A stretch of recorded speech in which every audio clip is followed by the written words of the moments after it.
bíi pé mo ti mọ̀ pé ó máa dà wálẹ̀ tó ó bá sọ yá. bẹ́ẹ̀ ó sọ bẹ́ẹ̀ ó sọ bẹ́ẹ̀ ó sọ bẹ́ẹ̀. DB Porch. èmi kàn tẹ̀ ń sọ̀rọ̀ lọ ní mi tẹ̀ mọ̀ pé mo ti bára mi lọ́nà àwọn ṣe ń Mo kọ́. ti rí pé ó ti mú eré pé ó ti dà wálẹ̀ báyìí nǹkan ò pé jẹ́ wá tàn tọ̀dọ̀ mi jàre torí mò ń gbádùn rẹ̀ ní àti yíyẹn. Kí ló ń ṣẹlẹ̀? Ẹ ti jí. Babe, kí ló ń ṣẹlẹ̀? Honourable Richard ni. ẹ Ṣorí káàárọ̀. fún ọ̀tẹ̀ ìsùn ṣorí mi tí ìsùn. kí ló dé tó yẹ pé No, tàbá no, no. ráìtì yẹn kì í rí Ibo ló wà látàárọ̀? Ṣé mi?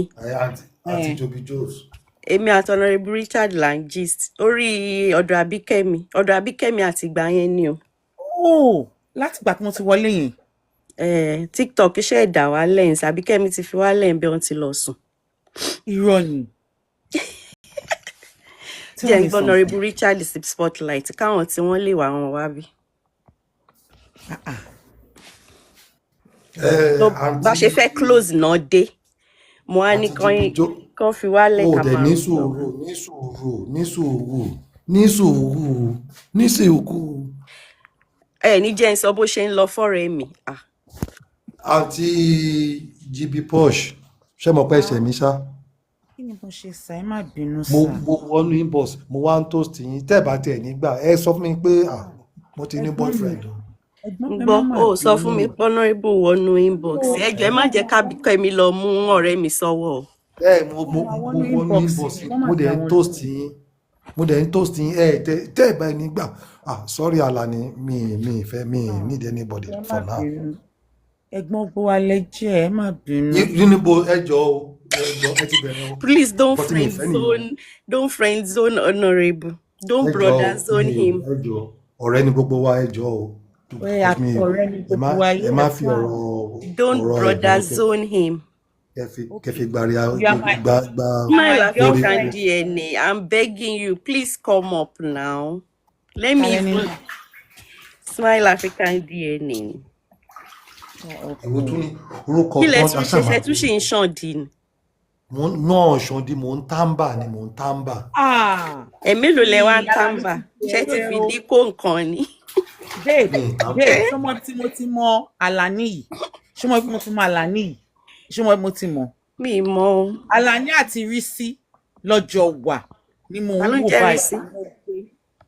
o mọjọ Risi. Jésù mi o. Mo dẹ̀ dúró mo ti rẹ́rìn tákì. But ó mọ̀ pé mi mọ̀yàn náà ó dẹ̀ ń sọ bíi pé mo mọ̀yàn. ṣé mo pe Risi náà ọmọ kò dún ni o ọmọ gbogbo tún ni Risi o. Risi kí ni last name ẹni náà? George Risi Olúbọdún ọmọ kò dún ni bẹ́ẹ̀ tó. Mi mọ̀. àwọn wọn ó dẹ̀ pé wọ́n. Because ó máa ń láwọn family name kan tí bá ti gbọ́ màá mọ̀. àwọn bí a ní bàbá a ní máa ṣe. Àwọn tó wà sálẹ̀ yìí kí ló ń ṣe kí ló ń wá wa ṣé wọ́n lọ máa ń wá wa ni. Irọ́ Honourable náà wá wa. Èmi ni o àwọn tèmi ni o. No àwọn orúkọ kan wà bẹ́ẹ̀ bíi Lani bíi Honeypot. Ìwọ náà wá wa.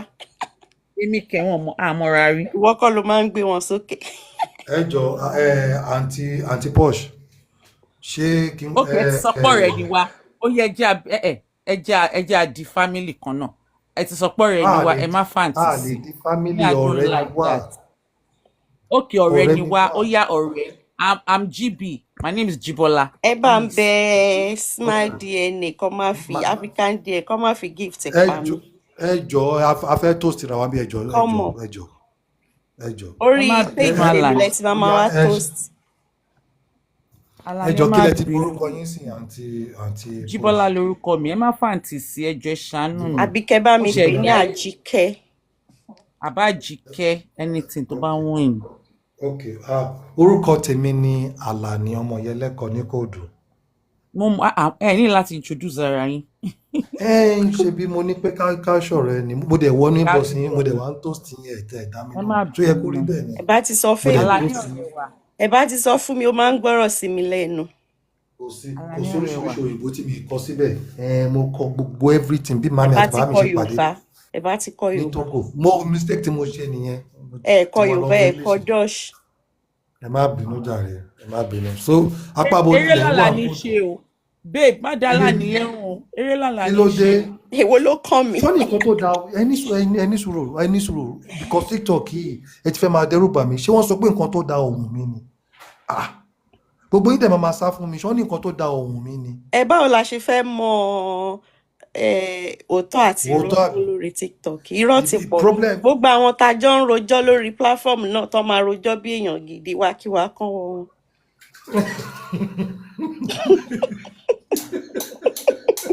Wọ́n yẹ̀ ní parí ẹ̀.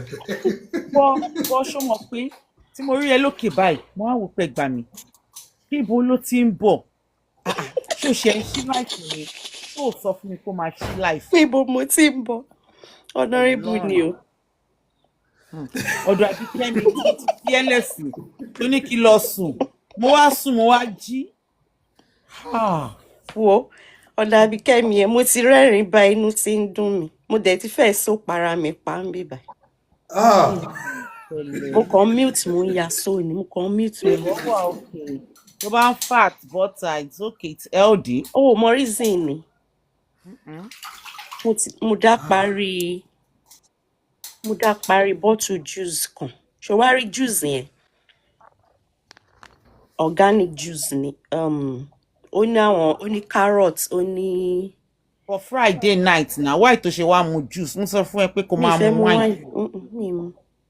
Friday night kọ́ ni. ẹ jọ̀ọ́ àǹtí Jíbọ́lá. Bá mi sọ fún ọ̀rẹ́ wa mi ń ṣáǹtì. Ewu dẹ̀ lọ́rẹ́ wa ní ọ̀rọ̀ ìbáyìí. Jíbọ́lá fi sílẹ̀ ọ̀rẹ́ wa Jíbọ́lá lórúkọ mi. Ọ̀nà ìbò ń ṣọ̀rẹ́ tèmi o ẹ̀gbọ́n mi ni wọ́n. Irọ́ o ẹ ti bẹ̀rẹ̀ o mi ìfẹ́ yẹn o. Ọ̀nà ìbò mi ìfẹ́ yẹn o. Ẹ ń sọ̀rọ̀ 89 early 90 mo sọ fún yín pé mo ṣì young nígbà yẹn ẹ̀yin tí ń dáwọ́ mọ́tò.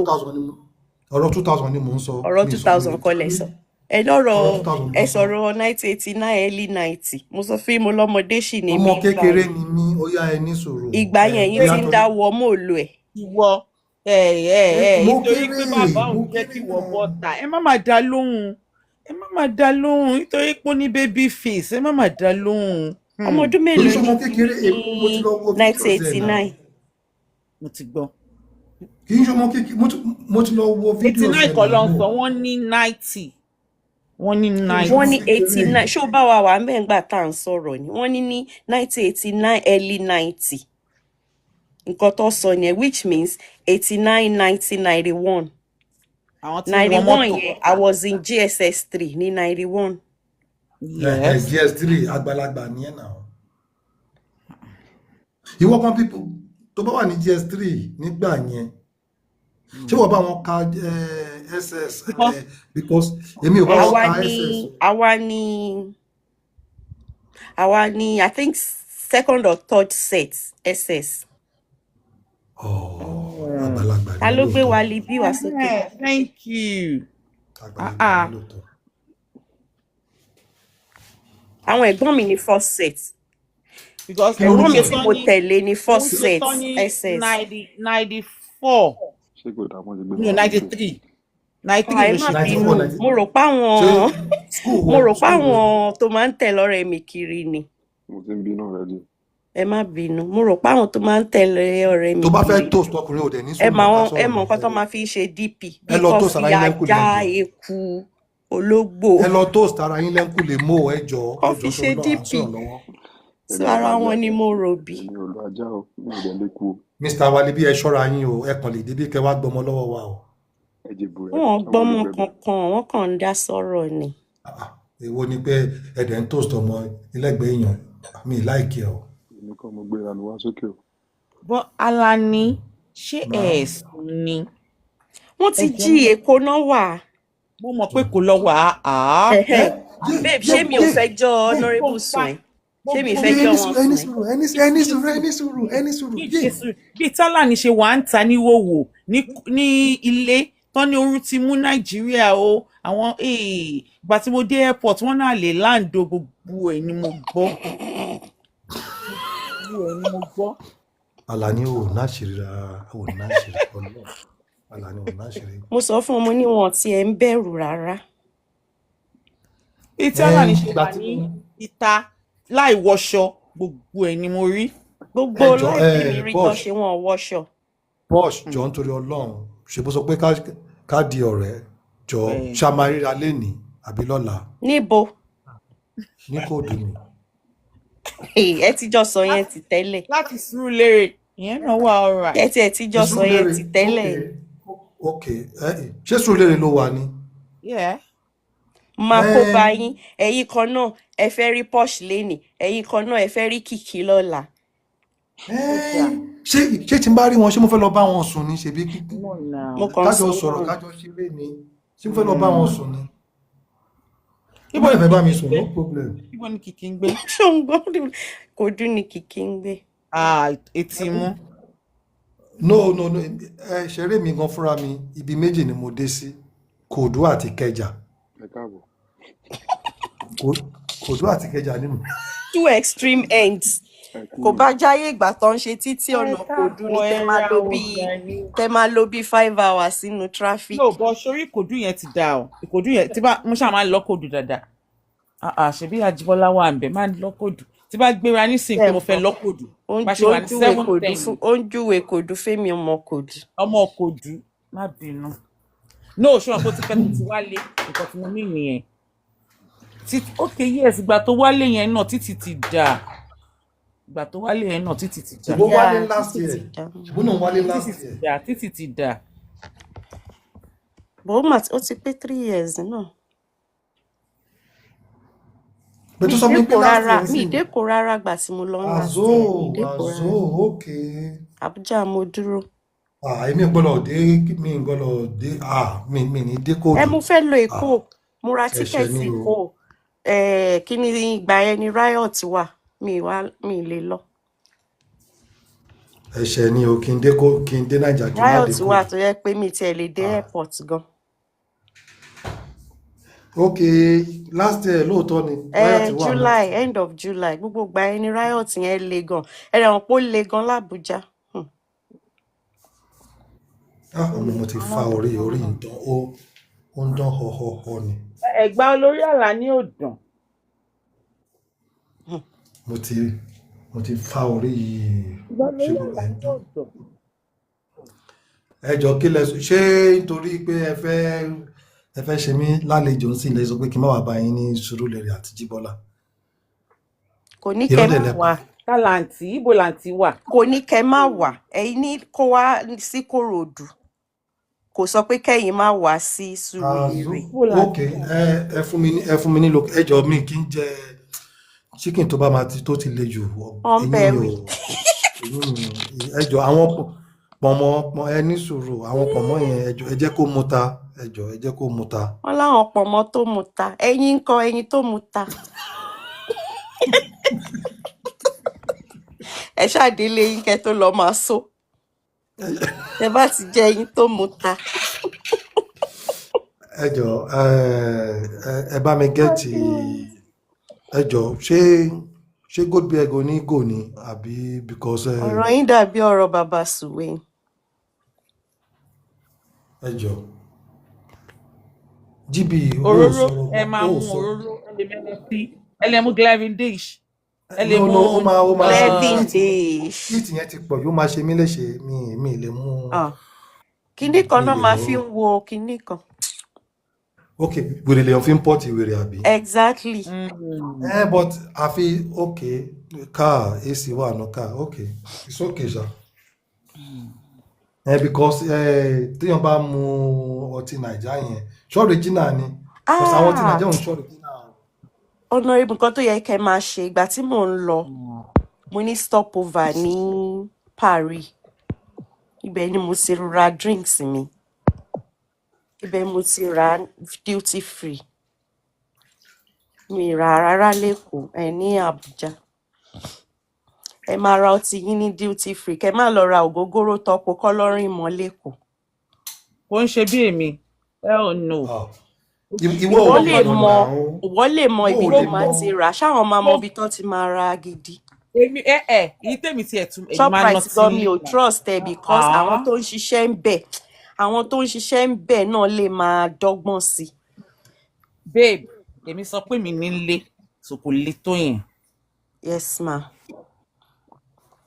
ya Yes ma'am. ìgbà wo ni ṣé ká sọ̀rọ̀ lẹ́ńkùlé ni bàtà máa ẹ jọ sẹ̀mó ti máa ń jẹ kó.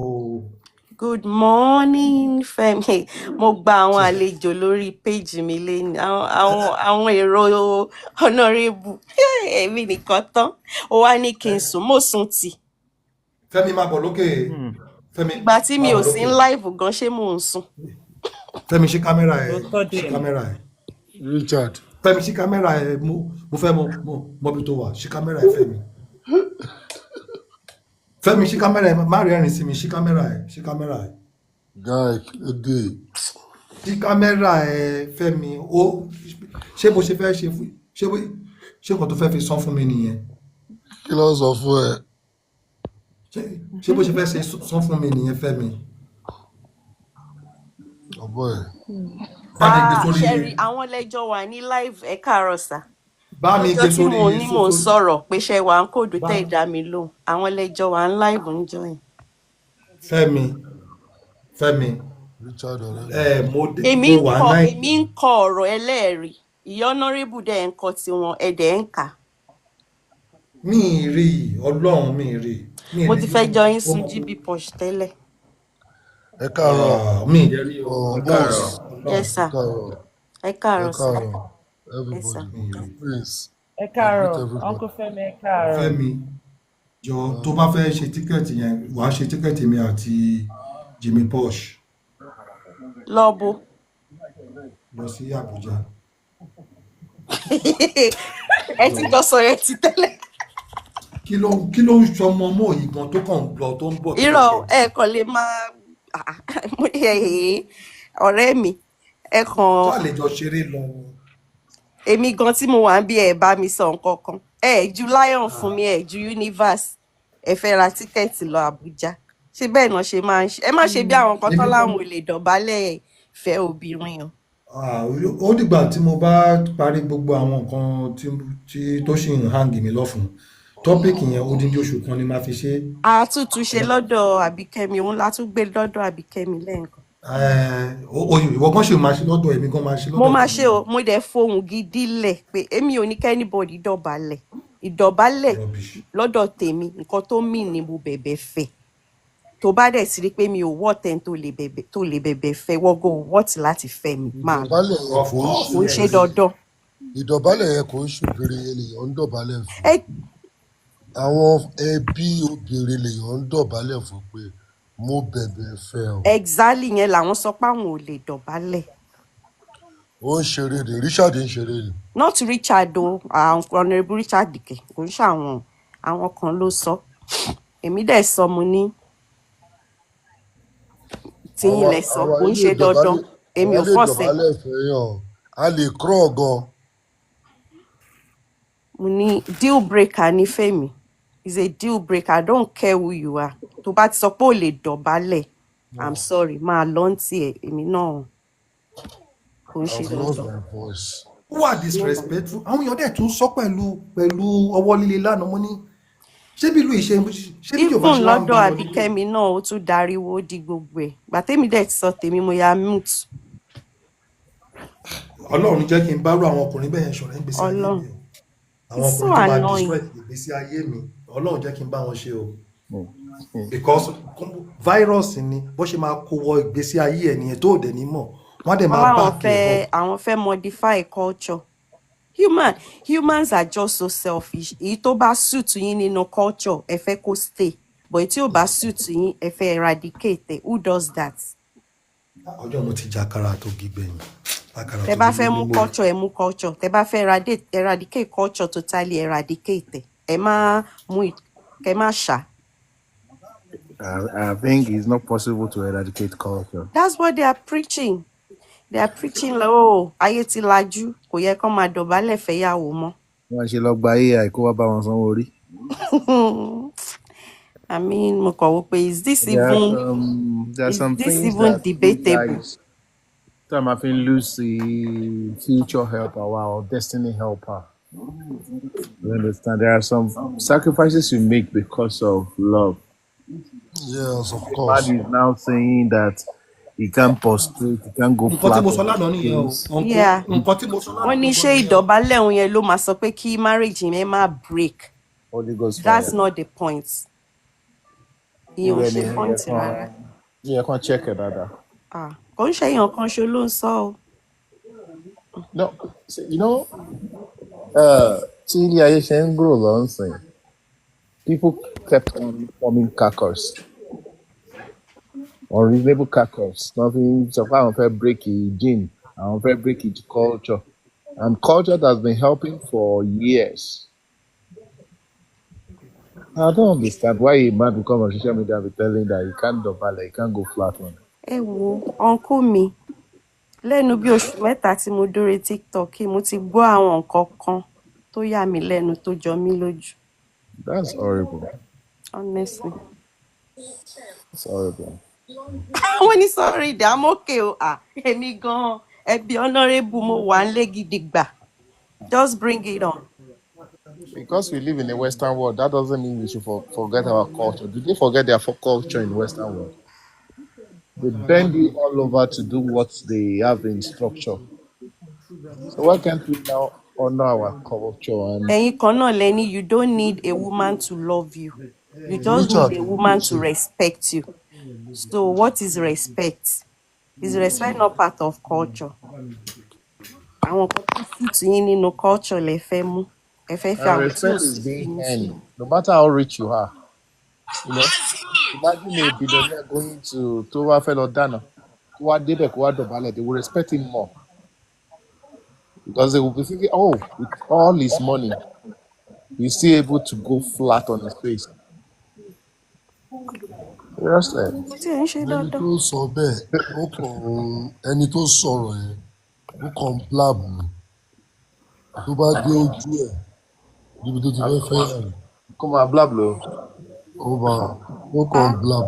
Wọ́n rí sọ̀pọ́tà ń bẹ tó lóun lọ fẹ́yàwó níbo ló lóun ti lọ fẹ́ ọmọ Kogi lòun òun ìdẹ̀ dọ̀bálẹ̀ òun dẹ̀ fẹ́yàwó. Adẹ̀ní kí báwo ló ṣe kò sọ nǹkan tó fi substitute dọ̀bálẹ̀ yẹn kò sọ fún ọ.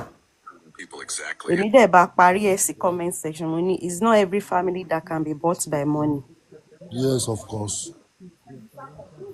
Bó bá jówó ló gbé fún wọn tó torí ẹ̀ tó dọ̀bálẹ̀ fún wọn. Ìyẹn ò délé ta wá. Mo rò pé host sọ pé Àbújá làwọn ń gbé. Ṣé mi sà? Mi ò gbá Àbújá. Mo nígbà tí mo lọ Naija last Àbújá ni mo dé sí pé mi ò dé Èkó. Okay. Àbújá kẹ ìlú àwọn mọ́là. Ọlọ́run ló mọ àwọn tó plan ibẹ̀ yẹn náà. Ẹ máa wà ní this side. Ẹ máa rí àwọn exotic buildings across the road abúlé. Dust àti abúlé yẹn a máa wá fẹ́ wá bá yín ní the other side tẹ́ wà. Ní Naija, oh Jesus. Ibo lẹ́yìn gbé bẹ̀. Mi ò gbé Àbújá sẹ́. Ìgbà tẹ́ wá ibo lẹ dé sí. Báwo náà tiẹ̀ ṣe ń porúkọ bẹ́ẹ̀ tí báwo rí fóònù mi máa rí. Ibi tí one British school wà báyìí. Gwarimpa? Not Gwarimpa. Kò jìnnà sí Gwarimpa. Yeah, kìíní kọ white British school. Wọ́n ti ń pè Jayi. Ẹ tún pè ná? Jayi. Yeah. There is this guest house tó wà opposite that British school, be adjacent the British school. Bye. Ibẹ̀ mo dé sí ngbà yẹn. You know Abuja, I know Abuja very well. Abuja. Yeah, Jayi, yeah. Àwọn villagers ẹ̀ ló l'Abuja tẹ́lẹ̀. Exactly. Bọ̀ so bàbá wa lé wọn tẹ gba ilẹ̀ wọn. Ó yẹ kán bá wọn náà kán bá wọn ṣe títì wọn náà. Àbí? You don't understand what is happening about that. I've been living here for 25 years. Abuja lẹ́wà. Yeah. So àwọn Gbági ló ní Àbújá. Wọ́n dẹ̀ ti settle wọn. Wọ́n tún kọ́ ilé fún wọn. But problem tó ní ni pé wọn kì í gbé láàárín èrò. Nínú igbó ló máa ń gbé. So tí ìjọba bá fún wọn ní settlement, orú Apo yẹn ń sìn, Apo resettlement, àwọn Gbági náà kọ́ fún. Wọ́n ṣe fún wọn. Sorry, don't mind my voice. I lost my voice. It's okay, sir. Nǹkan tẹ́ ń sọ ló wà important. Wọ́n ṣe settle wọn. Wọ́n tún ta gbogbo bẹ̀yẹn fáwọn èèyàn. Àwọn Gbági yẹn. Ibi tó fún ọkọ ṣètù. Wọ́n kọ́ ilé gidi fún wọn ni o. Ilé gidi. 4 bedroom, 3 bedroom, 2 bedroom. Wọ́n dẹ̀ ta. Wọ́n kó fáwọn èèyàn. Wọ́n tún lọ sínú igbó, wọ́n lọ settle síbẹ̀. Ẹ̀bà wọn wo ló wá ń wá síta yẹn? So all those villagers that you are seeing, all those like Jabi village wà bẹ́ẹ̀, Maitama village wà ní across, Asokoro village wà bẹ́ẹ̀. Wọ́n ti settle wọn. Ilẹ̀ yẹn ilẹ̀ àwọn èèyàn ni. Àwọn chief wọn náà máa fi ń fa wàhálà, náà máa ń settle síbẹ̀, wọn ò fẹ́ kúrò láti máa gba owó lọ́wọ́ ìjọba every time. So torí bẹ́ẹ̀ lè ṣe máa ń rí i pé ìjọba kan máa ṣàdédé dé, wọ́n máa wó ibẹ̀ yẹn. Wọ́n wá ní ìjọba ń ṣe nǹkan tí ò dáa. Irọ́ ni. Wọ́n ti gba owó, àwọn chief wọn ti gba owó, wọ́n ti settle wọn, wọ́n ti fún wọn lówó láti kúrò níbẹ̀. So but they refuse to leave that place because wọ́n ń gba revenue lọ́wọ́ ìjọba ní every year. I'm talking about billions of naira. Ẹ wòye àpọ́n. Ẹ̀gbọ́n mi ṣì wà ń lé ńgbà ẹ̀wọ̀n tí wá síbí. Mo bá lọ lé ó bá bọ́ sí táìmù léyà. Ṣẹ̀rí tí wọ́n ṣí bọ́ọ̀sì dé sí Shoprite. Wọ́n yẹn máa ń ṣe nìyẹn. Jíbi tí wọ́n ṣí bọ́ọ̀sì dé sí Shoprite. Àwọn náà ni Shoprite ìlú pé tó bá dé sí Shoprite Elúgbé níbẹ̀ yẹn. Èyí tí kò jìnnà sí Galadimawa. Ìlú pé ni. Tó ní Lúgbé. Oh Jesus Christ. Torí òórùn tó ń jáde lára wọn, ọmọ ẹ̀gbọ́n mi bẹ̀rẹ̀ sí ní bì. Ọmọ yẹn ò jọ ọmọ 7 lọ. Inú ẹ̀ pò báyìí, ó bẹ̀rẹ̀ sí ní throw up. A kúrò ní Shoprite. Nǹkan tá a lọ rà lọ́jọ́ yẹn a lè rà. Kí ló dé wàá rà? Wọ́n máa mú kóòkì kan àti bisikíìtì kan. Àwọn ẹlòmíì máa ń mistake Haúsá pẹ̀lú Gbági. Àwọn Haúsá yàtọ̀. Àwọn Gbági. Àwọn yòókè wọ́n ń jáde. Wọ́n ń wá sáré èrò. They don't like mix with people. Àwọn Haúsá kan wá s'Àbújá. Àwọn náà ń ṣe gbogbo nǹkan yẹn, kò ń ṣe àwọn Gbági. Àwọn tó ní Àbújá wọn kì í mix pẹ̀lú èrò. Àwọn ilé wa bí ẹni tó lọ sí excursion ni o, tó gbé bọ́ọ̀sì bíi 3. Wọ́n ṣe máa ń rìn káàkiri. Wow. Àwọn Mi wá mọ management Shoprite tó ṣe máa láò wọn.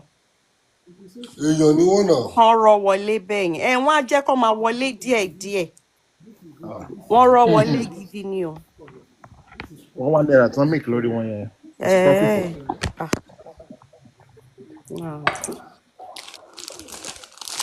Tí wọ́n bá bẹ̀rẹ̀ nínú wọn pé wọ́n ti máa ń sáàbù lọ́sọ̀ wọn rí nǹkan tó kù. Uncle Fẹ́mi ẹ jáde ni. Uncle Fẹ́mi. Fún ara yín ẹ̀ wọ kitchen. Àbí kí la fẹ́ ṣe? Ó dẹ̀ ń cast bọ̀dọ̀ oníbọ̀dà lórí live. Má ṣe bẹ́ẹ̀, kò yẹ kó rí bẹ́ẹ̀. Family wọn wà lẹ́kọ̀ọ́. Má fún wọn l'opportunity. Family wọn wà lẹ́kọ̀ọ́. Mi ò ní family. Àbí kó jẹ́ pé family wọn wà níbí oní diaspora. Kò dá bẹ́ẹ̀ yẹn, kò dá tó. Honorable Clay tẹ̀ ń gbin bẹ́ẹ̀ sọ nǹkan tẹ́ fẹ́ sọ.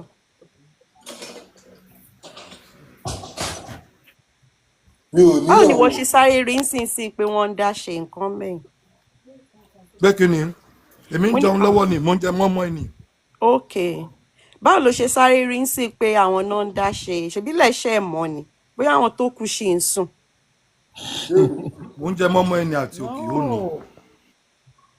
ok. ta ló sáré pé mọ́mọ́ fún yín láàárọ̀ kùtùkùtù báyìí. mọ́mọ́ yẹn dẹ̀ bá ọ̀dọ̀ mọ́mì wọn náà wà.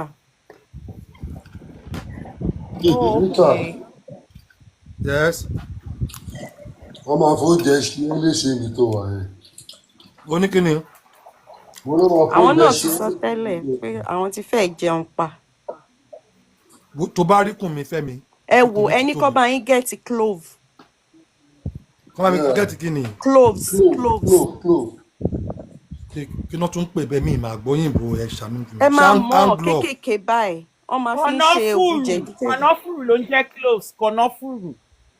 ẹ máa sọ Yorùbá bẹ́ẹ̀ yẹn èwo ni anglove ní kí n tún máa mú kí n tún máa jẹ. mi ì ṣeré o bó jẹ iyọ mẹ́rin ẹ̀ kẹ́ máa jẹ in a day ṣẹ́rí gbogbo nǹkan tẹ́ ń jẹ ìtẹ̀rù pé kò ní wọ́ọ̀rì yín. mi ì lè mí lánàá lálẹ́ àná mi ì lè sùn mí rẹ̀ òun la lọ wá ọ̀sán. ọkùnrin máa dá wà. kí ló tẹ̀ ṣe dá wà. tó máa kó lọ bá àwọn òde fi bọ̀dún oníbọ̀dálẹ̀. No. ṣé Jíbọ́lá tún fẹ́ gba gbọ̀rẹ́ mi mọ́ mi lọ́wọ́ ni. No, I'm not talking about. No. Jíbọ́lá ní sùúrù ṣo fẹ́ níbo ló fẹ́ fi mí sí. Richard. Fẹ́mi kò sẹ́ni tó lè gbà. girlfriend mi ní pé wọ́n lòun fẹ́ pé òun ò fẹ́ mi ó yá ó ti yọwọ́ kúrò bẹ́ẹ̀. à ń bá yín sọ̀rọ̀ gidi ẹ tún ta mọ́rọ̀ Jíbọ́lá ẹ lọ ra clove kẹ́ máa jẹ ọkẹ́ sókè kẹ́ máa try láti mú un torí tí inú bá máa bẹ̀rẹ̀ sí ní ṣe yín wò. ẹ ní sùúrù ẹ jẹ́ kí n pe. tẹkàn ń jẹun. tó bá rí kùn mi wo kùn mi wo. Ọlọ́run alẹ́ àná mi ì lè sùn sẹ́ẹ̀.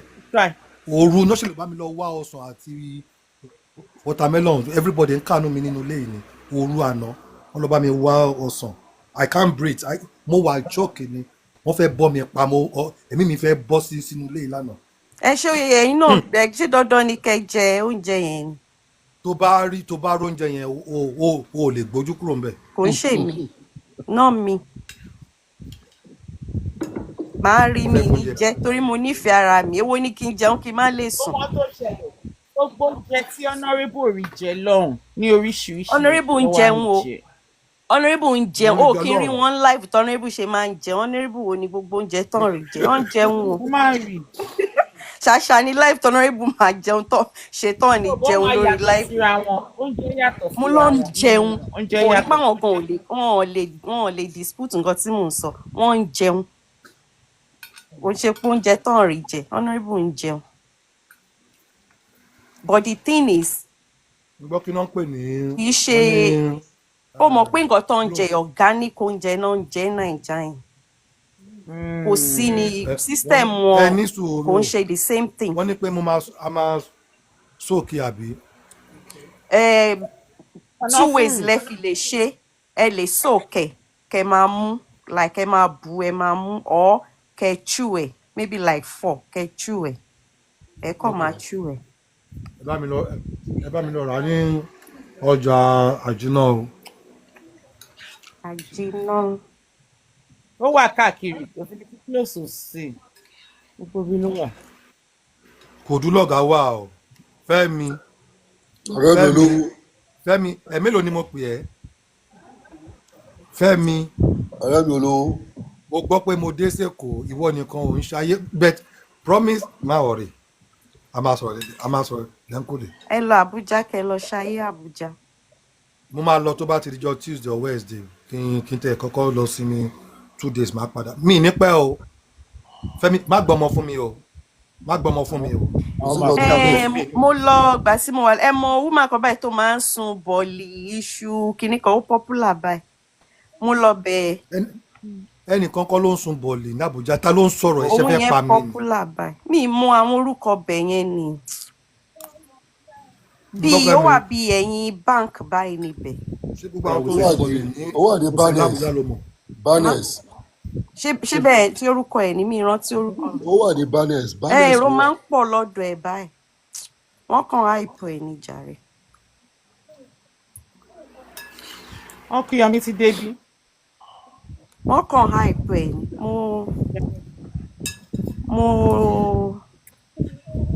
kí ló ṣe background mi tẹ̀ fẹ́ change kìíní. let me follow the host. I just follow you now. ẹ ṣe jàre ẹ ṣe sá.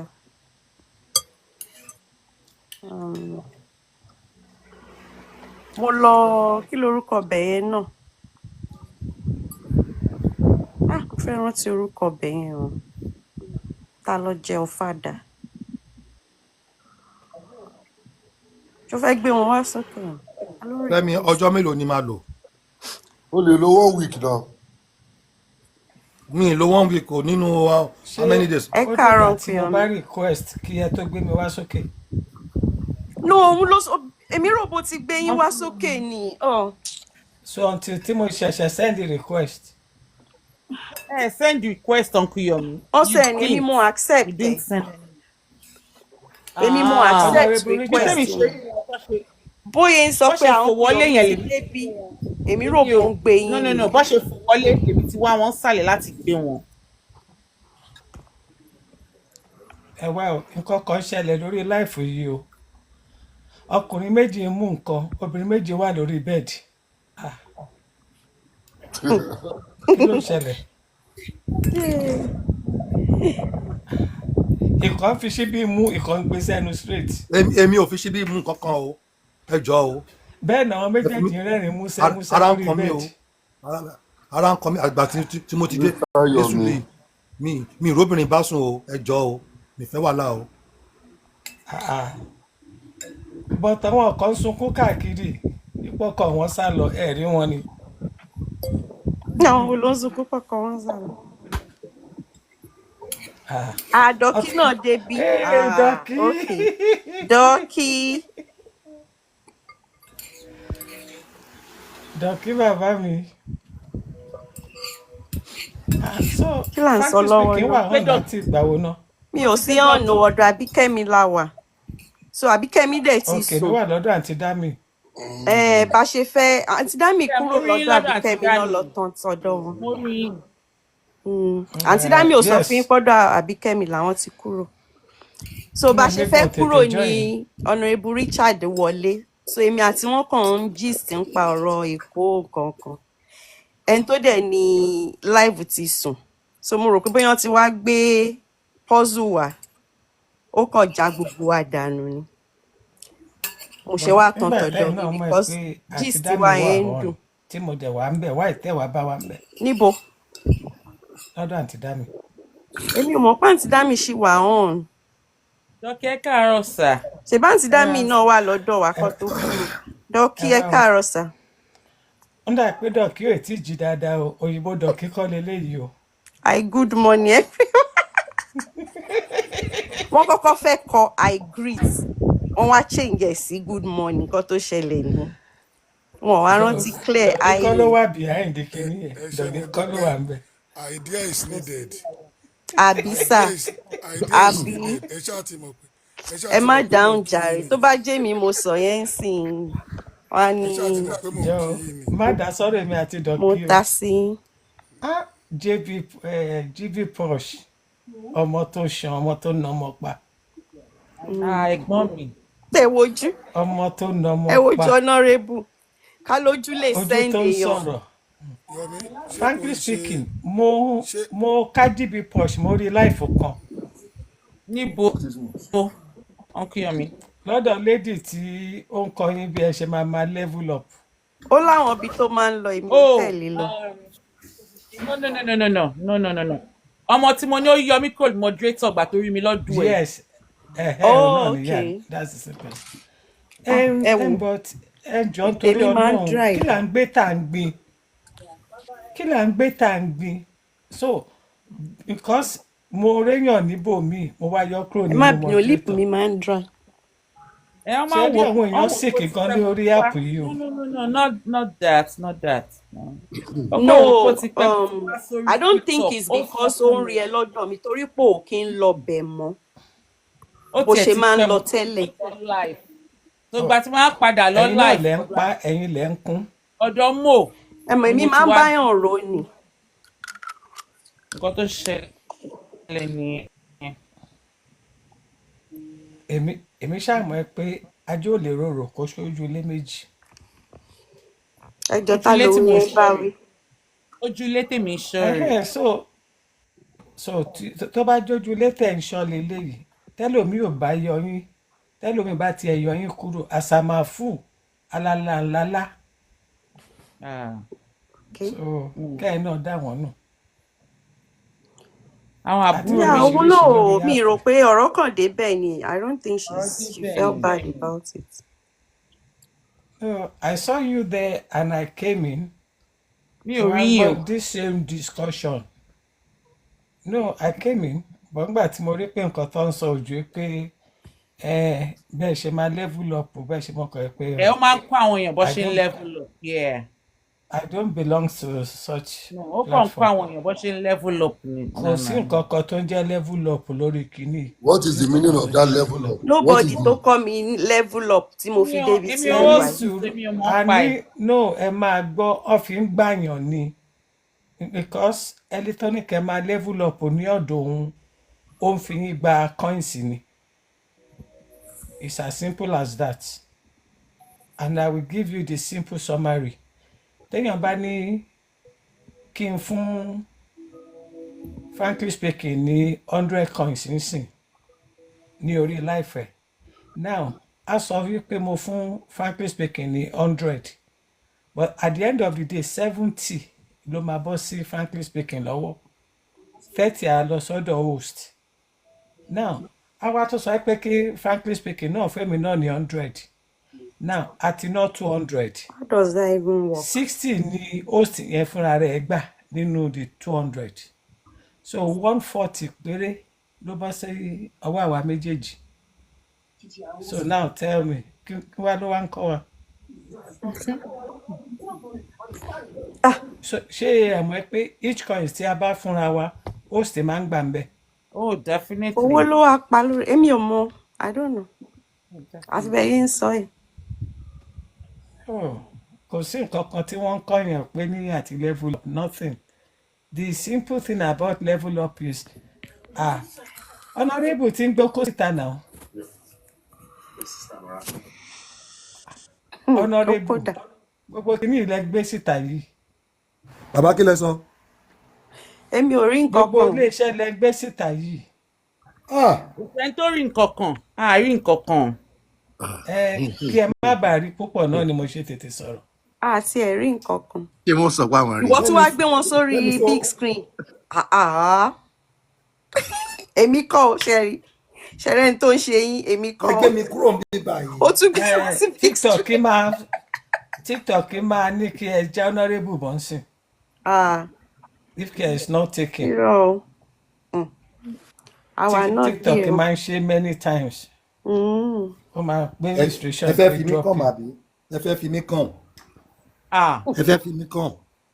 Tani àbí tani? Ẹ tún sọ kọ́ ẹ má ẹ̀kọ́ ṣe account ẹ má ẹ̀kọ́ flag account mi ẹ jọ̀ọ́. Ẹ fẹ́ fi mí kàn? Ẹ fẹ́ fi mí kàn màbí? Ọmọ ìbò ẹ̀jọ́ náà ṣé ti ní mi sínú tẹ́lẹ̀ yìí. Ó mọ̀ pé bí tí honourable àti George Wisi ṣe máa ń ṣe nìyẹn. Oh, please. You see, this is another thing. Tẹ́yìn èèyàn kì í mọ̀ pa TikTok. Setting page oníkálukú ọ̀tọ̀ọ̀tọ̀. Gbogbo nǹkan tó yẹ kí ẹ lọ kọ́ lórí TikTok nìyẹn. Ẹ máa rí page míì, àwọn èèyàn máa ṣídìí ilé ọmọ máa jó. Right? Tẹ́lómi bá dẹ̀ ṣe TikTok á fún ní restriction. Yeah, I know. Page míì wọ́n á máa mú tíńbẹ̀ tẹ́lómi bá dánwò. So those are the things that you need to learn so that kéèyàn má fi ọmọ ọwọ́ mọ̀. Ẹ jọ mo fẹ́ lọ wẹ̀ o, mo fẹ́ lọ wẹ̀ kí n lọ fọ gbogbo dédé náà. Ẹ tiẹ̀ ti fi iná fún àwa náà, a mọ̀ ẹ́ pé wẹ̀ ló ń bọ̀.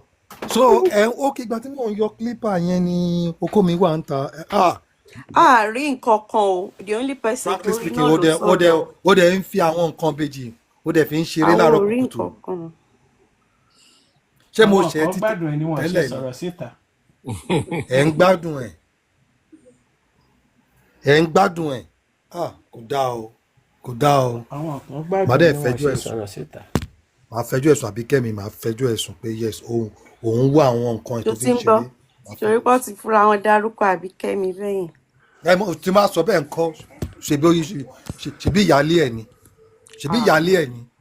Tó fẹ́ lè kó nídìí ẹrù ẹ̀ ni. Àwọn pẹ́ tún ti ń ṣe ìyálé àti ìyàwó ń bí.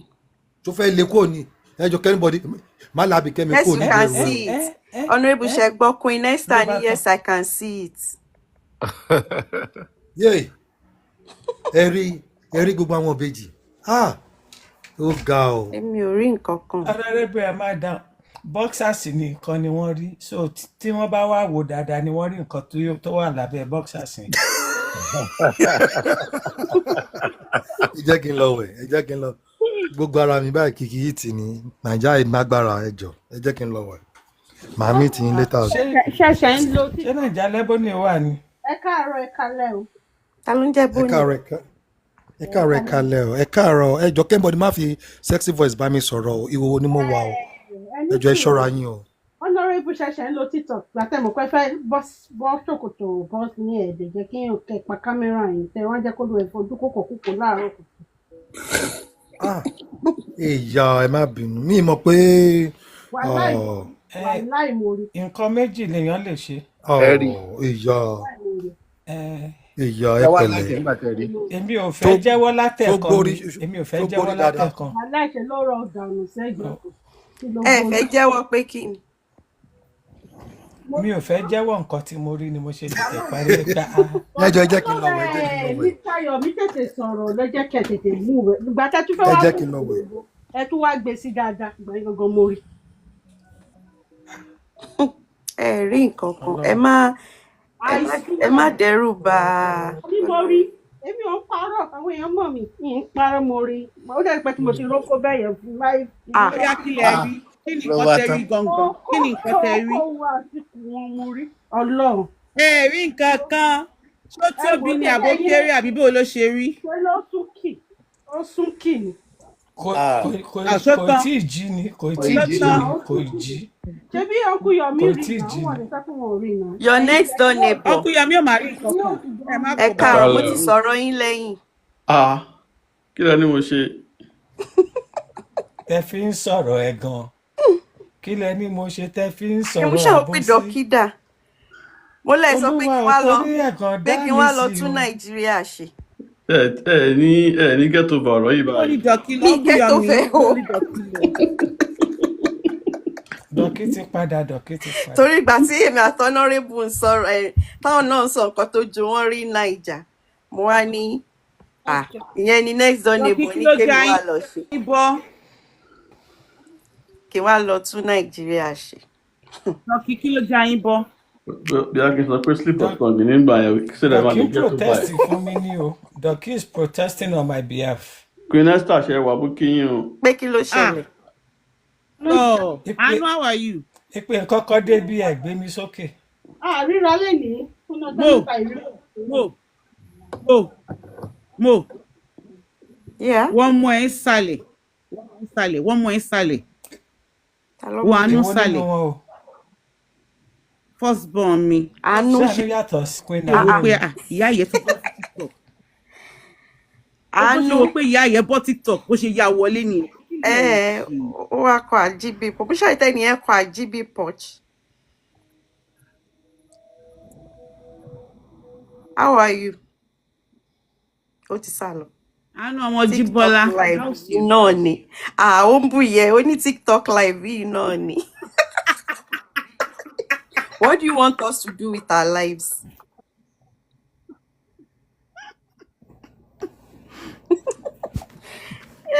What do you want us to do with our lives? You go out with your friend, exercise. We do that. Ẹ bá ṣàn jáde ẹ mú wa dání so. Uncle Yomi, kí lẹ lẹ́ ń protest fún náà? Má dá lóhùn. Ẹjọ́, Kò lọ bí I need iṣẹ́. to go. Tó ẹ kó lọ Oh, bí thank iṣẹ́ you, ni tó sir. máa ráyè dá wa lóhùn bíbá. Thirty Nítorí follow pé me, ní kẹ́ jẹ́ máa join weekend. live Má mi, má ó dá máa wa wà lóhùn. interesting. Okay. Kò sí wàhálà. Kò sí All wàhálà. right, thank you so much. You're welcome, ma. All right. Thank you so much. Ṣé fẹ́ bọ́lẹ̀ àbí kí n drop yín? Bẹ́ẹ̀ ma, ẹ drop me. All right. ọkọ Adéníran kí ẹ tó bọ́lẹ̀ Yes, sà yes, ma. kí ni nǹkan tẹ́ ẹ̀ ń gbẹ́nu sí látẹ̀ẹ̀kan tẹ́ ẹ̀ mú yẹn. No, mi ti àmú nǹkan, mò ń jẹ nǹkan ni.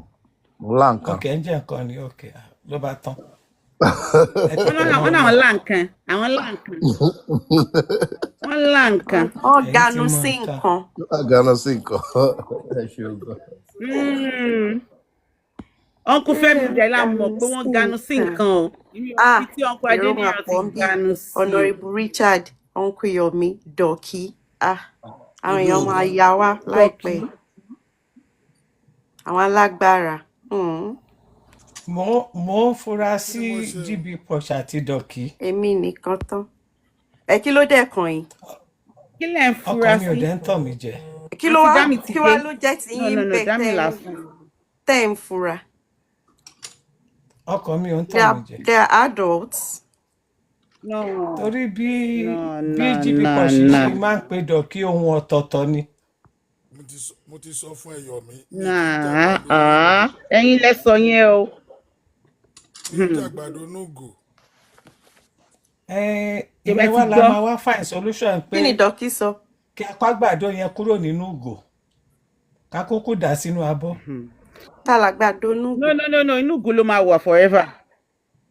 àìrọ Inú ìgò Dọ̀kí ò yẹn ló máa wà. jàgbàdo nínú ìgò. Me, I'm lost. punishment nìyẹn. Kì í jàgbàdo nógò. tormentment ayérayé You nìyẹn. guys are talking in parables.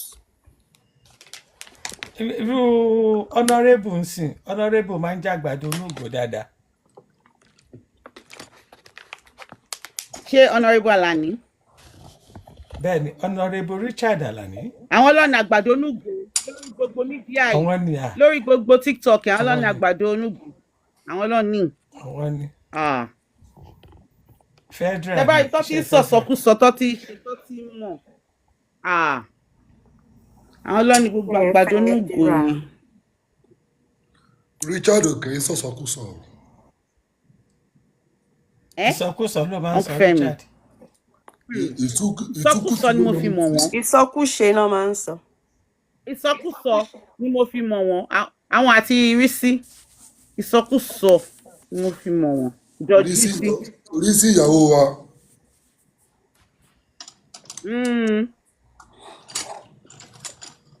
Àwọn jẹ́ Rísí. Ẹ mọ̀ pé mi ò kúkú mọ̀ èèyàn kan. George Rísí. Good morning, TJ. Guten Morgen. 530. Dọ̀kí Ṣẹ̀wá, okay, sir. How is Dallas today? Bá a pọ́n lẹ́yìn ọ̀dọ́ yín tutù gan. Dọ̀kí ti wọ́wọ́ ọnú lọ. ọwọ́ inú ni Dọ̀kí máa wà ní time báyìí ẹ̀yin ò fura ni. Definitely. Ọwọ́ ọnú lọ máa wọ́n ti máa sábà wọ́wọ́ ọnú yẹn ni. Tábà wà ní life báyìí, a máa ní Dọ̀kí ti wọ́wọ́ ọnú. Ọwọ́ ọnú ló máa sábà wà.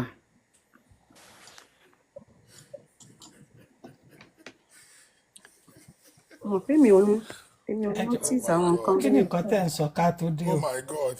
Ọ̀rọ̀ Èkó là ń sọ. Mo lo Bluetooth. À ń ṣẹ̀fẹ̀ Bẹ́ẹ̀ last ṣe ń gidi. sọ̀rọ̀ ni mò ń dá. I think I saw Bẹ́ẹ̀ last ṣe ń gidi sọ̀rọ̀ where mò ń dá yín lóhùn. I saw last gidi somewhere. Gbọ́.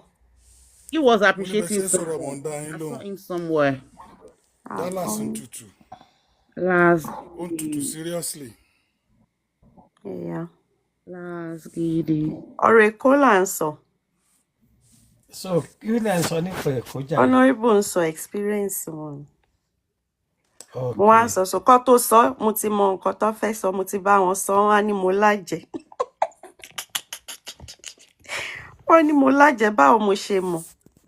Mi ṣe ní mọ̀. Wọ́n láwọn lọ First Bank. Mo ní ẹ lọ First Bank. mo nígbà tẹ́ wọlé kò jẹ́ kẹ́ rántí bí staff room àwọn teachers wa ṣe máa ń rí ńgbà yẹn. wọ́n ní báwo ló ṣe mọ̀? wọ́n ní báwo ló ṣe mọ̀? mo ní mo ní 3 years ago mo dé Sọ́mọ́lé mo wá lọ First Bank Ọmọ́lé láàárọ̀, I think it was around 9 láàárọ̀. Wìdí ó pè tí báyìí tè lọ màá lè tètè ṣe nǹkan tí mo fẹ́ ṣe. Wọ́n kọ́kọ́ ta tent síta, I wọ́n don't know. kó I chairs. saw you with Uncle Yomi somewhere. Wọ́n ní ká Few jókòó minutes síbi ago. I saw you somewhere. Few tent. minutes ago. That is Yomi ọ̀dọ̀ too. àǹtí Dami. Uncle Yomi bole tí ń bọ̀ yẹn ná. Ọ̀dọ̀ àǹtí Ọ̀dọ̀ Dami. àǹtí Dami. Ọ̀dọ̀ àǹtí Dami, yeah. Àǹtí Dami. Wọ́n wá wọ́n fi báírò kọ nọ́mbà wọn há lé wa lọ́wọ́. Bàtà wá pè wá ká wọlé, mo wá wọlé.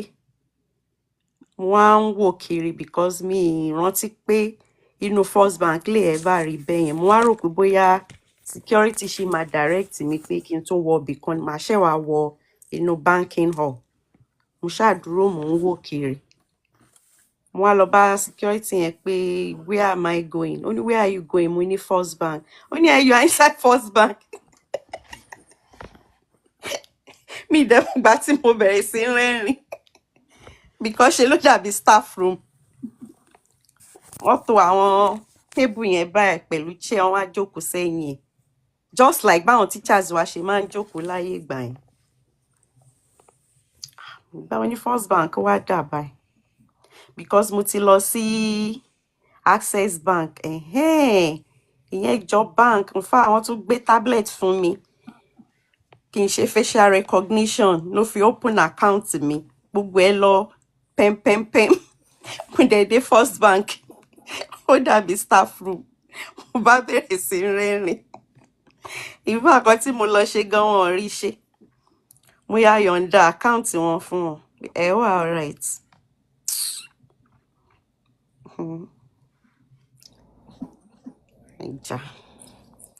So we were just gisting.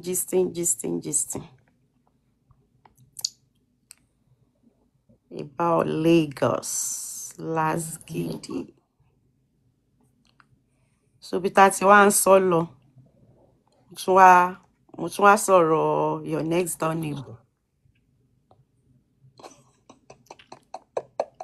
Your next door neighbor láwọn rógo lọ́wọ́ mi. Pé your next door neighbor ní kí wá lọ tún Naija ṣe o.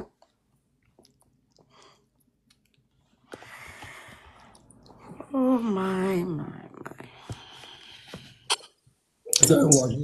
Okay. Ṣé mo rí Nàìjíríà yìí tí gbogbo wa ní? Kò máa gbọ́dọ̀ bàjẹ́. Ẹ jẹ́ ká sowọ́pọ̀ ká fìmọ̀ ṣọ̀kan gbé kémi gbé.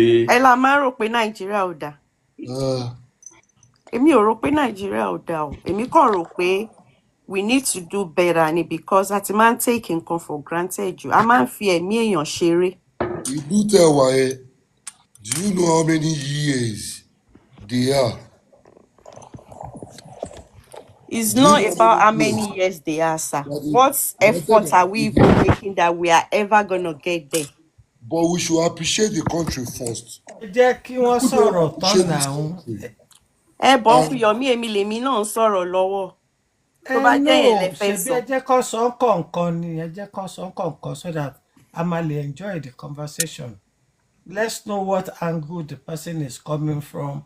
Let's know what angle you're also coming from. Ẹ máa sọ̀rọ̀ yín lọ sà. Ó yọ kó fẹ́ mi ẹ sọ̀rọ̀ yín lọ sà. No matter what, this country is my country. And it is one of the best countries all over the world. To me. It is one of the best countries all over the world. You see, where you live over there, before you collect your paycheck, ìjọba ti yọ tax wọn. Eléyìí tó máa padà fún ẹ tó jẹ́ tax return or anything, wọ́n ti yọ. You know how much you are paying for your rent every month in that country. You know how you can walk into a car lot and take a car that you like and make a deposit. But here in Nigeria is one of the best places that you can become a billionaire overnight if you know what you are doing and you move with the right people. Nigeria, owó tẹ́ máa fi sanwó ilé fún oṣù méjì mẹ́ẹ̀, owó làwọn ẹlòmíì fi ń sanwó ilé ọdún kan bíbá. Oúnjẹ tẹ́ máa jẹ, tẹ́ máa gbádùn, ẹ lè rí jẹ nílùú òyìnbó mi tẹ́ wà, owó ńlá lẹ máa fi jẹ. The only thing that I believe that we lack infrastructure, education system, and that third one, bad leaders. If we have this infrastructure, good education system, light, and good leader, wallahi, America ma wò wá lẹ́yìn ni. Because we have everything that it takes. Greed, own power,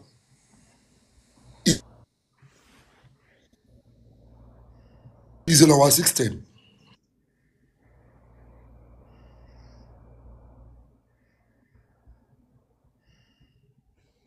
ṣé ti délé abẹ́ ṣì ń sọ̀rọ̀ lọ́sà.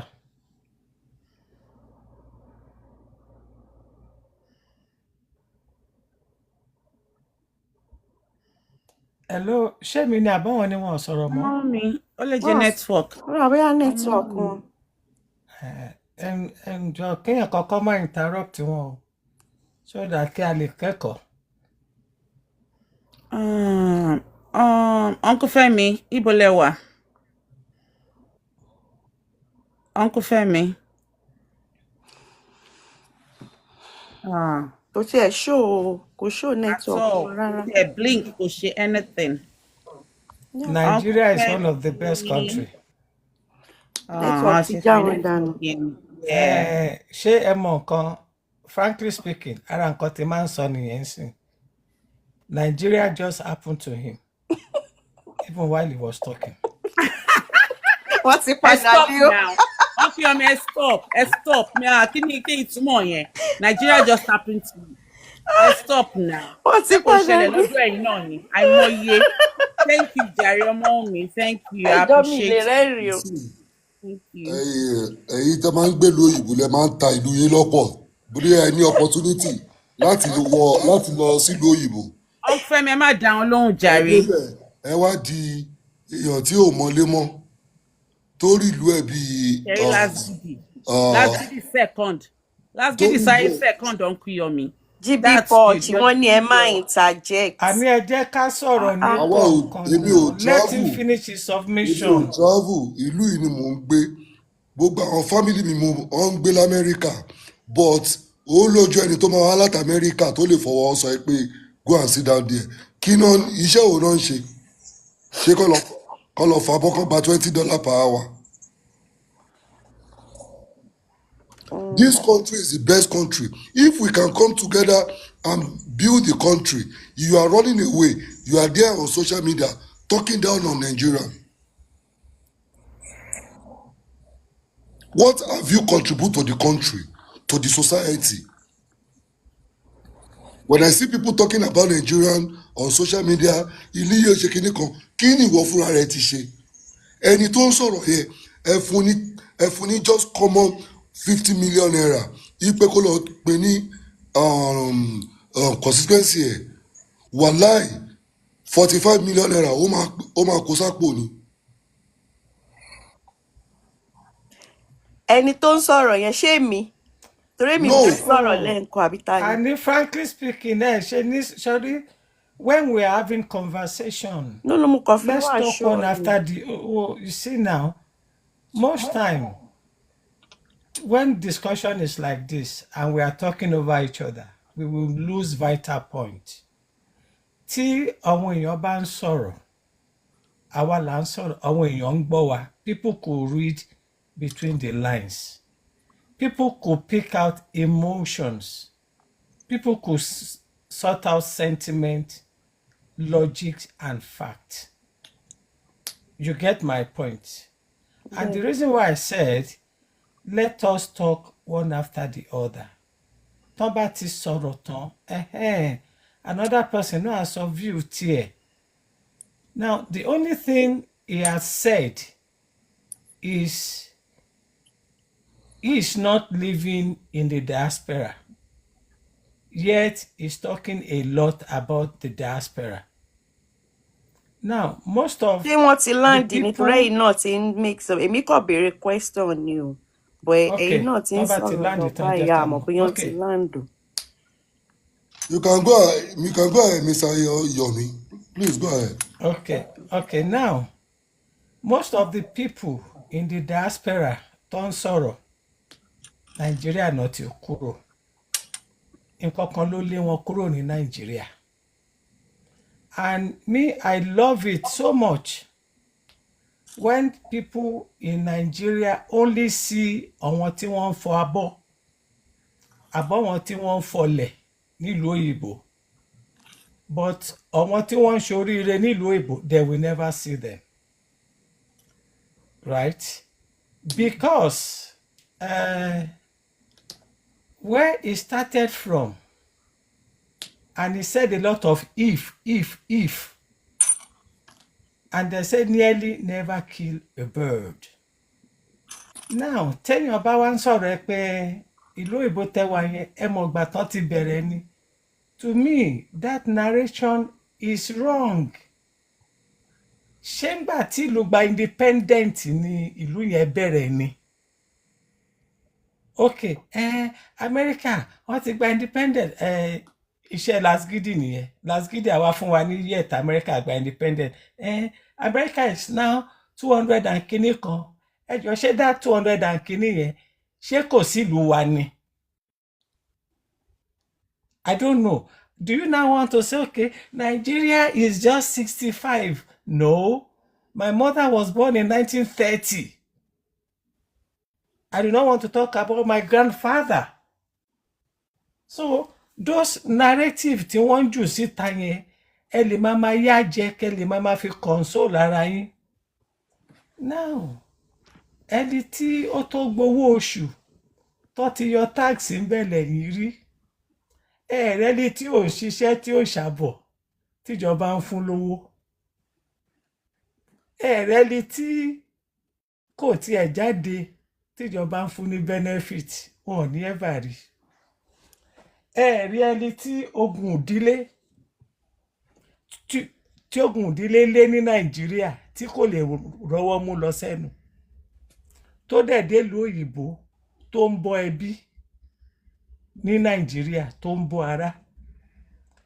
Ẹ̀rí ọmọ àtàpátá dìde tí wọ́n ti rò pé kò lè ṣoríire mọ́, tó dẹ̀ lọ ń fa bọ́, tó lọ ń gbé tọ̀, tó dẹ̀ kọ́lé sí Nàìjíríà.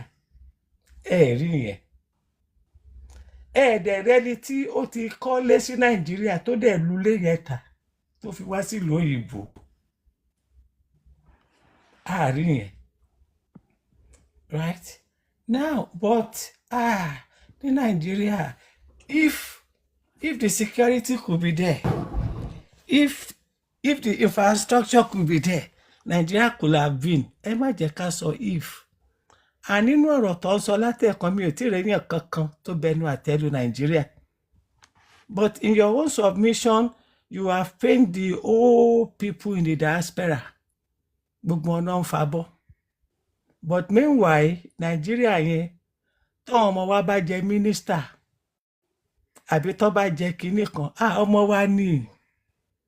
None of you saw nígbà tí Anthony Joshua wá sí Nigeria tó fẹ́ jẹ̀ṣẹ́ tí corruption sọ pé it's not good enough. Ó wá padà sí ìlú òyìnbó.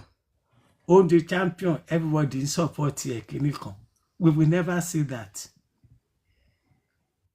Níbí báyìí o, nobody tí mo gbọ́ o tó fẹnu àtẹ́lu Nigeria o.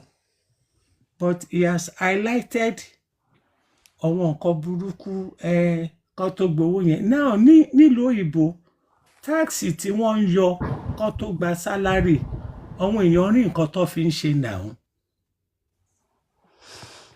now Nàìjíríà tí wọn kì í yọ táàsì a rí nǹkan tó ń ṣẹlẹ̀ ń bẹ̀ náà. Nàìjíríà tí a kì í sọ táàsì, let me put it the way, because tó bá ń yọ táàsì lára àwọn aráàlú òyìnbó, that means pé Nàìjíríà ò kì í sọ táàsì nìyẹn. But tí ẹ bá dẹ̀ ní Nàìjíríà ń yọ san táàsì, ẹ jọ kí náà fi táàsì wọn ṣe. So if we want to balance the thing, ogun àtẹ̀gùn ìdílé tí a claim pé ó ń bá wa jà, tí púpọ̀ ní owó ò lè ṣoríire ní Nàìjíríà, ẹ jọ nígbà tí táwọn èèyàn wá délùú òyìnbó yẹn, ṣé ègún ìdílé yẹn padà ní sà? Àbí wọn ò fẹ́ ègún ìdílé yẹn ní visa ni? So in as much that we want to promote our country, why not let us put the fact, the figure out there? Nigeria is the only country téèyàn lè ṣoríire, téèyàn lè di billionaire if you know the right person. Must you know anybody to make it in life? Púpọ̀ nínú àwọn tẹ́yìn sọ yẹn, wọn ò mọ èèyàn kọ́kọ́ rí ìlú òyìnbó náà. Ìmí inú ìlú òyìnbó ni èèyàn ò ti kàwé rárá ní Nàìjíríà. Ó dẹ̀ dé bíbá yìí, ó dẹ̀ upgrade ara ẹ̀, ó dẹ̀ dèèyàn. Ẹ rí yẹn sọ. Ìlú òyìnbó ni ọmọ tí ò jẹ́ nǹkan kan táwa gan ti rò pin, tó dẹ̀ débẹ̀, ó dẹ̀ ń fọlẹ̀, ó ń gbókú ẹ̀, ó ń wé òkú ẹ̀, ó ń fabọ́ ẹ̀. Àmọ́ tẹ́ bá mọ iye èèyàn tí wọ́n rọ̀ mọ́ ní Nàìjíríà, ẹ̀ kan sára sí náà. Ẹkọ́nọ́mì Nàìjíríà lè ní ìjọba Nàìjíríà náà sọ iye táwọn aráàlú ìbò tí wọ́n rẹ̀ mìtì sí Nàìjíríà. Nàìjíríà gan tún ríṣẹ́ yẹn títí wọ́n tún create diaspora commission.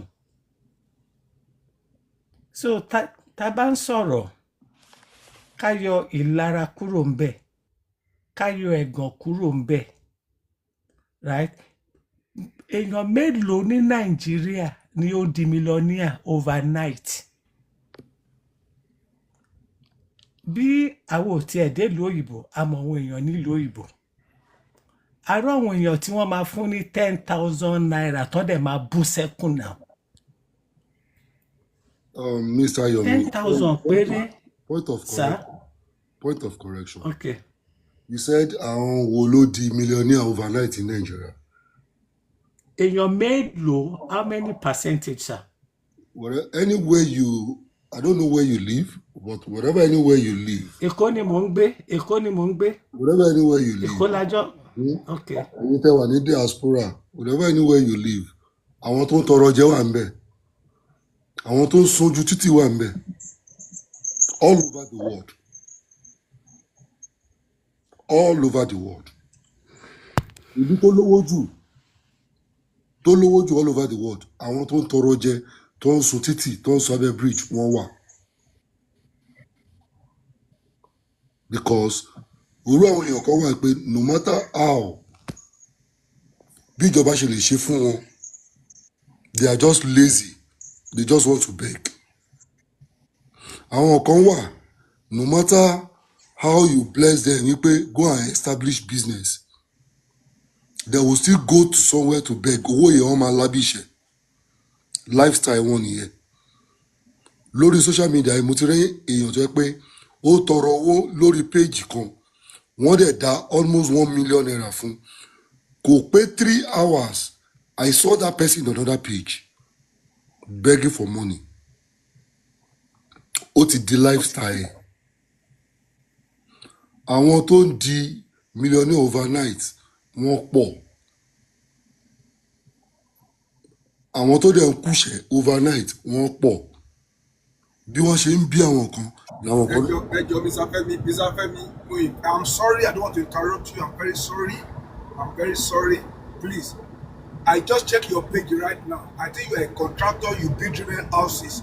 Can you tell this platform how many property that you are building in Nigeria that own by people living in that dead part in Nigeria, or the people living in the diaspora that are watching dead body.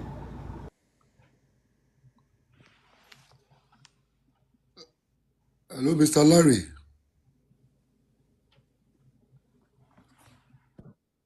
Question on the money. I just check your page. I see you are building houses on your page.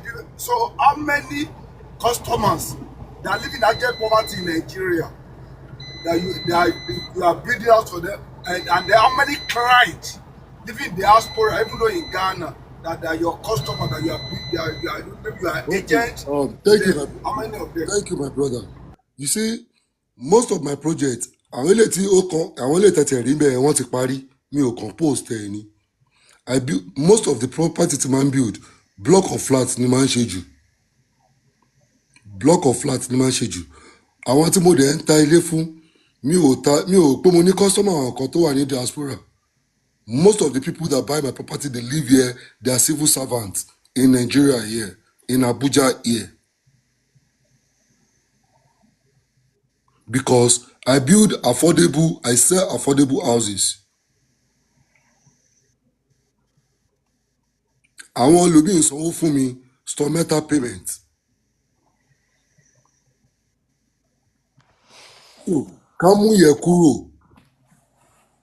Can I talk? Yes, go ahead. Tori, as a matter of fact, Keto come in.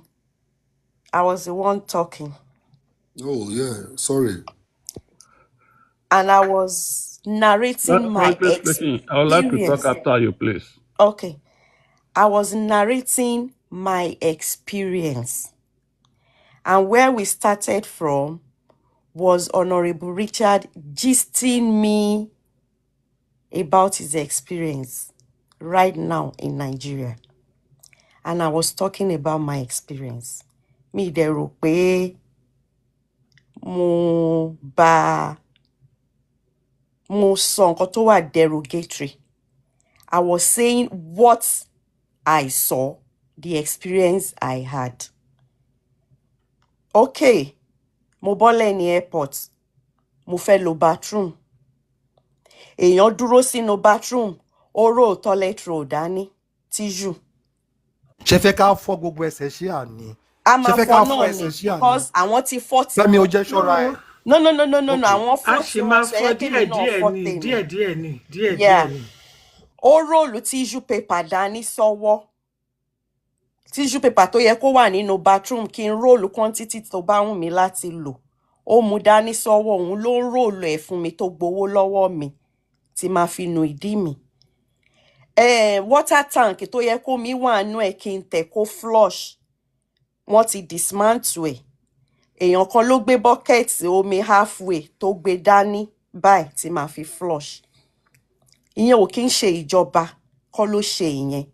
Àwa èèyàn là ń ṣe gbogbo yẹn. Àwa Nigerians fúnra ara wa là ń ṣe. Ẹ má gbàgbé trolley o. Mi mo mú bọ́ọ̀lì, mo ní mo bọ́lẹ̀ nínú plane. Ṣé bí mo ṣì bọ́lẹ̀ nínú plane ni? Mo wá ń bọ́ta trolley tó yẹ kí n, okay, assuming pé gbogbo check ni mo pass through yẹn. Trolley tó yẹ kí n gbé níbi tó wà, kí n slot owó sí kí n gbé. Àwọn tó build airport wọ́n ṣe síbẹ̀ bó ṣe yẹ kó wà o. Àwọn èèyàn wa yìí náà la tú gbogbo ẹ̀ka tán wá ha sọ́wọ́, tán ṣẹ̀ máa wá gba owó lọ́wọ́ ẹ̀ tán máa gbé trolley fún ẹ. Àti bọ́ta parking garage, o ò lè bọ́ta. Kí n tó jáde nínú airport, as much as mo tún láwọn tán wá lead mi jáde, I spent nothing less than 30,000 naira just to get out of the airport. I was narrating my experience. Mo fẹ́ ṣe NIN tí mi ò tiẹ̀ mọ̀ pé mo ti ní NIN. Wọ́n dà mí ríbo. After spending 50,000 naira, tán forúkọ mi sínú system ni mo rí pé mo tẹ̀ ti ní NIN láti 2015 ní Houston. Nígbà tán wá ṣe BVN fún wa. I didn't know that. Mo ń sweat báyìí. By the time tí máa délé lọ́jọ́ ẹ̀bẹ̀ gbogbo ojú mi sú ni. Bí pé mo ń fọwọ́ nojú báyìí sweat tí mo ń ṣe. I was just narrating my experience. Gbogbo bí tí mo ń lọ, mo fẹ́ ra nǹkan, tí mo ń fẹ́ ná owó mi, wọ́n ń kanra mọ́ mi, wọ́n máa jájú ọmọlé alámàlà tán lọ mú alátòkò Ṣakí. ó bú mi. Ọ̀gá ẹ̀ tó ń ṣiṣẹ́ fún kò rí nǹkan kan sọ sí. Gbà tó dẹ̀yà tí mo rí pé mi ò lè cope, mo dẹ̀ jókòó sínú apartment, service apartment tí mo dé sí. Mo order gbogbo nǹkan mi wá bá mi. I was just narrating my experience. Gbogbo eléyìí tí mò ń sọ ẹ̀, kò kí ń ṣe Nigerian government ló ń ṣe o. Àwa èèyàn là ń ṣe. And your next one, if you remember the day we were debating this thing, mo sọ mo ní, àwa èèyàn la bà Nigeria jẹ́. I love Nigeria because wàhálà tí mò ń ṣe ní America, mi rò pé mo ṣe 1/10 when I was in Nigeria. And I know what drove me from Nigeria. Ẹ̀ẹ̀mejì, mo sọ fún Honorable mo ní mo máa ń bẹ̀rù because trauma ló gbé mi kúrò Nigeria. We were robbed twice lóru nílé wa. The second time, wọ́n pa Megad wa, àti ẹ̀ mọ̀ gan. Wọ́n ti fàdá ṣá orí ẹ̀, wọ́n ti jù sínú kọ́tà. Mo kàn rí droplets of blood láàárọ̀ ni ẹ̀jẹ̀ wo lélẹ̀. Ká tó mọ̀ pé Megad wa náà ti pa, wọ́n ti fàdá ṣá orí ẹ̀. That was the last time. For 2 weeks, mi lè sùn, trauma. That was when I decided I was leaving. So, ṣé mi tí trauma yẹn tó wà lára mi tí mo fi dé, mo wá dé lóyìnbó, àìmọye ìgbà tí máa gbàgbé tilẹ̀kùn tí mi ní rántí gan pé mi tilẹ̀kùn tí máa sùn tí n bá gbọ́ gbòsì ń bẹ́ẹ̀ bóyá mọ́tò tó wà kólẹ̀. Tí mo ní peace of mind kí mi wá ní make comparison. Of course I will make comparison. Mo tún wá lọ lé pé okay o, mo lọ ṣe nǹkan lé. Mo tún ṣe ń rí pé instead kó get better, ó ń bàjẹ́ sí ni. So I'm not supposed to talk about it because I don't understand. I was just talking about my experience. Ẹ̀dẹ̀ débí, ẹ̀dẹ̀ kìpọ̀n rí gbogbo wa fún wa. Anyway, that's my own submission. I don't know. Your next door neighbor. Okay, sir. Where's GB Poch? Frankly speaking, I'll start from you now. Look at everything that you just said now. And I like the fact that you said it is not Joba. It is man-made problems. Now, that I want to hear by the airport, everybody. Good morning, everybody. I will wait. Can I finish my submission, please? I just quit. I just say good morning to everybody. Okay, good morning. So, I want to pàdé yẹn tó bá ní opportunity láti kúrò ní Nigeria bá wá sí America, àbí London, àbí anywhere in abroad, they will couple. Wọ́n bẹ̀rẹ̀ sí hùwà tó dáa torí pé òfin wà nílùú tó wà yẹn. Ṣùgbọ́n kìdẹ̀ bí kò sí òfin ní Nigeria torí pé wọ́n implement òfin yẹn lóníkálùkù ṣe ń ṣe yamayama tóhun. Mo sọ̀rọ̀ nítorí àwọn debate ọ̀rọ̀ yẹn tó bá rántí. I said nǹkan tí Nigeria need magic kankan, change of attitude. Gbogbo every Nigeria ló corrupt, every Nigeria. Ẹni tó bá ti kúrò nílùú yẹn tó bá lọ sílùú mi tó wò pé òkè òun rọ́tọ́mọ tí wọ́n ń ṣe tọ́wọ́n bí a bá sọ fún wa nílé yẹn tó bá gbé délùú yẹn lára kọ́pù kò fẹ́ kọ́ lé òun padà sílé, kò fẹ́ ṣẹ̀wọ̀n, ó fẹ́ abide by the rules of the ìlú tó wà, apart from àwọn tó ń ṣe level and all that. But òun tó jẹ́ wọlúwàbí ó fẹ́ abide by the rules of the country where he lives or where he resides. Ìyẹn la fi máa ń dé lóyìnbó, la fi máa ń dé èèyàn gidi. Ọ̀pọ̀lọpọ̀ wa táwa lóyìnbó yìí táwa wà ní Nàìjíríà, ìwà tọ́pọ̀lọpọ̀ àwọn tó wà bẹ́ẹ̀ lọ́wọ́lọ́wọ́ yẹn wù òun là máa wù. Speak for yourself, sir. Everybody need. No. Speak for yourself. I've never been lawless in my life. You are one out of 100 billions.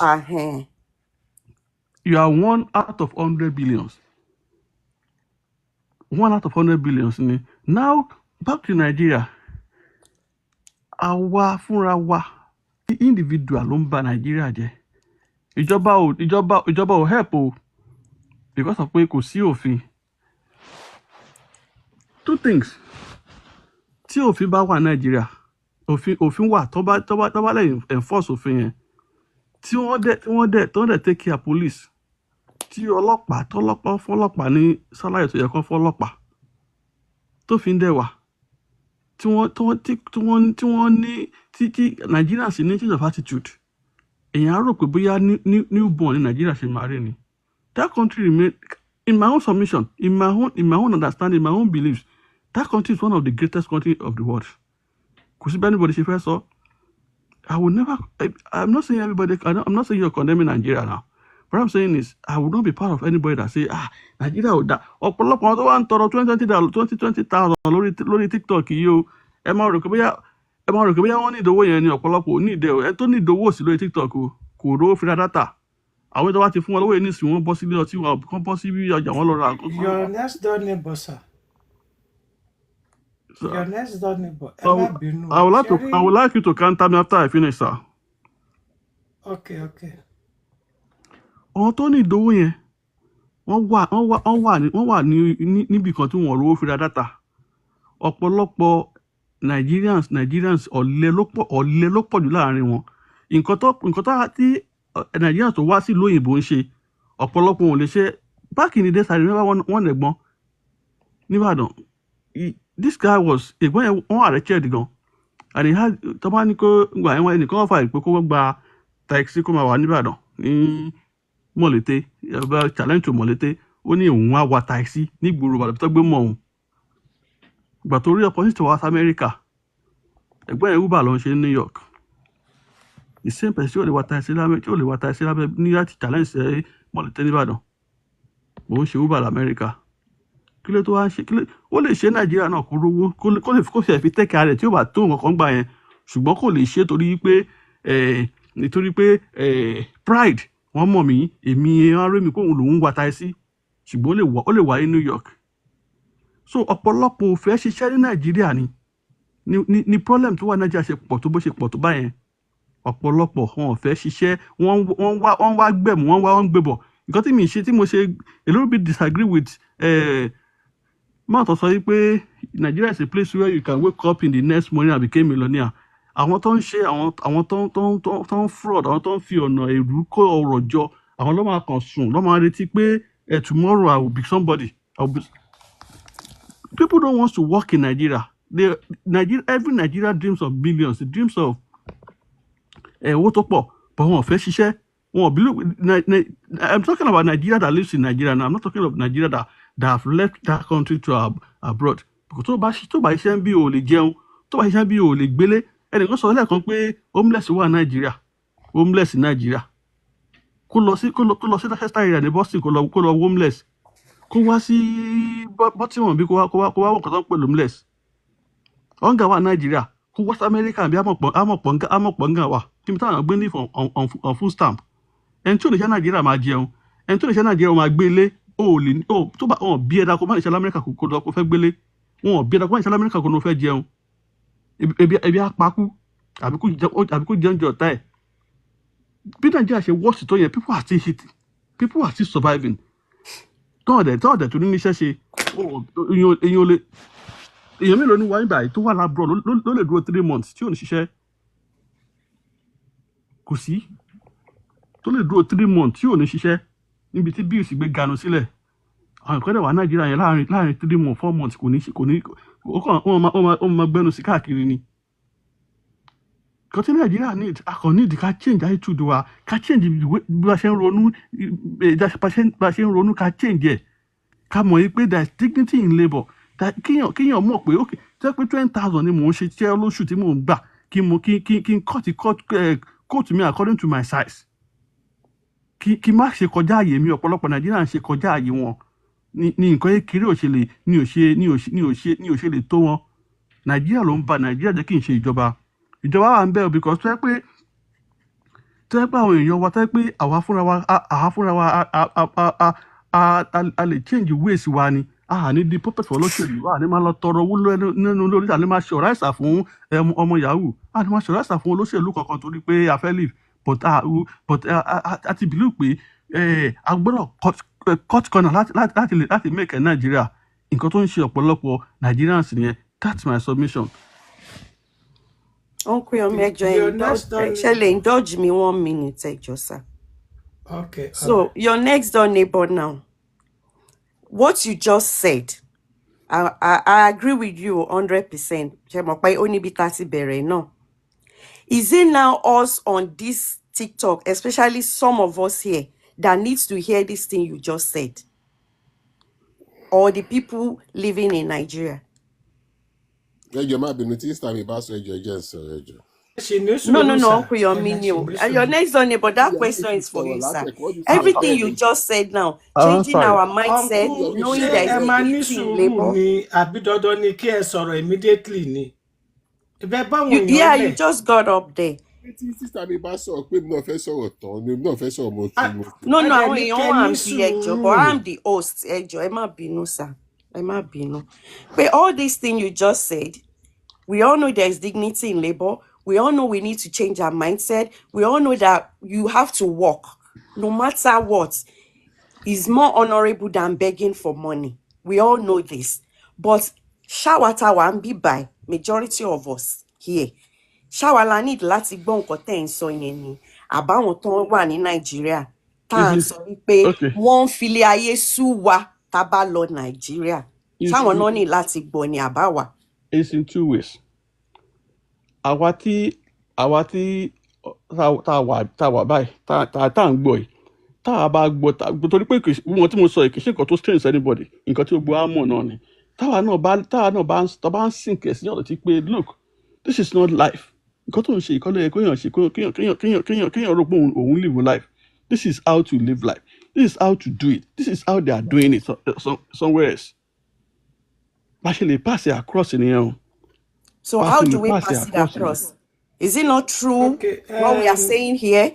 Yes. Frankly speaking, wait, you see, sir. We are now dragging this, and now what Mr. Femi said, he admitted the problem. It was just full of if, meaning they accepted the defeat. Your next door neighbor, Kani no ni your next door neighbor also. Both of them did not highlight anything that is working, except the Timi Obagbo Dada. None of them. Kani pe bọ̀dá yẹn taxi tí ó lè wà ní Nàìjíríà ó wà nílùú òyìnbó kani kinní kan Nigeria could have been kinní kan wọ́n sọ̀rọ̀ figurative in the future à ń sọ nǹkan tó ń ṣẹlẹ̀ lọ́wọ́lọ́wọ́ kí ló mú the majority of the trained doctors. In fact, ó lè tó jẹ́ pé president Nigeria etí ló ń dùn kò gba treatment ní Nigeria. That is a whole president. Púpọ̀ nínú àwọn tó wá torí mo fẹ́ better future fáwọn ọmọ mi ni. Tó bá jẹ́ pé a lè ṣe tó bá jẹ́ pé kán. Now, on sọ̀rọ̀ ń pa homeless nílùú òyìnbó. Let us talk about the percentage. Púpọ̀ nínú homeless nílùú òyìnbó èyí tó jẹ́ let me use the word resident. Right? Tó jẹ́ resident ìlú yẹn tó jẹ́ ọmọ ìlú yẹn. Èyí tó bá jẹ́ homeless nínú wọn á jẹ́ pé ó mu egbògi olóró. Àbó fúnra rẹ̀ wà homeless kẹ́nibọ̀dì wá kóòtù mi. Torí ní àwọn ìlú òyìnbó tá à ń sọ yìí wọ́n ní classes mẹ́ta. The low, which is the poor, the medium, which is the working class, and the elite. Àwọn tí wọ́n sustain economy are the medium, which is the working class. Àwọn the low ìjọba ló ń tọ́jú wọn. Àwọn elite ni wọ́n ń kówó ìlú jẹ tó ṣe wà ní gbogbo ìlú. Ẹjọ́ ní Nàìjíríà táwa wà. Ẹjọ́ wo Honorable Richard turn back sí àkáǹtì mi máa gba àkáǹtì yín. Tẹ wá ń ṣe pọ́ọ̀nù fún wa ń bí báyìí sìn. But as the host, you can shut his camera now. Wọ́n ti wọṣọ. Mo ń lọ sí Èkó, sí Island. Ciao, ciao. Bye bye. Ciao. now ní food bank tó ń sọ ó wà káàkiri food bank mélòó ni àwọn èèyàn ń rush ṣebí ní ìlú èbó náà tí wọ́n ti ń ṣe food bank tí àwọn èèyàn ń tò ní irú èmi àti yín máa kọjá lẹ́gbẹ̀ẹ́ wọn náà bẹ́ẹ̀ but tírú ẹ̀ bá ṣẹlẹ̀ ní nàìjíríà ọ̀pọ̀lọpọ̀ stampede ló ń ṣẹlẹ̀ ń bẹ̀ náà yet we will now come out and say ká ní wọ́n ṣe báyìí ká ní kọ́lé àwa ń sọ nearly cannot kill a bird right now wọ́n ní kọ́ tó gbowó wa ni wọ́n ń yọ kínní àtọjọ́ tèmi ti wà níbi tí mo wà yìí mi ò rò pé ń gbàdúrà rí láti move from one town to the other of one city but wọn ò bí aláya honourable lọ bó ṣe ń lọ sí èkó yẹn kí yóò má gbàdúrà pé wọn lọ́hùn jọ ò ṣọ́ wa o má jẹ́ kí ó lè dá wa lọ́nà o right tí wọ́n bá tún máa sọ ká náà wọn ìjọba wa ṣe kíní ọ̀rọ̀ kání ni mo kàn ń gbọ́ látẹ̀ẹ̀kan ìyàtọ̀ tó wà ń bẹ nìyẹn kání and if ẹ jẹ́ ká wò síra wọn ẹ jẹ́ ká fi kání sílẹ̀ ẹ jẹ́ ká fi futuristic lẹ̀ futuristic yẹn ni wọ́n ti ń sọ kí wọ́n tó bí ìyá bàbá mi Nigeria go better again Nigeria go better again and it's even happening ní pé president tó bá lọ a máa ń miss ẹ̀ so gbogbo nǹkan tá à ń sọ látẹ̀ẹ̀kan àwọn méjì tí wọ́n sì sọ̀rọ̀ in their speech wọ́n admit if kan náà sọ so Mr. Ọlátúnjí ẹ lè sọ̀rọ̀ ń sìn sá kí kó má dàbí ẹ lé pé a deprive yín. okay sir ẹ jọ Mr. Ọlátúnjí kẹ́ tó sọ̀rọ̀ ẹ jọ. Okay, Manis. I was a civil servant for 10 years kí n tó kúrò ní Nàìjíríà so payee tax ni mo ń san wọ́n yọ tax ní owó mi when I was entitled to 10 years early retirement, which I did. Up till now, my benefits more release ẹ o. Mi ò tiẹ̀ tí fẹ́ sọ̀rọ̀ lọ síbi bóyá wọ́n yọ tax àbí wọ́n yọ tax. Mo kàn rántí nítorí because no, as me, my mother was a civil servant. As a child, ni mo ti mọ̀ pé kí mọ́mí mi tó gbọ́ owó wọn ni wọ́n ti ń yọ tax wọn. Right? But our people tó bá fẹ́ ṣàbòsí wọn ò ní rí yẹn sọ. Mi ò rí pé kí wọ́n bí màmá mi ní tax clearance because she was a civil servant. Wọ́n ti yọ. But tó bá máa sọ, ọmọ aráàlú ìbò kẹ́ tó gbowó, táàsì tó ń yọ àárín nǹkan tó fi ń ṣe náà. Ṣẹ́ni tí ọ̀tẹ̀ bá ti wà nù kan, kò sẹ́ni tó bẹnu àtẹ́lu Nàìjíríà o. We are saying things are not working. You are now coming out with if. Mr. Olatunji ẹ sọ̀rọ̀. Bọ́dà mi, gbogbo everybody ti sọ̀rọ̀ tán, wọ́n ti sọ̀rọ̀. Tẹ́ mọ̀ pé nǹkan tó máa happen pé bọ́dà Yomi, mi ì lè sọ tẹ́ ń gbé. Ẹ ní a good knowledge nípa Naija. Mi ì lè sọ bí ẹ wò yìí, mi ò rò pé Naija lẹ́ ń gbé, ó yẹ kọ́ ni. Ẹ ní good knowledge nípa Naija àti diaspora. Ṣé rí bọ́dà mi tó ń sọ̀rọ̀ tó náà wà Naija yẹn? Tí èèyàn ò bá dé kò ní Naija rí, èèyàn ò lè sọ̀rọ̀ nípa ọ̀rọ̀ diaspora àti Nàìjíríà. Firstly, Nàìjíríà bí Naija ṣe wà òkè tó ní ó wà òkè ṣe kìíní. Kí Nàìjíríà má lè ní just one common plane. Ní nílẹ̀ kó máa travel wá sí ìlú yìí. Ethiopia tí ò dáa tó Nàìjíríà, wọ́n ní plane tó ń wá sí ìlú yìí. Ẹ̀dẹ̀ ń sọ pé Nàìjíríà dà. So and again, ní Nàìjíríà, ọmọ mélòó ló wà ní age of 25 tó bìdì life ẹ̀ Naija tó ti ní mọ́tò tiẹ̀ tó ti nílé tiẹ̀. Tó jẹ́ pé bó bá ṣe finish school báyìí tó bá ṣe finish uni tó lọ sí placement ó ti ríṣẹ́ lẹ́sẹ̀kẹsẹ̀. Kọ́kọ́ sọ percentage ọmọ mélòó ló finish university ní Nàìjíríà tó dẹ̀ ríṣẹ́ straight away. Òun láti mọ̀yàn ìsádà kí àwọn parents ẹ̀ kú ọmọ èèyàn nígbà wo ni wọ́n tún ṣe plane earpiece tó yẹ pé nàìjíríà náà ló tún ní èèyàn kan náà ló ní plane yẹn o complain ti wà wọ́n ní plane ò ń ṣiṣẹ́ wọ́n ní entertainment kíni wọn is very poor tó ṣé irú èèyàn bẹ́ẹ̀ lè wà nílùú yìí kó ní plane bọ́ bá ṣe complain báyìí wọ́n máa cancel flight yẹn ni you understand so ní tèmi kan sọ pé ẹni tó bá wà ní nàìjíríà tó bá kúrò ní nàìjíríà tó wá lò 6 months ní diaspora the way of thinking onítọ̀hún máa tàn sọ̀rọ̀ yẹn ẹ má bínú o the way tẹ́ fi máa think tẹ́ bá padà sí nàìjà ó máa yàtọ̀ sí ìgbà tí ẹ kúrò ní nàìjíríà lọ. mo ní èèyàn kan tí mo mọ̀ ní ìlú yìí tó yẹ pé ó kọ́ ilé báyìí ó kọ́ ilé ní Màgòdò ó dẹ̀ kó àwọn ọmọ ẹ̀ 4 lọ sí nàìjíríà for first time táwọn ọmọ ẹ̀ fẹ́ lọ sí nàìjíríà àwọn ọmọ ẹ̀ dé dé nàìjíríà ìjọ kẹta làwọn òde wá bá wọn ṣe mọ̀ pé àwọn ọmọ yẹn ó dẹ̀ náà wò ní dé nàìjíríà mọ́ ọmọ mélòó ló wà ní diaspora tó lóun máa lọ nàìjíríà pé òun fẹ́ lọ settle sí nàìjíríà pé òun fẹ́ lọ ṣiṣẹ́ nàìjíríà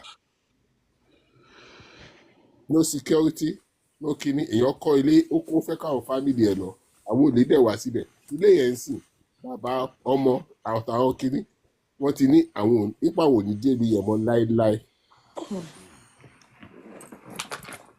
so ẹ máa wo láìpẹ́ yẹn so ní tèmi kan sọ pé tàbá di pé à ń fi nàìjíríà a fi ń wé kinní wọ́n dẹ̀ tún sọ̀rọ̀ homeless ọ̀lẹ anywhere in the world ọ̀lẹ ló máa ń di homeless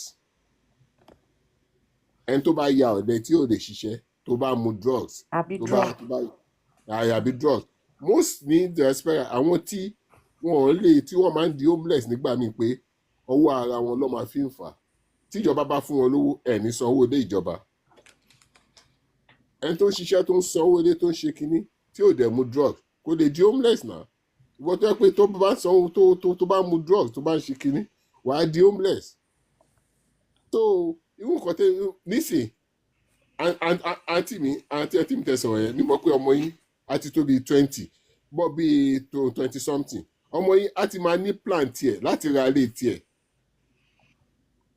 ní nàìjíríà olùṣìnà ni ọ̀nkọ́ Látúnjí olùṣìnà ni kí ló kàn yín pẹ̀lú ọ̀wọ̀n wọn ṣé ẹ fẹ́ fi style mọ̀ bóyá ó sì ń gbàgbọ́ mari olùṣìnà àgbàlagbà. ẹni sùn ẹ calm down bẹ́ẹ̀ kọ́ ẹ kọ́ra so ẹ mọ̀ á ti ní plan ọmọ mélòó nísìn ẹ lè bọ́ síta ní 2 o'clock òru kẹmú kí n ní nàìjíríà kẹ́ni pé ẹ fẹ́ lọ ṣe shopping ẹ fẹ́ lọ ra nǹkan ìfọkànbalẹ̀ wà ẹ understand so ẹni tí ò bá kó nàìjà wọ́n dẹ̀ tún sọ nǹkan kan wọ́n ní gbogbo ilé táwọn ń kọ́ ipe àníkè tún fẹ́ sọ in December alone ẹ mọ iye owó tó ń wọ nàìjíríà ní December alone ẹni àwọn tó ń lọ nàìjíríà most ẹni tó wà ní diaspora most wọn ni wọ́n ń bọ́ àwọn tó wà nàìjíríà. ní nìkan ẹ mọ àbí òkè ó ti dẹ àná nìkan ẹ mọ iye tí mo ti sẹ́yìn. ẹ bó sì wà là ń bọ́ àwọn tó wà nàìjíríà. àwọn tí wọ́n ní homeless wà ní ìlú èbó wọn ò ever rí àwọn tí wọ́n ní disability. tí gọ́ọ̀mẹ̀ wa tún help. tó jẹ́ pé ìjọba ṣe rí àwọn èèyàn wa. bọ́dà mi yẹn sọ wọ́n ní cousin àwọn kan àbúrò àwọn kan 6 ló wà ní amẹ́ríkà ẹ bá mi bi wọ́n pé ṣé lọ́jọ́ ti wà lamẹ́ríkà yẹn ṣé wọn ò pè wọ́n pé kọ́níà àbúrò mi ọ̀wọ̀ ẹ̀fà o bá mi jọ́ nítorí ọlọ́run mo nídìí owó mo nídìí ọkàn. so èyí tẹ̀mí kan fẹ́ fi kú ni ẹ má kọ́ má fi wé rárá àtọ̀ ṣe rí àwọn ẹlòmíì máa ń wà mí sọ bọ́dà tí wọ́n bá ní opportunity láti kú nàìjíríà yẹn lọ́ máa ń fẹ́ máa sọ̀rọ̀ náà wọ́n mọ̀ pé kí ni fẹ́ lásán o tí nǹkan bá ń jóyàn tí wọ́n ò ní lè sọ síta wọ́n mọ̀ pé nàìjíríà ò dáa o but wọ́n á fẹ́ máa péjọ because. suffering and smiling ní Fẹlá pé. thank you my brother nítorí ṣe wọ́n nàìjíríà kò sẹ́ni tí tẹ́ bá wà nàìjíríà kò sẹ́ni tó gbogbo bójú wọn ṣe máa ṣe kí wọ́n ṣe bọ́tà airport báyìí lásán ẹ̀rú máa bà yín ni bí ẹni pé wọ́n máa attack yín ẹ mọ̀ so ẹni tí tó bá ní opportunity láti kó nàìjíríà bóyá jealousy ni o lọ́ máa bring nàìjíríà pé nàìjíríà dáa Nàìjíríà ṣe kínní àìmọye doctor tó yẹ pé wọ́n kó white doctor fi ń kó Nàìjíríà. Anyway, nǹkan kan tèmi kan mi fẹ́ sọ ní tèmi kan fẹ́ fi tàbáríkà máa sọ wọ́n dey understand nǹkan tèmi kan fẹ́ sọ ní tí kan fẹ́ fi kún nìyẹn ẹ ṣe. Sorry.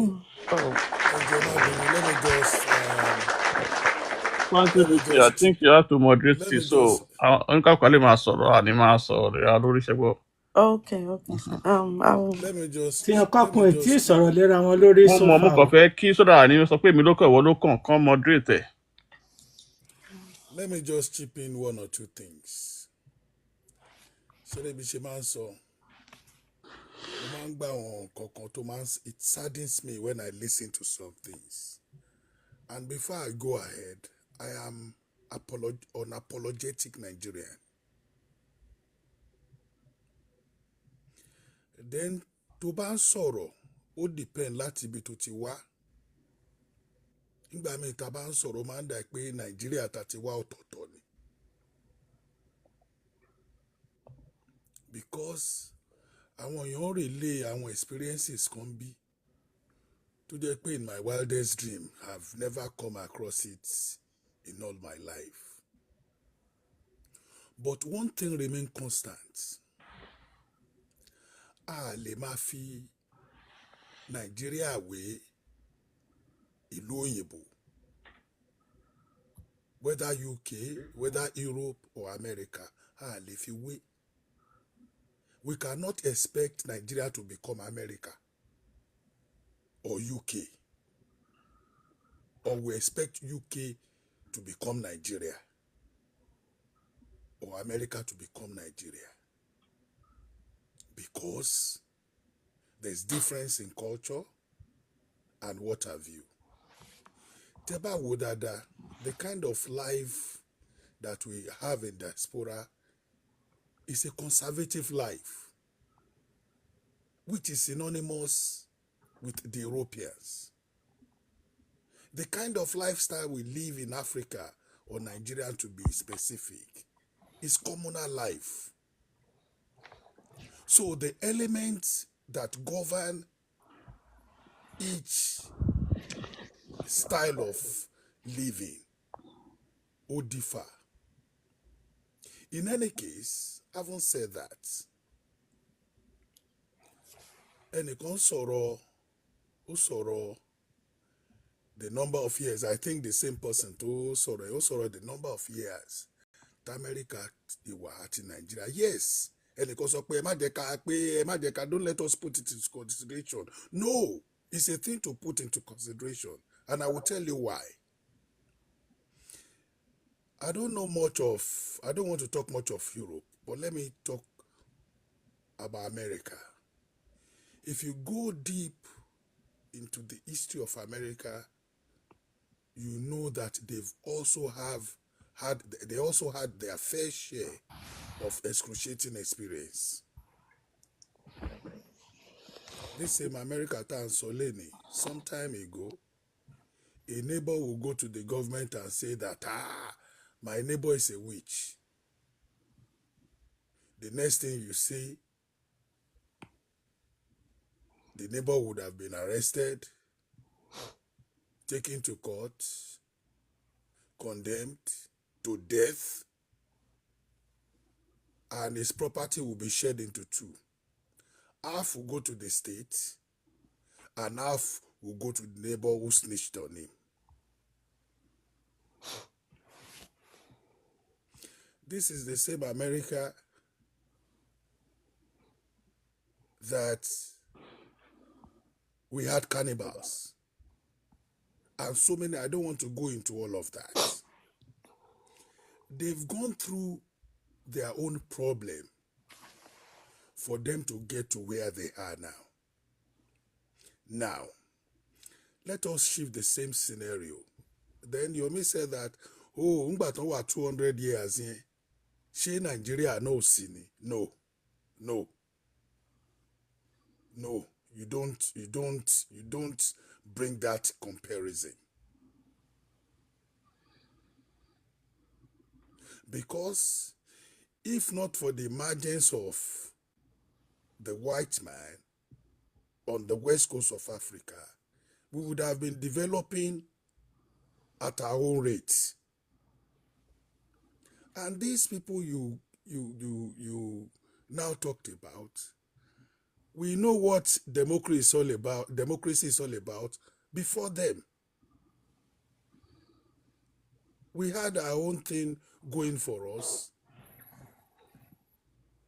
before they come by. So whatever they do here is based on their culture. And that is why you can't actually compare America, the way America operates now, and Europe. Is different. Why? Because they are different people with different culture, different background, different orientation. Likewise, Nigeria. And do not forget, even after the emergence of the white man, we started self-rule in 1960. Not quite 6 years after, the military came into power. Like I used to tell anybody that cared to listen, the worst thing that happened to that country is military rule.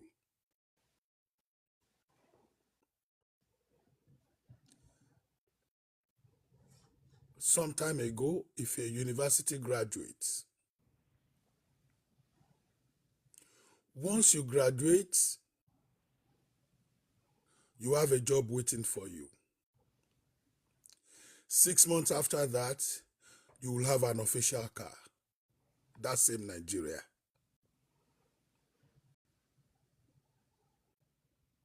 That same Nigeria is where you have primary school students, pupils, and by extension, secondary school pupils. No matter how far they want to travel, it used to be on the government. Not just the government, even the private transport operators accommodated such gestures. Then we talk about Nigerian Airways, the plane. Nigerian Airways used to be one of the best in the world. Tó jẹ́ pé Nigerian Airways plane, ẹyọkan ò járí, there's nothing like that in history. The same Nigeria tá à ń sọ yìí, ní system bá ṣe ń ṣiṣẹ́ ń bí náà ló ṣe wà ń gbà yẹn. We have those who will do the morning shift, the afternoon shift, and the night shift. Bá ṣe ń ṣe overtime ń bí ń sìn, bẹ́ẹ̀ náà náà ń ṣe Nàìjíríà ń gbà yẹn.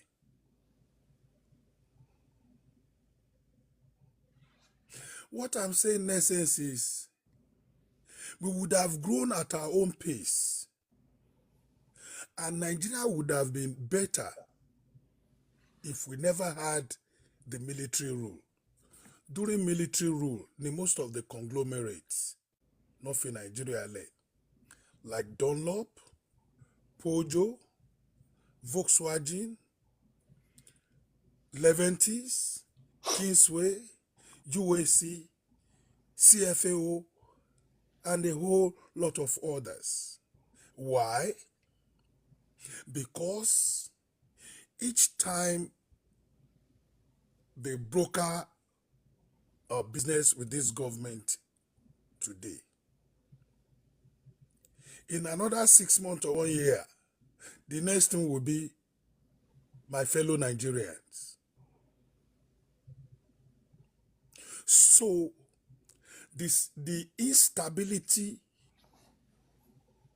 in the continuity of governance also contributes in no small measure to the problems we have in Nigeria today.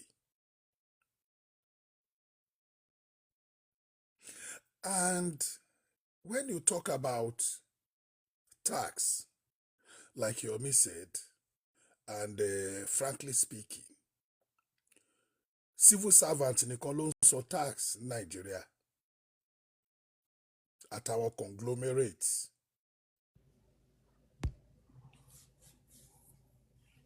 But níbí, everybody, whether you work for the government or not, you have to pay your tax.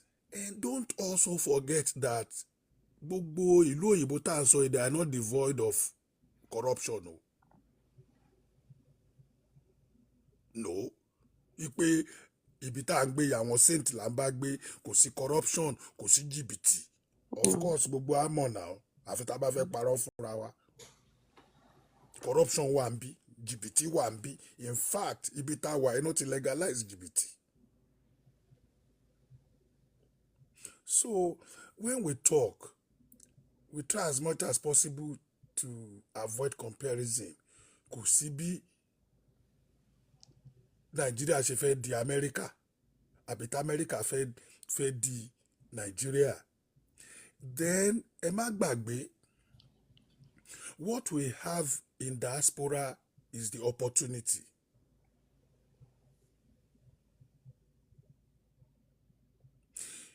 If something is not going down well for you, you also have the opportunity to leave it and do something else. It is the opportunity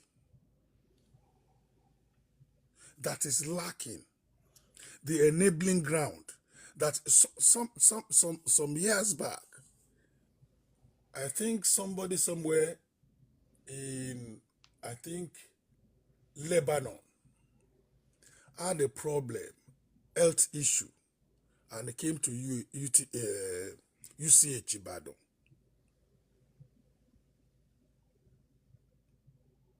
"20 years after, he came back to want to replicate exactly what was obtainable at UCH in Lebanon, and they came back to find out that the whole place was in shambles."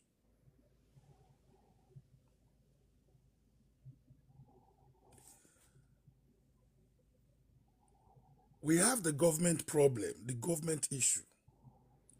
But like, frankly speaking, said, àwọn èèyàn tá wà ń bẹ̀, we have a whole lot to do.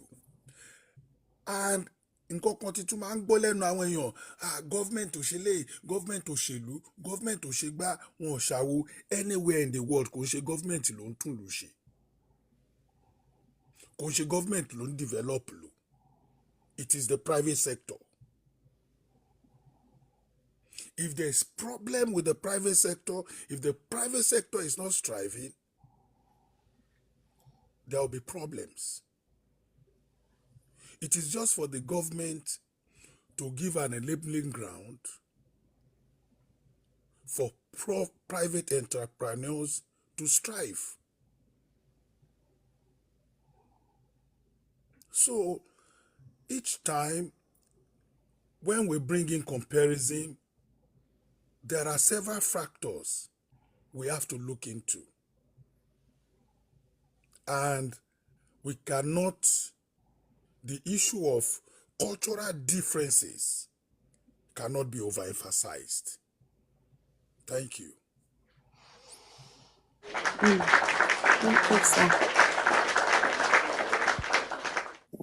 Thank you. Dokisha. Can I go? Can I go? You will Oh, talk. Marconi, oh, Please you wait, came sir. in, you Wait. were the last person to come in, so please hold on. Okay. Thank you, yeah. Um, I'm listening to Doki. you, sir. Sir? Okay, yeah. Kò sí ẹni tó ń compare. Àwọn èèyàn ni wọ́n dá comparison yẹn lẹ̀. Now, gbogbo nǹkan tẹ́ ẹ sọ sà, èmi ṣì bá scholar boss, which I know you know much about it. check and wọnú scholar bus ọjọ́ Sunday ni àwọn ẹ̀gbọ́n mi máa lọ ra ticket bus pass from CMS to Kefi mo sì bá LMTS mo mọ Sapass amusement park used to be in Onikan ibi tó kọ́ museum center sílẹ̀ ní. Those good old days were there. We were not comparing per se. But nǹkan tó mọ́rọ̀ ẹ jáde lénìí ni pé nǹkan bàjẹ́ and things are going down the drain. Now, gẹ́gẹ́ bí nǹkan tẹ́ máa ń sọ, àwa máa pọtí ilé kín. Nigeria is the best country in the whole world. Yet, a fi ń console ara wa ni. Nínú gbogbo nǹkan tẹ́yìn náà sọ́nsìn dọ̀kì, I saw a lot of if. No, I never said if. If yẹn. I never said if. Okay. I never mentioned if. I missed it. Okay, sir. Okay. I take that one back, sir. Okay. But yes, there is corruption everywhere. Nǹkan táwa ń sọ, what are the percentages? Tẹ́ bá ní ká má compare. Middle class, wọ́n ti parẹ́ ní Nàìjíríà. It is either you are super rich Or you are super poor. Meanwhile, either you are politician or only. And you want to tell me pé Elitonia better pass my neighbor àti Jalopi kan, you want to class yourself as middle class? Nǹkan tá à ń sọ nìyẹn sà. Because àwọn èèyàn nǹkan kan ni ó lé wọn kúrò ní Nàìjíríà. Ṣẹ́wárẹ̀ tí ó wá fọ́nì jù ni pé àwọn tó wà ní diaspora bí Nàìjíríà ṣe dá tó tí wọ́n ń sọ yẹn wọn ò lọ jókòó sí Nàìjíríà o. Wọ́n wá ń fa gbùrù nílùú òyìnbó ni o. Wọ́n dẹ̀ máa ní Nàìjíríà if ìyẹn let us call a spade in the sense that check and balance. Nobody is holding themselves accountability. Okay, now ẹ wo enlightenment structure tó wà nílùú òyìnbó. Let me give you one example and I will mute back, sir. Ní race course àbí CMS, liceman á lọ sápamọ́ sí corner. A wá gbé signboard tó ní no one way, ó máa yọ kúrò ńbẹ̀. Á dúró kẹgbà one way yẹn, á wá bẹ́ síwájú mọ́tò ẹ̀. But ní ìlú òyìnbó, kẹ́ tó wọ bẹ̀ ni wọ́n ti máa sọ no left turn. Ni wọ́n ti máa sọ 20 zone, 40 zone. Look at that level of enlightenment. Doki, nígbà tẹ́yìn train àwa, we were doing a lot of enlightenment program. Wait, wait. Ibi tó sọ̀rọ̀ dé yẹn, you just brought something to my notice. Nǹkan tó sọ pé last man ṣe yẹ, àwọn ọlọ́pàá ṣe bí. How come, Doki? O ṣe ìyá mi ọlọ́àkẹ́. Àmín. Now, ọlọ́pàá lọ park sí corner. Níbí, ọlọ́pàá lọ park sí corner. Ìyá wọn máa ń sá pamọ́, bọ́ ẹ máa sọ̀rọ̀. Níbi tó ti ní rí. Tó bá sáré jù àbí ṣe kínní, o máa ṣáná tẹ̀lé ẹni. But Doki, ẹ mọ speed limit bẹ̀yẹn o. Wait now, gbogbo àlàyé àṣà kọjá After Doki, èmi ló kàn. No, your next door neighbor. Wait. Ọmọ Akin kan. Oh God, frankly speaking, wọ́n ló sọ̀rọ̀ jẹ́ kí n. Ẹ má bínú. Ní 4 days ago, Yomi, níbi tá a máa ń park sí.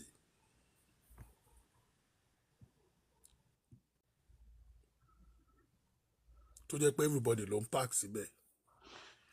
Mo dé láti ibi iṣẹ́ bíi 9 o'clock nígbà tí màá fi wo space, kò sí space mọ́ tí màá park sí. So mo láti lọ park sí ojú títì bí tá a máa ń park sí. A ti ń park síbẹ̀ sí kò ń ṣọ̀rọ̀ ọdún kan àbọ̀dún méjì o. Nígbà tí màá fi jí ní ìjọ́ kejì fẹ́ máa fi lọ́bi iṣẹ́ tí màá dé di mọ́tò mo ti bá ticket. Kí ni nǹkan tó ṣẹlẹ̀? Wọ́n dẹ̀ wá lóru. wọ́n rí no parking mọ́ bẹ́ẹ̀ wọ́n dẹ̀ serve gbogbo ẹni tó wà ń bẹ̀ ní ticket. ṣé mo lè sọ sí nǹkan tẹ́ sọ yẹn sà? Yes now. No parking yẹn ò new sà. It's not new. It means somehow wọ́n ti yọ wọ́n ti yọ no parking bẹ̀ kúrò. Mama mi ń sọ fún ẹ kò sí signboard ń Mi bẹ̀. lè gbà pẹ̀lú yín sà. Tẹ́ bá lọ sí county, tẹ́ bá lọ county, lọ béèrè, lọ wádìí bẹ̀ yẹn dáadáa. Nǹkan tó wà ń bẹ̀ gangan náà wá dá padà síbẹ̀ yẹn. For the fact pé tí ń park síbẹ̀ ọdún méje èèyàn kankan ò yà sí yín, wọ́n ń wò yín ràn. Máa gbọ́ Kò mí kò right. madam fara ẹ balẹ̀ èmi owó ò sí ń bẹ̀ èmi lèmi narrate situation fún ẹ. Torí ibi tí mo ní mò ń park sí tó ti kọjá 2 years. Nǹkan tó ṣe gbé signboard yẹn wá tó ṣe gbé sign yẹn wá ni pé wọ́n ṣẹ̀ṣẹ̀ kọ́ another complex síbẹ̀. It would have been tó bá jẹ́ pé wọ́n gbé síbẹ̀ lọ́sàn-án tó wá ṣe lọ́sàn-án nobody will be parking there again. Bí ṣe ń sọ fún ẹ yìí àwọn èèyàn ti lọ challenge ẹ̀ ń kọ́ tó. Mo sì fẹ́ sọ ní pé ṣe bọ́ ẹ lè contest ẹ̀. Àwọn èèyàn ti lọ contest but mo ń sọ fún ẹ pé the point I'm making is pé kò síbi tó ti ń ṣe màdàrú.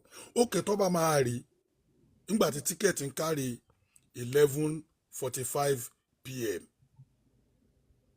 ó ṣe jẹ́ òru náà wá rí wọ́n wá rí kọ́ lè mi wọ́n wá. Bọ́dà mi dọ́kẹ́ ẹ má dúró ẹjọ́ mo fẹ́ sọ ọkọ mo ní fẹ́ẹ̀sì tẹ̀sán yẹn it's part of my job. Ṣé ikọ́ tó lè gbé any notice sí anywhere yeah? It's part of my wọ́n kò lè gbé any notice anywhere in the world yeah? They will give you 1 month 6 weeks notice. What if you notice for at the day? Thank you. And that wọ́n sọ dé yẹn pé káná máa gbé ní next month nsìn wọ́n á fún yín ní 6 weeks notice. Wọ́n á ti sọ pé for this day the place is going to be parking permit only. God bless you. Understand? By law, and that is why people are going. Notice.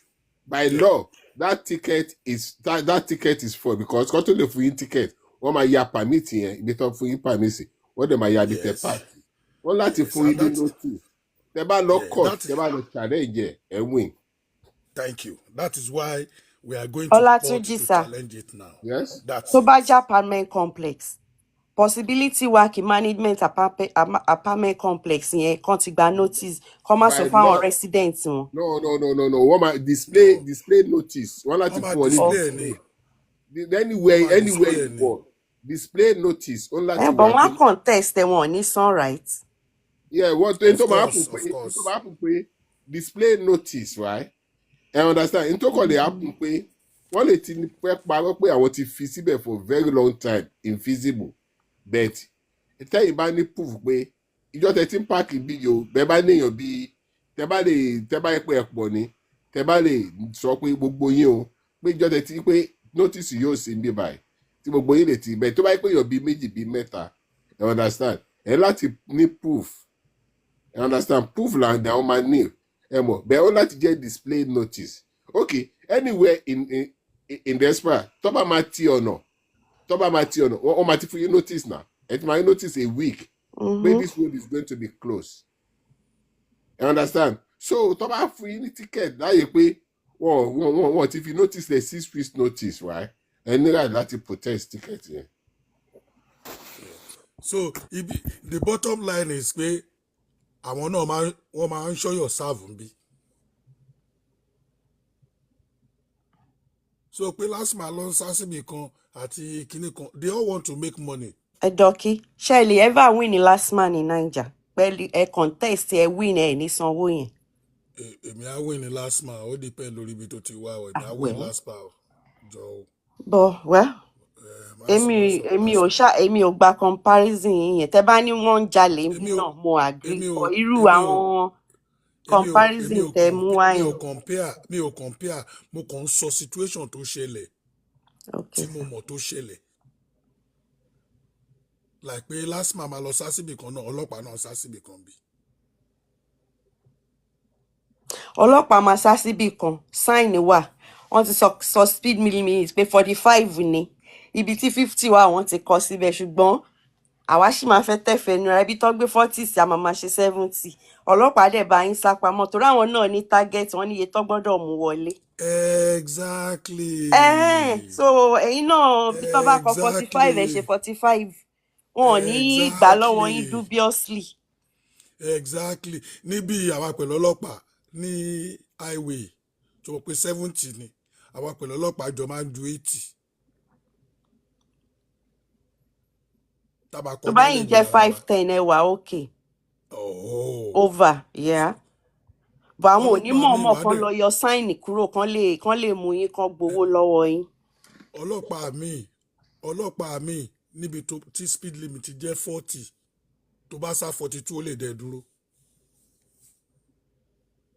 àwọn nǹkan tó ti ṣẹlẹ̀ rí ni mi ń sọ yìí kò ń ṣe pé mo kàn ń yé sọ. Okay sir, pé ká wọ́n lè pé move on. 40 speed limit tó bá sá 42 ó lè dẹ̀ dúró. Ó dẹ̀ lè sá 45 kó má dẹ̀ dúró. Ó lè sá 50 kó má dẹ̀ dúró. So each situation here is actually determined from the cop's perspective.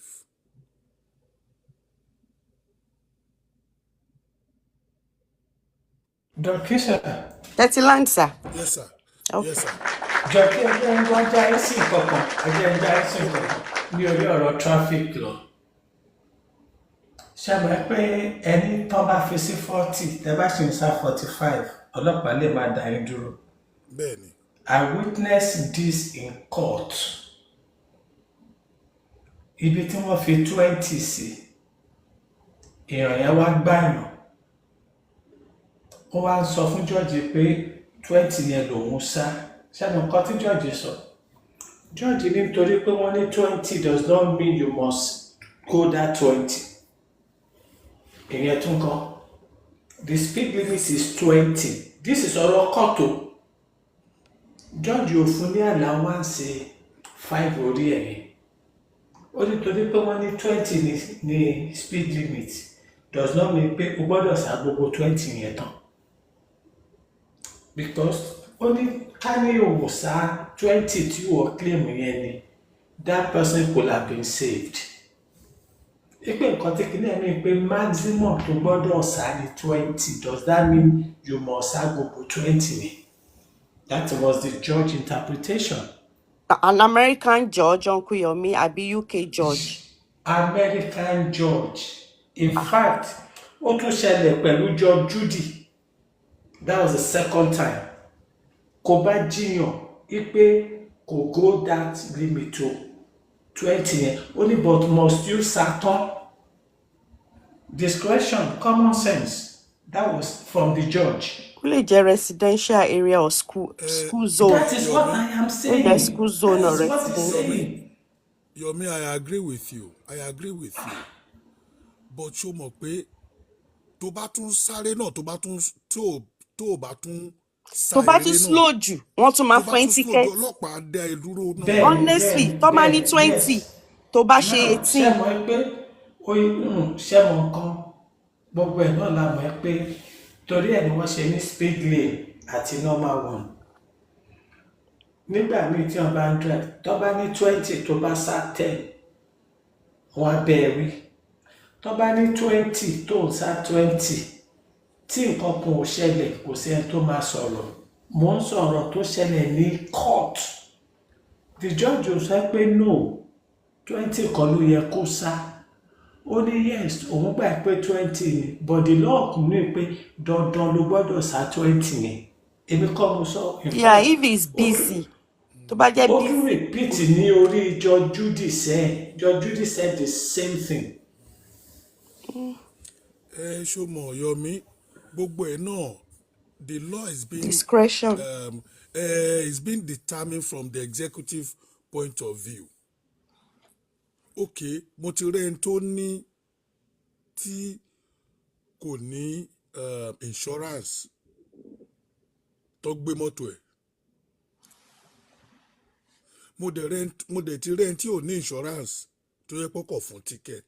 Dọ́kí sir, Yes ma. with due respect sir, I think kúrò lórí main topic wa. No kò sí bá a ṣe ní kúrò because nǹkan ìtàkùn tó so gbá ni òun ló ṣe légédé. Ìtàkùn tó so gbá ló ṣe légédé, ibi tá a ti ń lọ náà láti sọ̀rọ̀ débẹ̀. So the point is interpretation of the law is actually from the executive point of view. Ó depend lórí ọlọ́pàá tó múyàn bẹ̀ yẹn. Ó ní choice láti ṣe nǹkan tí ó fi ipò right at that particular time. Tó bá ṣe tí ò bá wá tẹ́ wa lọ́rùn, àwa ní kó nìṣó court. Káwọn tó tún mọ̀ jù wá lọ. Àbí kí ni mo fẹ́ jury trial? Àbí? Káwọn aráàlú bíi tèmi wá bá wa dá sí. Yeah. Òun ni. Dọ́kí, jury trial mo fi win ticket 1,150 bus school bus. Can you imagine? Mi ò san o. Can you imagine? So we also have to look at it seriously. Okay, sir. Thank you, sir. Happy last giving. ṣé Lasgidi fẹ́ sọ̀rọ̀ àbí kí ọmọ Akin sọ̀rọ̀? Àmọ́ Lasgidi, are you there? bọ́n wà ń bẹ̀ bí wọ́n ti sùn gan. No, Lasgidi ò sùn. Kerosene ni wọ́n. And on a lighter mood. Okay, it's not ready. He said I need 5 minutes. On a lighter mood. I won't be long. Honestly, the way you are running the show is just making, I don't know. You are in US, so I can imagine you are all trying to rest or something. It's like it's very, very. Oh yeah, go ahead. Go ahead. You Say it. Go ahead. I feel that it's very, very monotonous and unidirectional. They contribute or anything. It's like you two are chatting to yourselves and keeping us out of the loop. Honestly speaking, the thing that really got me to come up was the conversation about you can't compare Nigeria with other countries. I believe that that's a very, very false submission. Because for me, one of the best ways to improve in life is to constantly continue to compare where you are going, and where you are coming from with other progressive nations. Yeah. Where we say they compare Nigeria, history, America, our no history tiwa. So I think somebody have made that submission before. And then secondly is the fact that look at our politicians, for example, how much they are taking home. It's even more than what senators and parliament householders in UK are taking. Nigeria is backward. Their salary should be less than what the parliamentarians in UK and other developed world are taking. Nobody is saying anything about that. That's number two. Then on the issue of this, where we are and why the country is the way it is me personally, I believe until we come to a certain realization, then I believe we can start to make the right step in the right direction. Nigeria, I don't think the problem is the people, because we are humans like every other country, every other people from different countries in the world. We have the same way of thinking. We have the same predisposition. Corruption is everywhere. Nepotism is everywhere. When you don't need nepotism, everybody don't need here. Right? So we cannot blame the people. I am from the school of thought that believe that a man is the product of his environment. And I can prove that by saying that the things you will do in Nigeria, corruption you will get away with in Nigeria, even at your workplace, civil service or private sector. When you get to this country, you will definitely not be able to carry that out without being caught by a net. So the idea is this. I personally believe that until we all accept that Nigeria is a failed state, because if we keep denying that, will be with the wrong motive and the wrong purpose. Because Taba agree, Nigeria as a country from the 80s has been a failed state. Then we can sit down together and think about overhauling and rebuilding the remnants of the ashes of what we have as a country called Nigeria into what we want to see. I'm going to read to you the characteristics of a failed.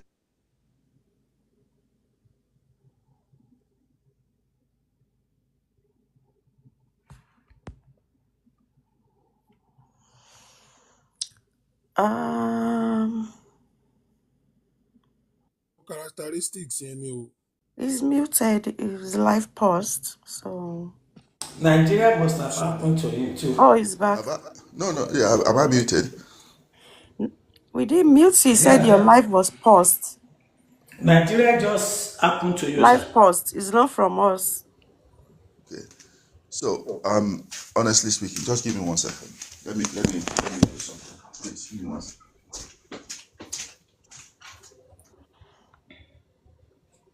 Okay, before he gets back, Professor History be live gan she come about. Actually, me and Honorable Richard, we were reminiscing at sọ̀rọ̀ 11s. Mo sọ̀rọ̀ meat pie 11s. Mo sọ̀rọ̀ Masco. Mo sọ̀rọ̀ Kingsway. Ibẹ̀ ni mo ti kọ́ escalator gùn. You know, we were reminiscing about how good a childhood we had. You know. Ọmọ ẹ náà ti dàgbà gan tó fi lè mọ escalator Kingsway. Kingsway no GRA Ìkẹjà. Kí lẹ mean? Yeah. Please go on. The characteristic of a failed state includes the presence of an insurgency, Boko Haram, the Yoruba nation, Odua nation. You're talking about the Igbos trying to go their own way. Yeah. Extreme political corruption, overwhelming crime rate suggestive of incapacitated police force, an impenetrable and ineffective bureaucracy, judicial ineffectiveness. Yeah. So these are part of the things that constitute a failed state. Can any one of us on this podcast or this platform tell me which of these things Nigeria is not demonstrating at the moment? The answer is nothing. But nothing is working. Those things that you mentioned too, there are some of them that are obtainable here. No, that's not true. Why are you saying no? That's not true. I'll tell you why it's not true. If you are talking about Scotland and Catalonian going their own separate ways, yeah, what are you saying? America. Yeah. What's going on in America? Is there a presence of an insurgency? Is there extreme political corruption? Is there overwhelming crime rates suggestive of an incapacitated police force? Crime rate. So yes, the police force in the country. Are you saying that they are not able to deal with most of the crimes that you have in the country? Hello? Is that what you are suggesting? Let me just tell you something, sir. Let me just chip in something, sir. There's somewhere here that even when you call 911, they will not come there. They will only tell you to move away from that spot.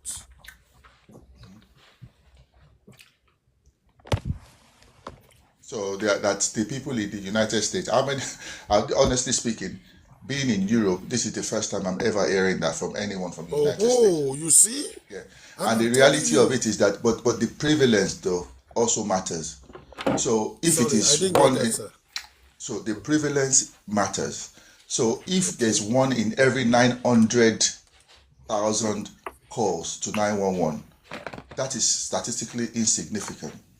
If you are in Nigeria today, tó bá jí mọ́tò ẹ̀, tó bá lọ sí police station, ìwọ ló máa fowó ara ẹ̀ epo sí van àwọn ọlọ́pàá. even go on to gbowó lọ́wọ́ ẹ̀ fún iṣẹ́ tó fẹ́ ṣe, then on top of that, they might not still even find your car. That doesn't happen in the United States, does it? I am not, of course. You see, so what I'm trying to say is that now. Yeah, but no, that is cases that cannot be solved. I mean, they might be trying to get a murder case resolved, and it will hit a dead end, whereby the evidence and everything they cannot lead them to actually catching the culprit. But the point I'm saying is that you are not going to pay the police officers to do the job. Yes, I'm only saying this because you said that you cannot find such things. Yeah, that's why I'm saying it. I am not making a case for what is obtainable in Nigeria. That is not what I'm saying. But why I said it was because you said you cannot find such cases. I'm charging it for you. Just that. No, but that's why I said to you, for it to be relevant, for it to be significant, it has to be the norm or the practice. So, you see, the point I'm trying to make is this, right? From today to tomorrow, this podcast, I guarantee you, on the topic Tawaii, this lady will be talking to people for the next 3 days. The problems of Nigeria, the problems of Nigeria, the problems of Nigeria. But the issue is that I personally believe that the fact that we believe that Nigeria is still a state is where the issue is. Nigeria is a failed state. And the way you address a problem, when you know that there's nothing to work with, to build on, is different from the way you will address a problem.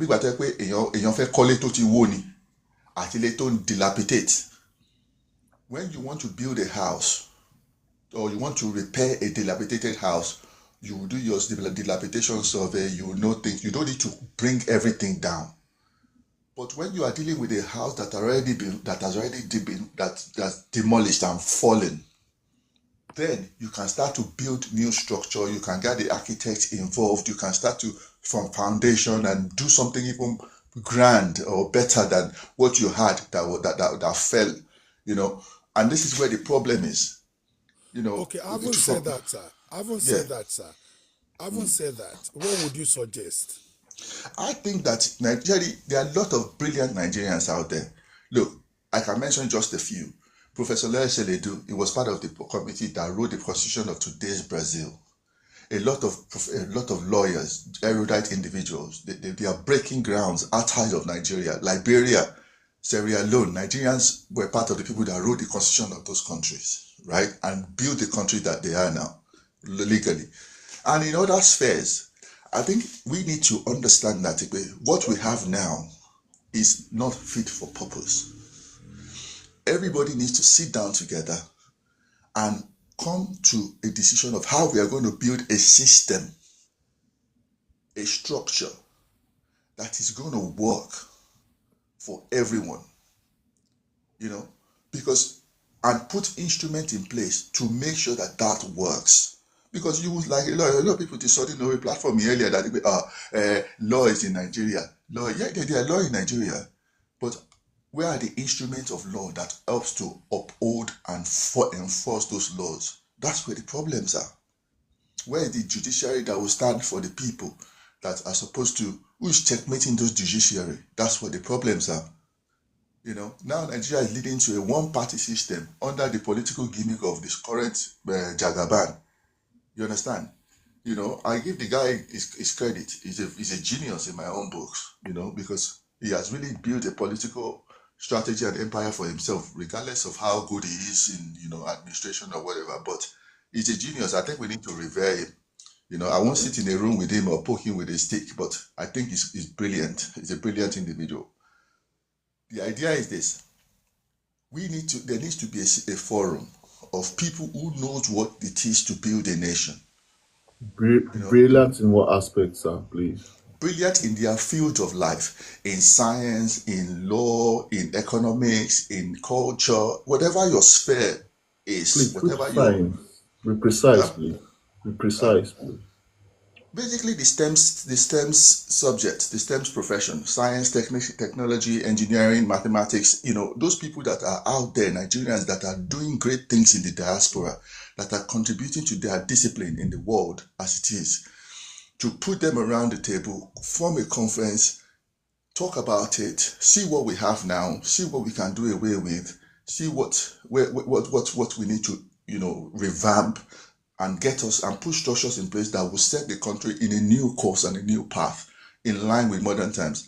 Look, the issue is not, that's why I said the issue is not the people, the issue is they are the leaders and the systems. The systems are not working, they are not fit for purpose. There's no attempt for any politician, no political will to make the system work, because people make money from chaos, unaccountable money. Nobody can question them. The judiciary is worthless. The judges they're not worth the rope they wear. So all this anecdotal evidence that I give, they came to rob me in my house, they are the effect of all these systems that are collapsed. And we can continue to number these anecdotes from today till next year, and we'll greet ourselves Happy New Year on top of these anecdotes. But it's not going to change anything. Sir, don't also forget that the people you talked about are the bureaucrats. You're talking about the bureaucrat. Sorry, not bureaucrat. The technocrats. The technocrats, yes. You're talking about the technocrats. Don't also forget that we have the political class. Mm-hmm. And the political class are the ones that are actually in government. Mm-hmm. So, at what point can the technocrats and the political class come together to fashion out a way of rebuilding the country, like you said? I personally believe that they should never come together. And I'll tell you why. Because that's where you talk about building systems that are stronger than the people, than the politician, like in Europe. The systems, it doesn't matter whatever leader or Democrat, Conservative or Labour or Green that is in power, you will still collect your housing benefit. NHS will still be free. The budget of the NHS will still, percentage quota will still come to NHS. There's no politicians that can mess about with that. They can tweak things here and there, but the system is stronger than the politicians. And we call those technicals the gatekeepers. They should never, ever be dependent or mix with the politicians or an either or, because this is exactly what we have in Nigeria today, where you see the Wike was building houses for the judges, all those nonsense, because they are buying them up. They should never. You should be relieved of your position. That's why we call them the gatekeepers of the country, the technocrats. They should be independent of funds, independent of legislation, independent of the politicians. And that's why the country like Europe and other advanced, that's how they work. That's how they work, and they are efficient. So it doesn't matter, politician come, politician go, the system will still work. It will still work. And that's where we need to be.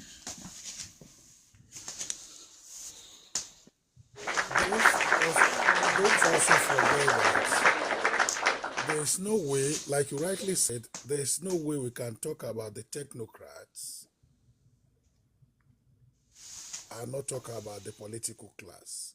Because the technocrats will not be part of the political class, and the political class cannot be technocrats. From what you just said now, if I am wrong, please, actually, I stand to be corrected. You are talking about a blueprint whereby the system will run upon. That no matter which political party comes into power, there's always the foundation to build on. Am I making any sense, sir? Yes. Yeah. Like a blueprint that no matter what happens, this is the way. These are the things. Like there's a name for it.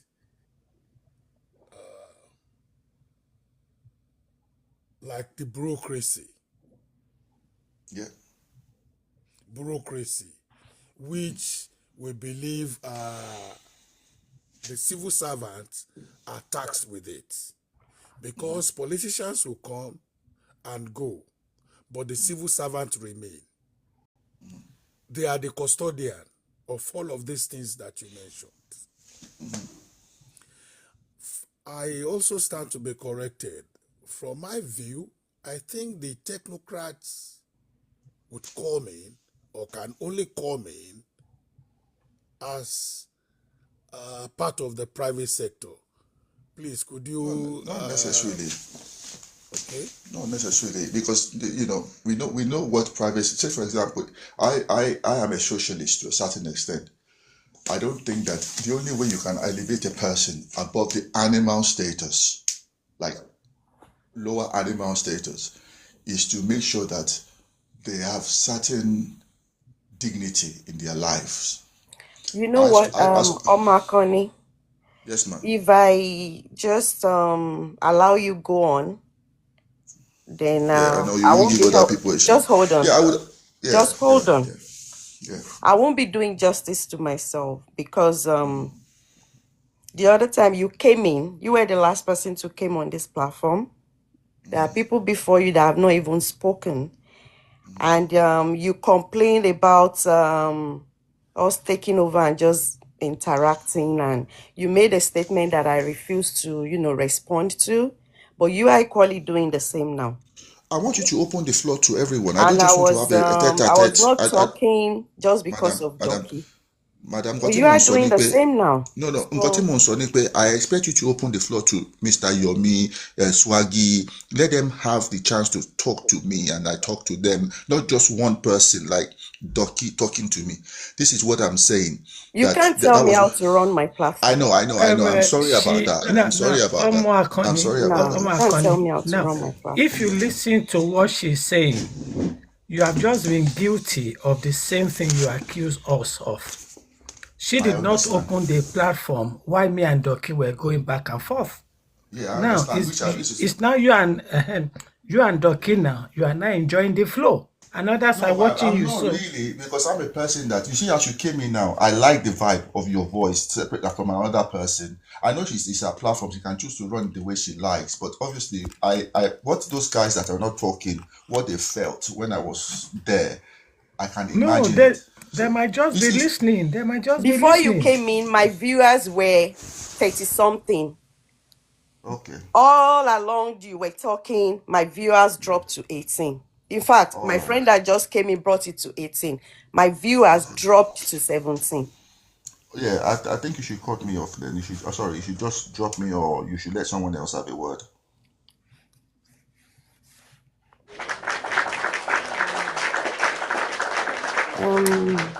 Let's give it connect. Are you ready? If you are not, just let me know so I can give the mic to someone else.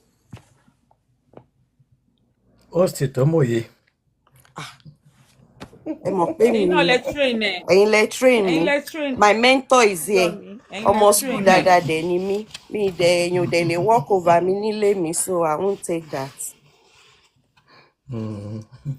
She last good one, baby. Only no. Last good no. No, okay. Swaggy, no. you have the mic, please. Is even no, sorry, not Swaggy. Your secret admirer or whatever. All right. I don't know if it's there. Yeah, I'm here. Good morning. Okay, thank you. Yeah, I was waiting to get the mic actually. I don't want to jump into anyone's conversation. Yeah, sorry about the wait. Yeah. Admirer taking. Are you here with us? What did you say? Are you here with us? Yes, I'm here. Go ahead. Okay. You're with the mic. Okay. Um. I came in when they were making talking about the comparison between Nigeria and diaspora and bringing out some societal ills we have back home and compared to what we have here. I actually I would say all the speakers from Mr. Yomi to Doki and some other persons that has left, everybody has a point and everything is valid. It's just what my opinion might be different or what I feel might be different in some of the things being said. Yeah, what I want to say, what I want us to understand is that when we make comparison about Nigeria and other countries, we should understand every country has passed through some certain stages before they became the gold that we all admire today. And it all started with some person. As much as I would like to say that the government are part of our problem or the architect of our problem, I want us to also understand that we are the government as well. When we say the governor is not the same person in that public office in a state in Nigeria who has extorted you of some money or who has taken some things from you. But if we want to say the government, we have to go back to the structure. If there is a structure in place that will checkmate that person that is taking that money or whatsoever from you, it would have stopped that person from doing that act.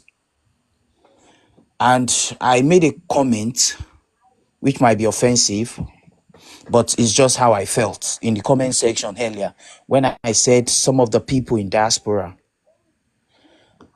are part of those who spoiled Nigeria to the stage it is today. And they went to diaspora and they keep saying, Nigerian without Ibaje. Some of them, most of them, are the architect of some of the problems we are facing today and still are allowing you to own businesses in Nigeria. One only some tax to and they will still sit on platforms, podcasts like this, pick the mic and tell you, Nigerian Shele. And they will never talk about the ills they have in their own self or those things they do. As much as Bimoshe Mokwe, Nigeria won ills kan, ko okay for now. I still know there are some things Tashini, Tali Paro.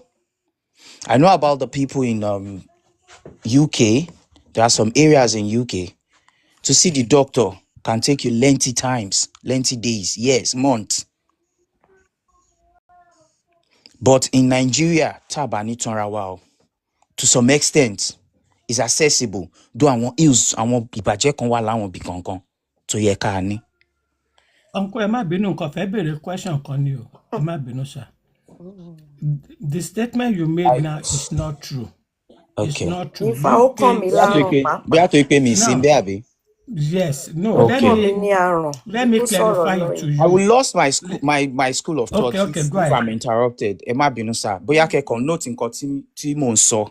Then when I'm done, ẹ kon lè. But tí ẹ bá múlẹ̀, a máa dá yín padà immediately. Yes, sir. What you said is not true. Yes, sir. Yes, sir. Ẹ má bínú. I will lost my school of thought. I would love to just finish and say what I'm saying. What I'm saying, there is fact to it. I'm not telling you of something of 2 years ago. I'm telling you of something of last month, 2 months ago, 3 months ago. What I'm saying is the fact. And I stand to be corrected. Timbasoroton, ele correct me. Now, the same way Tashe ni awon nkan tí ò dá back home, there are some things that we still enjoy. To ye pe awa yi náà, in the corner of our heart, lẹ́kọ̀ọ̀kan, we reminisce on those things. Lóòótọ́ àwọn nǹkan ti bàjẹ́, àwọn wo ló bàjẹ́? Àwọn èèyàn wa náà ni. My own opinion is this. Èèyàn kan béèrè ọ̀rọ̀ kan lẹ́ẹ̀kan earlier lẹ́ẹ̀kan wípé why tó fi jẹ́ pé àwọn tó wà ní diaspora ló ń Kojusi or whatsoever. I now wrote something in the comment section that if those in diaspora have gone out to see some of these things, okay, so they were very good. All we need to do is educate those back home. And the total outspoken of condemnation, we pay Nigeria is this, Nigeria is that, Nigeria is failed, Nigeria is this, is not, to me, is not a way of bringing solution to the table. When we talk about these ills, can we talk about those things we think people can do to bring forth solution to the state? The last time I checked, irrespective of the passport we are holding. Frankly speaking, ma, please, my dear brother, with due respect, sir, ẹ ti pè mí ńgbà méjì, mo dẹ̀ ti ready before àwọn ìgbà yẹn ẹ pè mí, so mo ready báyìí, èmi mọ̀ bóyá ẹ lè sáré. Ẹ má interrupt ẹni tó ń sọ̀rọ̀ kó má bàa lose. Ṣé àwọn ti pè mí ńgbà méjì nìyẹn? Ẹ̀hún náà ni bá ti jẹ́ kọ́ńdó because he will lose his chain of thought. All right, I'll wait. According to him. I'll wait. So, but the solution tó ń sọ yẹn lèmi fẹ́ sọ o. I'm not coming here. Jẹ́ kó parí ọ̀rọ̀ tiwọn, sir. All right, okay, all right. I'll wait again. Okay, thank you. So what me I just feel is Baba ṣe sọ̀rọ̀ nípa àwọn ills here. We should just try and talk about some solutions. Everyone is valid. Everything everybody said is happening in Nigeria. Kò sí rọ́ńbẹ́. But it's not like it's totally condemned. Tí a ní àwọn nǹkan kan tó ṣì data lè tọ́ka sí Nigeria. The last I checked, 5 years ago, the Nigerian Port Authority, our airport, is not totally digitalized, unlike what we are having today. But that is a development, that is a growth. We should talk about things like that and bring forth solution. But tobacco on hammer on total condemnation, it will look as if we have totally decided or thought, my own opinion, that ìlú yẹn ò lè work mọ́ àbí everything ti wà destroyed àbí nǹkan rere kan ò tiẹ̀ kí n jáde láti ibẹ̀ yẹn. That's just what I feel. Thank you very much. Before kí ó tó tutù, kò sẹ́ni tí ó condemn Nigeria in totality. Ẹni tó kọ́kọ́ dọ́rọ̀ yìí lẹ̀ nígbà tó máa kọ́kọ́ sọ̀rọ̀, ó condemn gbogbo aráàlú òyìnbó ni, kò rí nǹkan kan tó dáa nínú àwọn aráàlú òyìnbó. Wọ́n ń fọ̀gbẹ́, wọ́n ń fabọ́, ọkọ tó gbowó wọn, wọ́n ti yọ tax yẹn ló fi bẹ̀rẹ̀. Now, your assertion nípa kí wọ́n tó rí doctor ní UK is not true. Ní UK, you cannot just go to the hospital if you don't know. Ní UK, ó ní nǹkan tó ń pè ní surgery, your local surgery, where you go and see GP. GP is called general practitioner, right? Which you are accessible to it. Now, tó bá ní emergency, tó bá pe GP ẹ láàárọ̀, before 9 on the dot or past 9, you will see your GP that same day. Let anybody fact check me. Now, tí case ẹ tó bá wá ku nǹkan tí GP torí pé serious, tó bá wá fẹ́ wá refer to go to the hospital, that might now take time simply because of the long queue. Kí dẹ̀ ni ó fà? Pressure tí púpọ̀ nú àwọn olówó yín ní Nàìjíríà, àwọn medical tourists tó wá ń kó bá ìlú òyìnbó, tí Nàìjíríà bá ní nǹkan tá à ń sọ ẹ̀kọ́ la máa sọ. So what I'm saying is, tẹ́lẹ̀ tó ń gbèlú yẹn tó bá lóun sọ fact, ó yàtọ̀ sí ẹni tó ní nǹkan tí wọ́n pè ní second or third hand information. Wọ́n ní wọ́n sọ pé lẹ wá sọ, that is not fact. Yes, sir. I actually said that to get what I just got from you. No, you I see, How can stay you don't say he any said use that suru, he any said suru, that? I don't stay He use said that any to get what suru, he just sir. got from him. Any any suru, suru. sir. I You stay in wait. Belfast. Any suru. Any Any suru. suru, Wait sir. now. Wait, sir. Wait. Let me tell you. A ti wà lórí social media yìí ó ti pẹ́. Kò sígbà tí mo bá ń sọ̀rọ̀ fọ́wọn èèyàn máa ní mi ò gbélùú òyìnbó. Àmọ́ náwọn èèyàn tó ń gbé bẹ̀. So I said that you cannot tell me you actually said that. If you stay in Belfast, I will not come here to ṣe kinní kan. Pátápátá with due respect, you might be the Japa generation. So coming to say you actually stay in Belfast, àwọn kan tí ń gbé London kí wọ́n tó bí ìyá bàbá mi.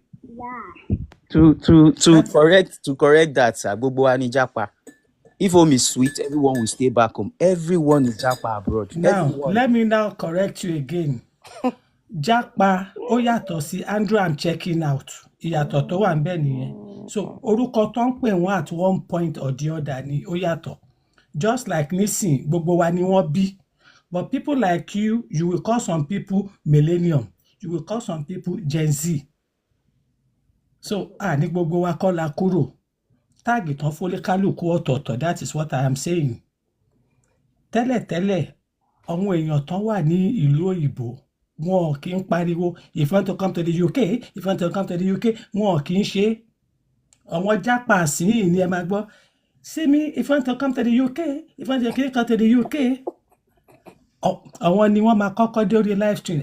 Ẹ káàárọ̀ ní London táwa wà yìí o.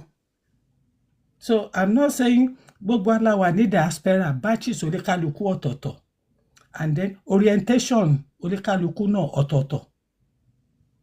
So just like gbogbo argument tẹ́ ń sọ látẹ̀kan, you just shot yourself on the foot. Ipe tí Nàìjíríà bá dá ní kúrò. So what do you now want to say again? So you have admitted pé Nàìjíríà ò dá ní gbogbo àṣẹ Japa. Yes, sir. So, I just feel this is what I feel. You are just coming to all what I said from the negative side to just criticize all what I said.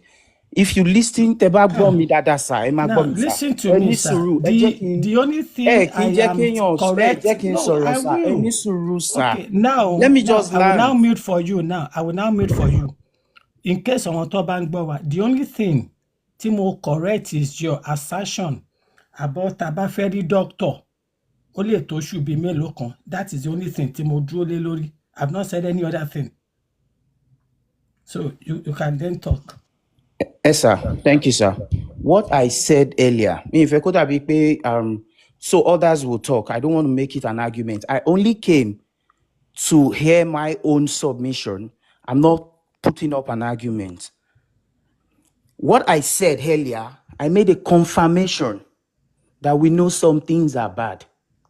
And I also established a fact that we have some new development. What we should ponder on is way forward. These are my 3 points of angles. I'm not coming here to say what you have said earlier is bad. I didn't say what Doki said is wrong. Everyone, even the host, everyone is right. But I am just saying we should not speak alone about the total ills. There are things that are good. And to correct what I said to you about seeing a doctor, Esa, you could be staying in a region where you have it better in UK. I will still tell you, some people find it difficult to get an appointment in this same UK, Tawai. I'm speaking facts. I'm not saying story. I'm not talking about seeing your GP. Even sometimes seeing your GP, you'll have to see the GP the next day. Even your local surgery. If you've landed, let me know, please. That's what I'm saying. Because I want to respond to you too. Thank you, ma. You can go on. You're welcome. Yeah, I'm just going to respond to two things. You said something about, oh, when we talk, we just talk about the negativity. But did you hear when I said I went to Access Bank? Were you here when I talked about Access Bank and Zenith Bank? Let me know if you were here when I talked about Access Bank and Zenith Bank. I didn't hear that. I didn't hear that. Okay. So I feel like maybe the places you go to or the people you listen to, they only talk about the negativity or the negative things about Nigeria. Because I didn't only talk about the bad experiences. I also said that I went to Access Bank, I went to Zenith Bank, and it was top notch. And I actually logged into my account with a tablet, facial recognition, but you were not here when I said that. So, I mean, some people just, they listen to attack, not to comprehend. So, I won't say anything more on that. Then the other thing about healthcare, when you said it, I said something like, Okomilaron. And why I said that is that you should know the difference between an emergency. Okay, I'm not in UK, so I'm not going to use GP. I don't know how it operates in UK.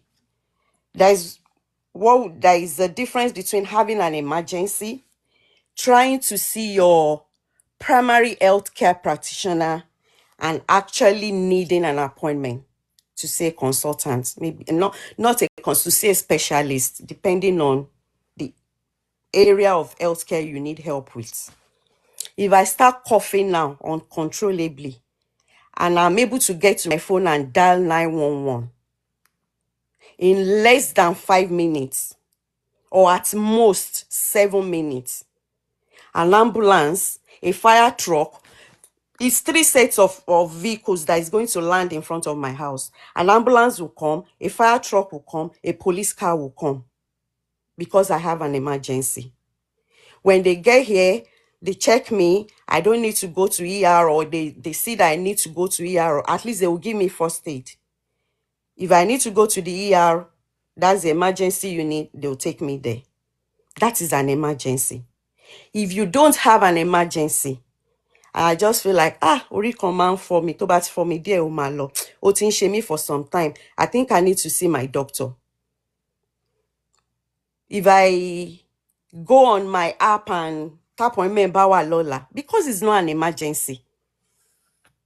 Timbara appointment Lola, malo. Ti o ba sa appointment, ijo to bawa malo. But timbari pe, bori yen she for me, mi feel pe ma survive digba timbara appointment. I will go to the emergency because that is an emergency. Timbari pe mo dide oyi call me o le drive, I will call 911. So we need to know the difference. Because you say, might take months, contori doctor, but in Nigeria, it's not like that. Nigeria, ni wọ́n ti pa ọmọ mi just because nobody could give CPR. Mo ṣe sọ pé ó kàn mí lárùn. Ordinary CPR. I lost a child. So tí a bá ń sọ̀rọ̀, àbí táwọn èèyàn bá ń sọ̀rọ̀, ẹ má jẹ́ ká máa gbọ́rọ̀ to attack. Let us listen to comprehend. Some things are not supposed to be said, but man, the points in but when you go to that area of healthcare, in fact, something sank in me because it brought a bad memory for me. And you want me to come and be saying, this is what is good about Nigeria. That is what I don't care. Whoever wants to go fix Nigeria can go fix Nigeria. Not me. Because I didn't mess Nigeria up. I leave the floor.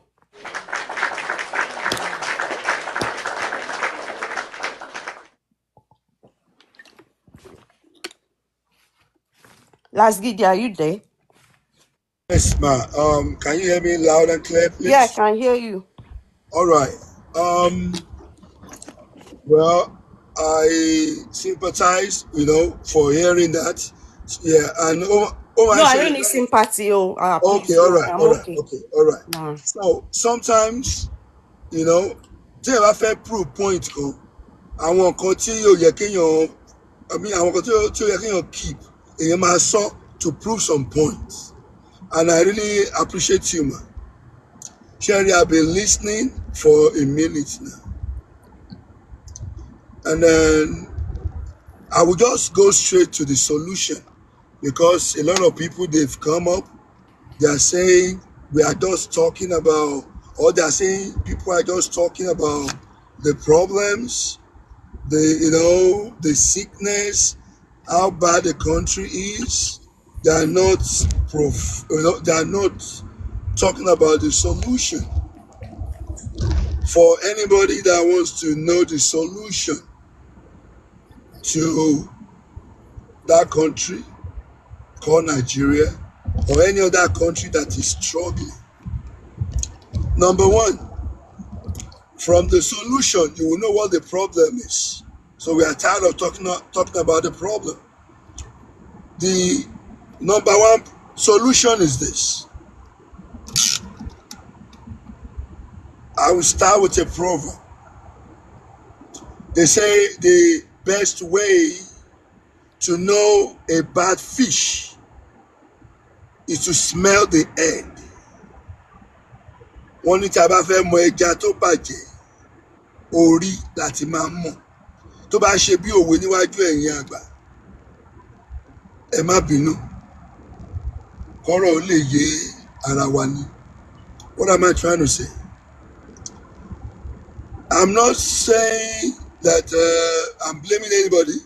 Now, the solution, one of it is this. Let's start from the state. If the state governors, if they start to do their jobs that the people elected them to do, that state will start to work. Now, let me take it up to the legislators. If the legislators start on Monday, pass the regular bill and to talk about the real thing, that the people that elected them into office, if they begin to tackle the ills, the problems of their people, the country will start to look good. Let me break it down again. If the president and all the cabinet, including the ministers, if they start on Monday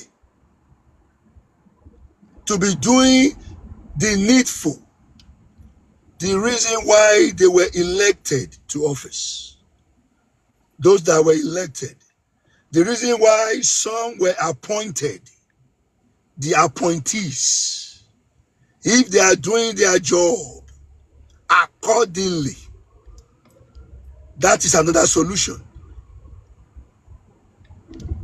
Now, again, I don't want to bore you going down all the cabinets and everything. If the chairman of a local government, when he received the allocation for salary, pays the staff the salary immediately and not putting the allocation in the bank, fixing it for another 30 days, or fixing the salary of the people for like 3 months. That's why you hear some people saying, take the salary for 3 months. Salary yeti wa. Chairman law deposit here. See bank already. And you know, if you deposit a huge amount in any bank, untouched, for 30 days, interest will be very, very big. These are the common norms. Kó wá bẹ́yẹn, àwọn tó ń wa mọ́tò, kán ṣe bó ṣe yẹ kán ṣe. Nàìjíríà máa dà.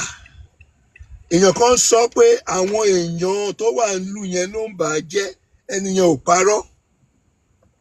Let me tell you, lápá ibi tọ́lọ́run jẹ́ ká máa gbé yìí, wọ́n béèrè kinní kan lọ́wọ́ mi. Wọ́n ní kí ni ìyàtọ̀ Nàìjíríà àti àwọn ìlú tó dáa táwọn èèyàn sá lọ. Mo ní olórí wọn ni o.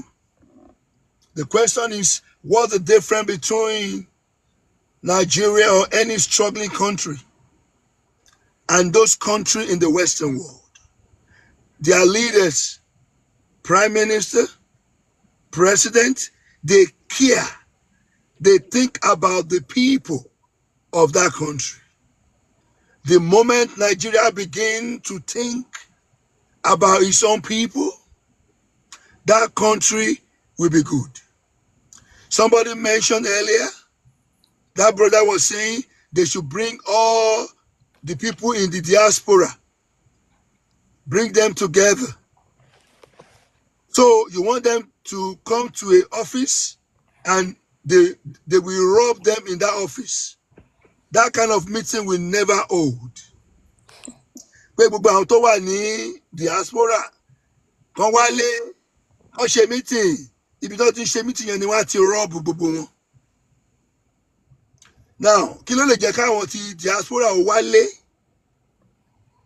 Tí Mr. Yomi bá ti rí pé state wọn, àwọn èèyàn wọn ti ń pè wọ́n pé Uncle Yomi o, àti salary gbà o.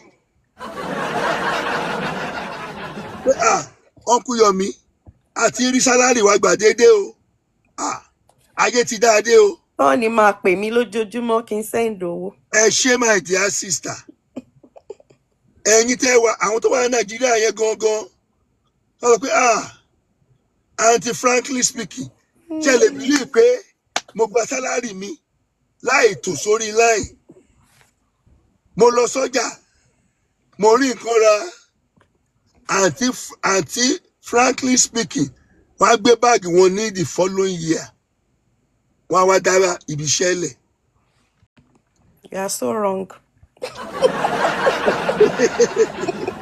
Okay, bóyá ẹ bá máa plug owó lórí ẹni olóbi kọ́kọ́. Bóyá mo pe wrong person, but I'm just trying to let people know. Sister Adetole Aduke, she's here. So, I mean, you're welcome, ma. Ọjọ́ wo lẹ pé àwọn tí yín tí wọ́n fún yín ní good story rí? Wọ́n kidnap èèyàn o, wọ́n ti kidnap àwọn ọba o.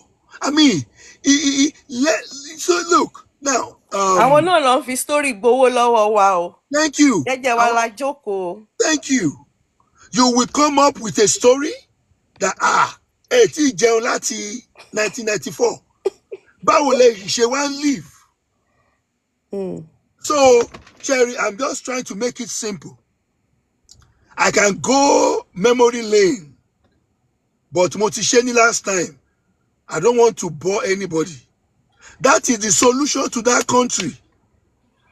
If you are appointed, tó bá ti yàn ẹ́ sípò, ṣe iṣẹ́ tí wọ́n gbé ẹ, ṣe iṣẹ́ tó ní kó o ṣe. Tó bá ti ń ṣe iṣẹ́, salary ń lọ déédéé. Àwọn èèyàn róúnjẹ rà sílé. Ó ti tán. Ẹ má bínú ẹjọ́. Ó ti tán. Ta ló kọ mọ́ mi wọ́n ti gbé ṣọ́fẹ̀ mi?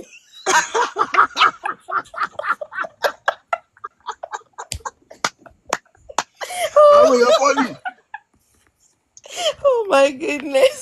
Kerry, ó dùn mí pé brother kan wà níbí ní ó máa ń pariwo pé we are always talking about the problem. What is the solution? Ó dùn mí pé brother yẹn ò sí bí ń sìn. Problem, I mean, solution wo lẹ ń wá? Now, ẹ jẹ́ kí n blow bubble sí díẹ̀. Kí ẹ tún rẹ́rìn sí Aunty frankly speaking. Ṣé ẹ mọ̀ pé now ẹ gbọ́ ẹ má miss eléyìí o. Ṣé ẹ mọ̀ pé governor's house tó wà ní each state, ṣé ẹ mọ̀ pé governor's house yẹn ò kúrò ńbẹ̀, bọ̀ ṣé ẹ mọ̀ pé governors ń lọ wọ́n ń bọ̀ ni. Now, ta ló máa ń kọ́ àwọn new governors bí wọ́n ṣe ń jalè, ṣe báwọn tó ń ṣiṣẹ́ ní government house yẹn ni.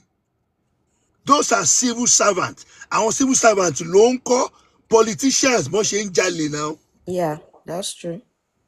Mo ní ìwọ tó jẹ́ civil servants, àwọn civil servants yẹn tó bá ṣe permanent sec ni ẹ, if you are a permanent secretary, do your job correctly. Má jókòó lé fáìlì ẹnì kankan. Má bínú sí ẹnì kankan. Wọ́n bá gbé fáìlì wá síwájú ẹ, make sure pé o sign fáìlì yẹn, o dẹ̀ send it out. Má wo orúkọ tó wà ní orí tébù ẹ, fáìlì orí tébù ẹ, orí pé Mr. Yomi leléyìí, Mr. Yomi sọ̀rọ̀ sí mi ní ìjẹta. Secretary, bá mi gbé fáìlì pamọ́ ná. Don't do that.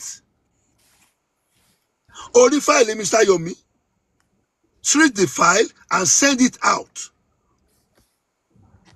Àwọn èèyàn Nàìjíríà ló ń ba Nàìjíríà jẹ́ o. Now, àwọn èèyàn wo ní Nàìjíríà? Now, àwọn wo ló ń ṣe president? Niger Republic kọ́ ti lọ mú president wa o. A ò lọ sí Cameroon lọ mú governor wa o. Àárín ara wa láti yan àwọn olóṣèlú yìí. Tán bá dẹ̀ débẹ̀ tán, báwo ló ṣe ń mọ̀ bó ṣe ń jalè? Tẹ́ bá lọ wo governor's house, ẹ rí one man tó ti wà ń bẹ̀ for the past 15 years. Ẹ rí àǹtí kan tó ti wà ń bẹ̀ for the past 20 years. Àwọn ló ń sọ pé ẹ̀sà bá a ṣe ń ṣe leléyìí o. Bá a ṣe ń ṣe leléyìí o. Bá a ṣe ń ṣe leléyìí o. I was telling somebody, wọ́n ní ṣé Sowore ṣó máa jẹ́ good president? Mo ní the quickest way to answer that question is simple. Sowore will turn to another Adams Oshiomhole. Adams Oshiomhole when he was the NLC president. Tó bá ní kí Nàìjíríà ó shut down, Nàìjíríà máa ń shut down ni o. Tó bá ní a fẹ́ ṣe 1 million match, á dá 3 million match o. Kí ló ṣẹlẹ̀? Àwọn èèyàn Nàìjíríà ló pè wọ́n ni wọ́n pè wọ́n jọ pé ẹ wá. Bọ̀bọ́ ẹnu ẹ ti ń pọ̀ jù o. Kí ni ká ṣe fún? Àwọn èèyàn yìí náà ni àwọn civil servants yìí náà ni o, àtàwọn politicians wọ́n ní ẹ ti nǹkan sí lẹ́nu. Kí la lè tì sí ẹnu Oshiomhole tó máa gbé ẹnu ẹ̀ jẹ? Wọ́n fún ní governorship. Àtìgbà tí bọ̀dá wa ti ṣe governor kó tó kúrò, ṣé ẹ gbọ́ kó tún pé 50 people man march against the government? Kò tún ṣe mọ́. Same thing ló máa ṣẹlẹ̀ tẹ́nibọ̀dì bá tún débẹ̀. In a nutshell, fáwọn tó ti ń béèrè solution láti kàálẹ̀ fún yín yìí o. Kẹ́lòmíì lè sọ̀rọ̀ la máa ṣe dákẹ́ǹsìn. Ó pọ̀ lọ́rẹ́rẹ́. Àǹtí mi kan sọ̀rọ̀ airport pé wọ́n á tún róòlù tọ́lẹ̀tì fún ẹ. Wọ́n á máa wojú ẹ kó tún fún wọn ní coins kan. Bóòdẹ̀ fún wọn, wọ́n lè fún ẹ ní tọ́lẹ̀tì tó nígò nínú. Ṣé kò yẹ kí ẹni ta lẹni tó wà, ta ni Minister of Aviation? Tí Minister of Aviation bá ṣiṣẹ́ dáadáa, all toilets. Lasgidi Connect, good morning. Yes, God bless you, ma. Tí Minister. Lasgidi ó ti pẹ́. Ẹ jọ̀ọ́, now this last point. Tí Minister of Aviation bá dúró lérí ẹsẹ̀ ẹ̀ pé. BJ77. Tó bá tí Minister of Aviation bá sọ pé starting from Monday, I want all toilets in Muritala Airport to be working. They will start working in 24 hours. Ẹ fẹ́ mọ solution Nigeria? Èmi àti ẹ̀yin ni solution. I rest my case. Thank you. Uncle Yomi Sherry Stadetola. Hotel Bayomi Oluwoba ni Oje, good morning. It's okay, one daily.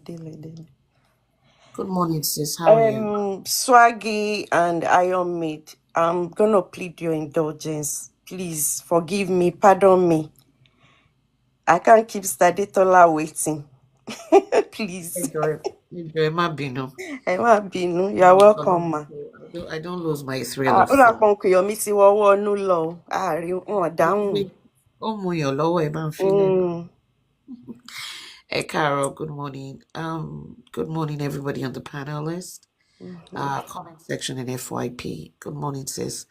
I just got up now to go use the washroom, and my phone was on, and I heard the discussion about the healthcare system.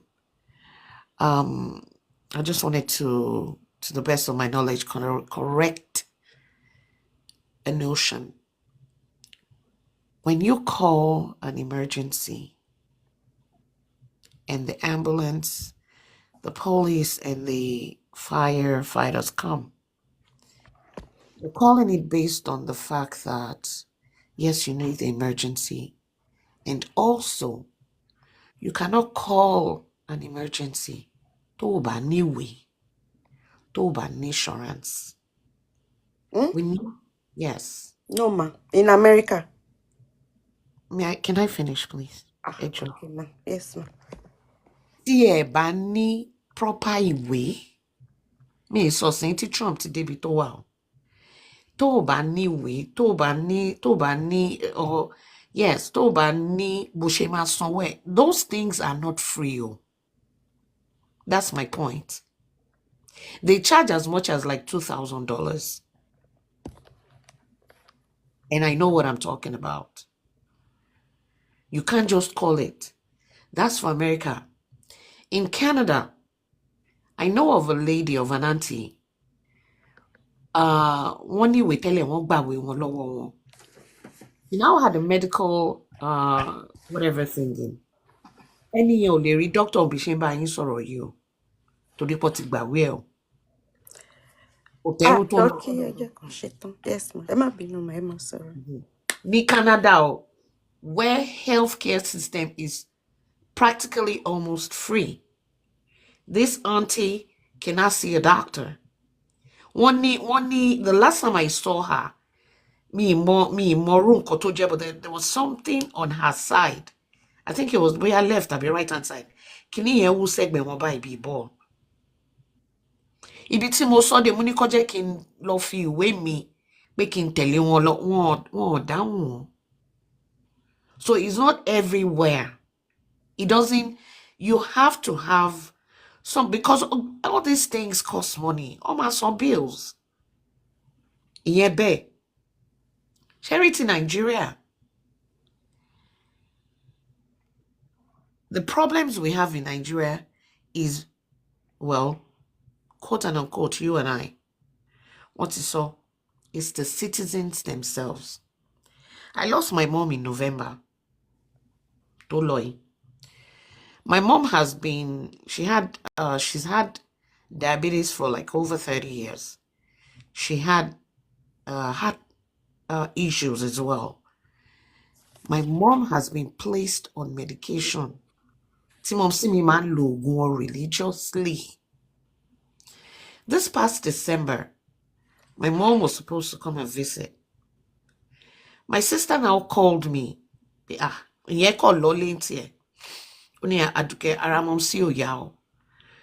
I talk to my mom practically daily on a video call. I got talking, I saw my mom in the hospital bed, on the hospital room.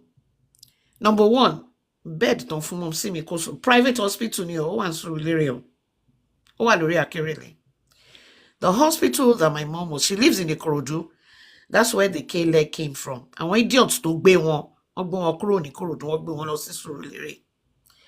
hospital to be one lo bed to be for mom see me. Mom see me only sorry bed here. So she was sleeping on the chair. My sister and I said, this was Saturday night. Her breathing, she went in because her feet were swollen. Mom see me low. Glory Buruku doctor don't stopped it. One treat mom see me for malaria. My mom's immediate brother is a surgeon. But that means sọ fún mi pé lẹ́yìn tí mom sí mi ti kú pé we should take it up with the doctor because they stopped her medications. They did not run any test. This hospital is on Akerele. They didn't run any test on her. They were calling all kinds. They don't. Number one, they don't have a medical record. Regardless, one treat mom see me for malaria. Ogun tó ń lò tó ti ń lò for donkey years. You stopped it. But Odi Kobi, I was actually doing a live chat. The plan was pé tó bá di Sunday yẹn pé karo ara àwọn ọmọ kọ́ lọ gbé recliner wọn at least one lè tẹ́ sẹ́yìn. One day, so because only bed were extremely uncomfortable. My sister called me. I was actually doing a live chat on TikTok. And my sister called me about, I think it was about 2 a.m. in the morning. When I saw the call, I refused to pick because I was scared. She called like 3-4 times. On the 4th one, I go. And she was like, Aduke, grandma is gone. Ìyá tí mo ìbá sọ̀rọ̀ lálẹ́ Saturday be 2 a.m. My mom was gone. As I speak to you, she is taking it up with that hospital. Sharing with Nigeria, àwa fúnra wa, àwa èèyàn ọbẹ̀ la máa ń ṣera wa. Because people, number one, tí nǹkan bá ṣẹlẹ̀ pàápàá tó bá lọ sí emergency tó lọ hospital, wọn ò ní dá ẹ lóhùn. Some people naturally one mama sọ fún ẹni pé àwọn ní doctor kan àwọn ní nurse kan tó ń fáwọn lábẹ́rẹ́. So this thing that this uncle was saying pé kìíní kan it's not the government. Àwọn èèyàn tẹ́lẹ̀ ń ṣiṣẹ́ láláúsá yẹn. They are the people. Èèyàn ni wọ́n. So until our orientation as citizens that wants to help one another changes. Never notice it. At every point you come in contact with anybody you need any kind of service or favor from, they will use it over you. Lọ sílé èèyàn kan, lọ sọ́fíìsì èèyàn kan lásán, kó kan gate máa fi ẹ́ ṣàkọ. Ọ̀gá ni lẹ́nu ọ̀nà bí tó wà. Ó yẹ kó ṣí gate fún ẹ kó bẹ̀rẹ̀ normal thing security wise kó dẹ̀ jẹ́ kó get the fucking ọmọ máa flex muscle lẹ́nu ọ̀nà ni. Tó bá lọ sí bank láti lọ gbowó ara lára ẹ wọ́n máa ní ẹ lára. Àwa èèyàn nínú Nàìjíríà yẹn la nira wa lára. Some of us are blessed we're in diaspora. And Tẹ́lí gbogbo èèyàn kan àwọn mi mọ àwọn family tèmi mọ̀ mi o. Ó kò lè pè mí kó bá mi sọ rubbish. Kó pè mí kó lébi ń pa ẹ́. Mo ń rí yín ẹ̀ ń lọ party now. Mo ń rí yín ẹ̀ ń dáṣọ. The only way and time I will help you is God forbid if it has to be a medical thing. Àbúkọ̀ wù mí because normally I can just say ní January ìsìn. Àwọn tó ń wà ládùúgbò mom sí mi tó ń tọ́jú mom tó máa ń yọjú sí mom sí mi ẹ bá ń fún wọn 20,000 ẹ bá ń fún wọn bí mi èmi ni mo ṣe bẹ́ẹ̀ ẹ bá ń fún wọn 20 ẹ fi lẹ́yìn 30 ẹ fi lẹ́yìn 50 bí ṣe ṣe nìyẹn ó kò lè pè mí kò ní Àdùkẹ́ this thing I have to see proof. Ọmọ kan gbé inú ilé wa for over 6-7 years mo ní okay mo fẹ́ ṣe nǹkan báyìí sínú ilé yẹn. Ó gba owó nǹkan yẹn, ó gba owó mọ́tò. Owó yẹn was 120,000 naira. Kò ṣe tí mo fi kúrò. Ọmọ tó ń gbé nínú ilé wa nìyẹn o. Ẹni tó mọ ni ló ń ṣe ni o. Any slighted little connection you have, wọ́n ready láti gbà ẹ́. Àtẹ̀yìn tó mọ̀, àtẹ̀yìn tó mọ̀. That mentality of greed is killing Nigeria. And that's the honest truth. It's not about politicians, though. It's about you and I. It's about irú àwọn tí wọn kún sọ lẹ́ǹkan tó ní àwọn kan ti ṣiṣẹ́ ní kí lórúkọ ẹ̀ civil servants for 15 years, kìíní kan years. There are people like you and I. We have them in our families. That's how. But she offered my loss allowance sensing. I want to see somebody with a quadro send on Amazon rubbish for me. Or guy one nule Amazon for me po guy nule.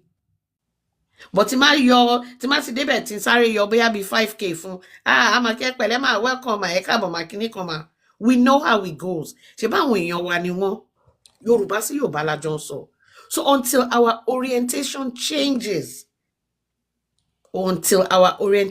everybody, I take that back.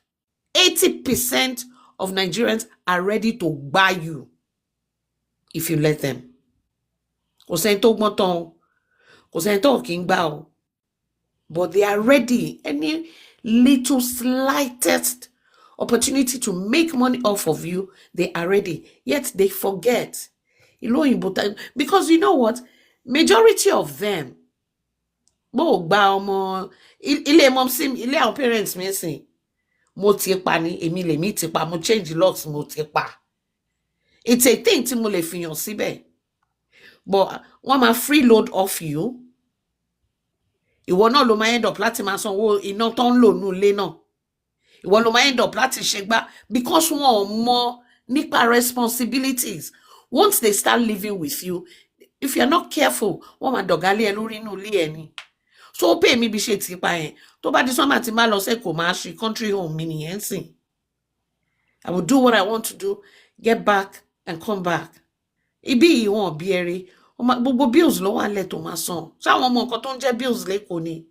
Tó bá síná wá bọ́ta, wọ́n á máa fẹ́ ra fáànù, ó ti tán. Tó bá múná dé, NEPA múná, ó ti tán. Ó lè wà ní òkùnkùn nílùú òyìnbó. Wọ́n bí ẹrẹ ó máa sanwó náà. Look at all the bills we pay. Despite all the bills we pay, I'm keeping it real with you. Tó bá fàṣẹ, nǹkan tó bá mú ẹ ní àkójọ, bóyá ò ń dájọ́, àbò mólè mọ́ nǹkan tó ń ṣe. Ipe ò ń ṣe 9 to 5, ó ní regular job. Ó wá ní owó tó ń save síbì kan. Ọmọ òun tán rẹ̀ ni o. So if I give you part of my money, and then you don't appreciate it, or you feel I'm obligated to do so, you've gotten it wrong. And that's where our principles has to come in. Mo pe auntie mi kan lana, auntie mi on a good day, on the norms, mo come out fún lówó. Mo ti wá notice pé thematic pé ṣe ń dá wọn, orí ń fá wọn, kíní kan. And this is a woman. Kò lè má lọ party. Kò ní lọ lásán á tún dáṣọ. Meanwhile, this woman get pikin. Like plenty pikin, get one for London, get couple for Nigeria. Ètò wà Nigeria yẹn ò ṣe nǹkan kan. Òun náà ó ń sùn, ká sùn ká jí enterprises ni. Èmi dẹ̀ ní bills níbi. Ṣé ráwọn èèyàn bẹ́ẹ̀ lèmi fẹ́ máa fend fún? Ẹni tọ́kàn mi bá yàn sí ni máa ṣe fún. Tí máa ṣe fún ẹ tó bá àdúrà ni mo fẹ́. That's all I want. I want your prayers. Nothing else. Mo dẹ̀ ṣe wà yẹn. Tí má dé kò mí lè má padà bọ́ kó sọ pé Àdùkẹ́ gba gàrí ìdánífàṣàbí wọn ṣe rí. Tèmi bá dẹ̀ ń lọ máa dẹrù lọ fún wọn. So àwọn ló máa ń kọ̀yàn. Àwọn ló máa kọ̀yàn. Àwa a lè máa sọ pé ojú àánú. Àwa gan láti yára wa ń bring. And I'm talking about diasporas. Yes, we are there for them to assist them. We're not obligated to. Because some of them even have more money than you do in abroad. So I just wanted to, the notion about, emergency. Emergency is not free. Emergency is not free. Thank you, everyone. Thank you, Bitsina. And I would like to respond to Nkuyemi Batikiyitan. Sweetest. What about you? What about you? Báwo ni? Ó máa tọ́jọ́ mẹ́ta kẹ́. I'll call you later today. All right, okay. All right. Bye. Thank you so much, Saditola. Yeah. So the discussion was not about it being free or not, and I didn't say it was free, but it's available.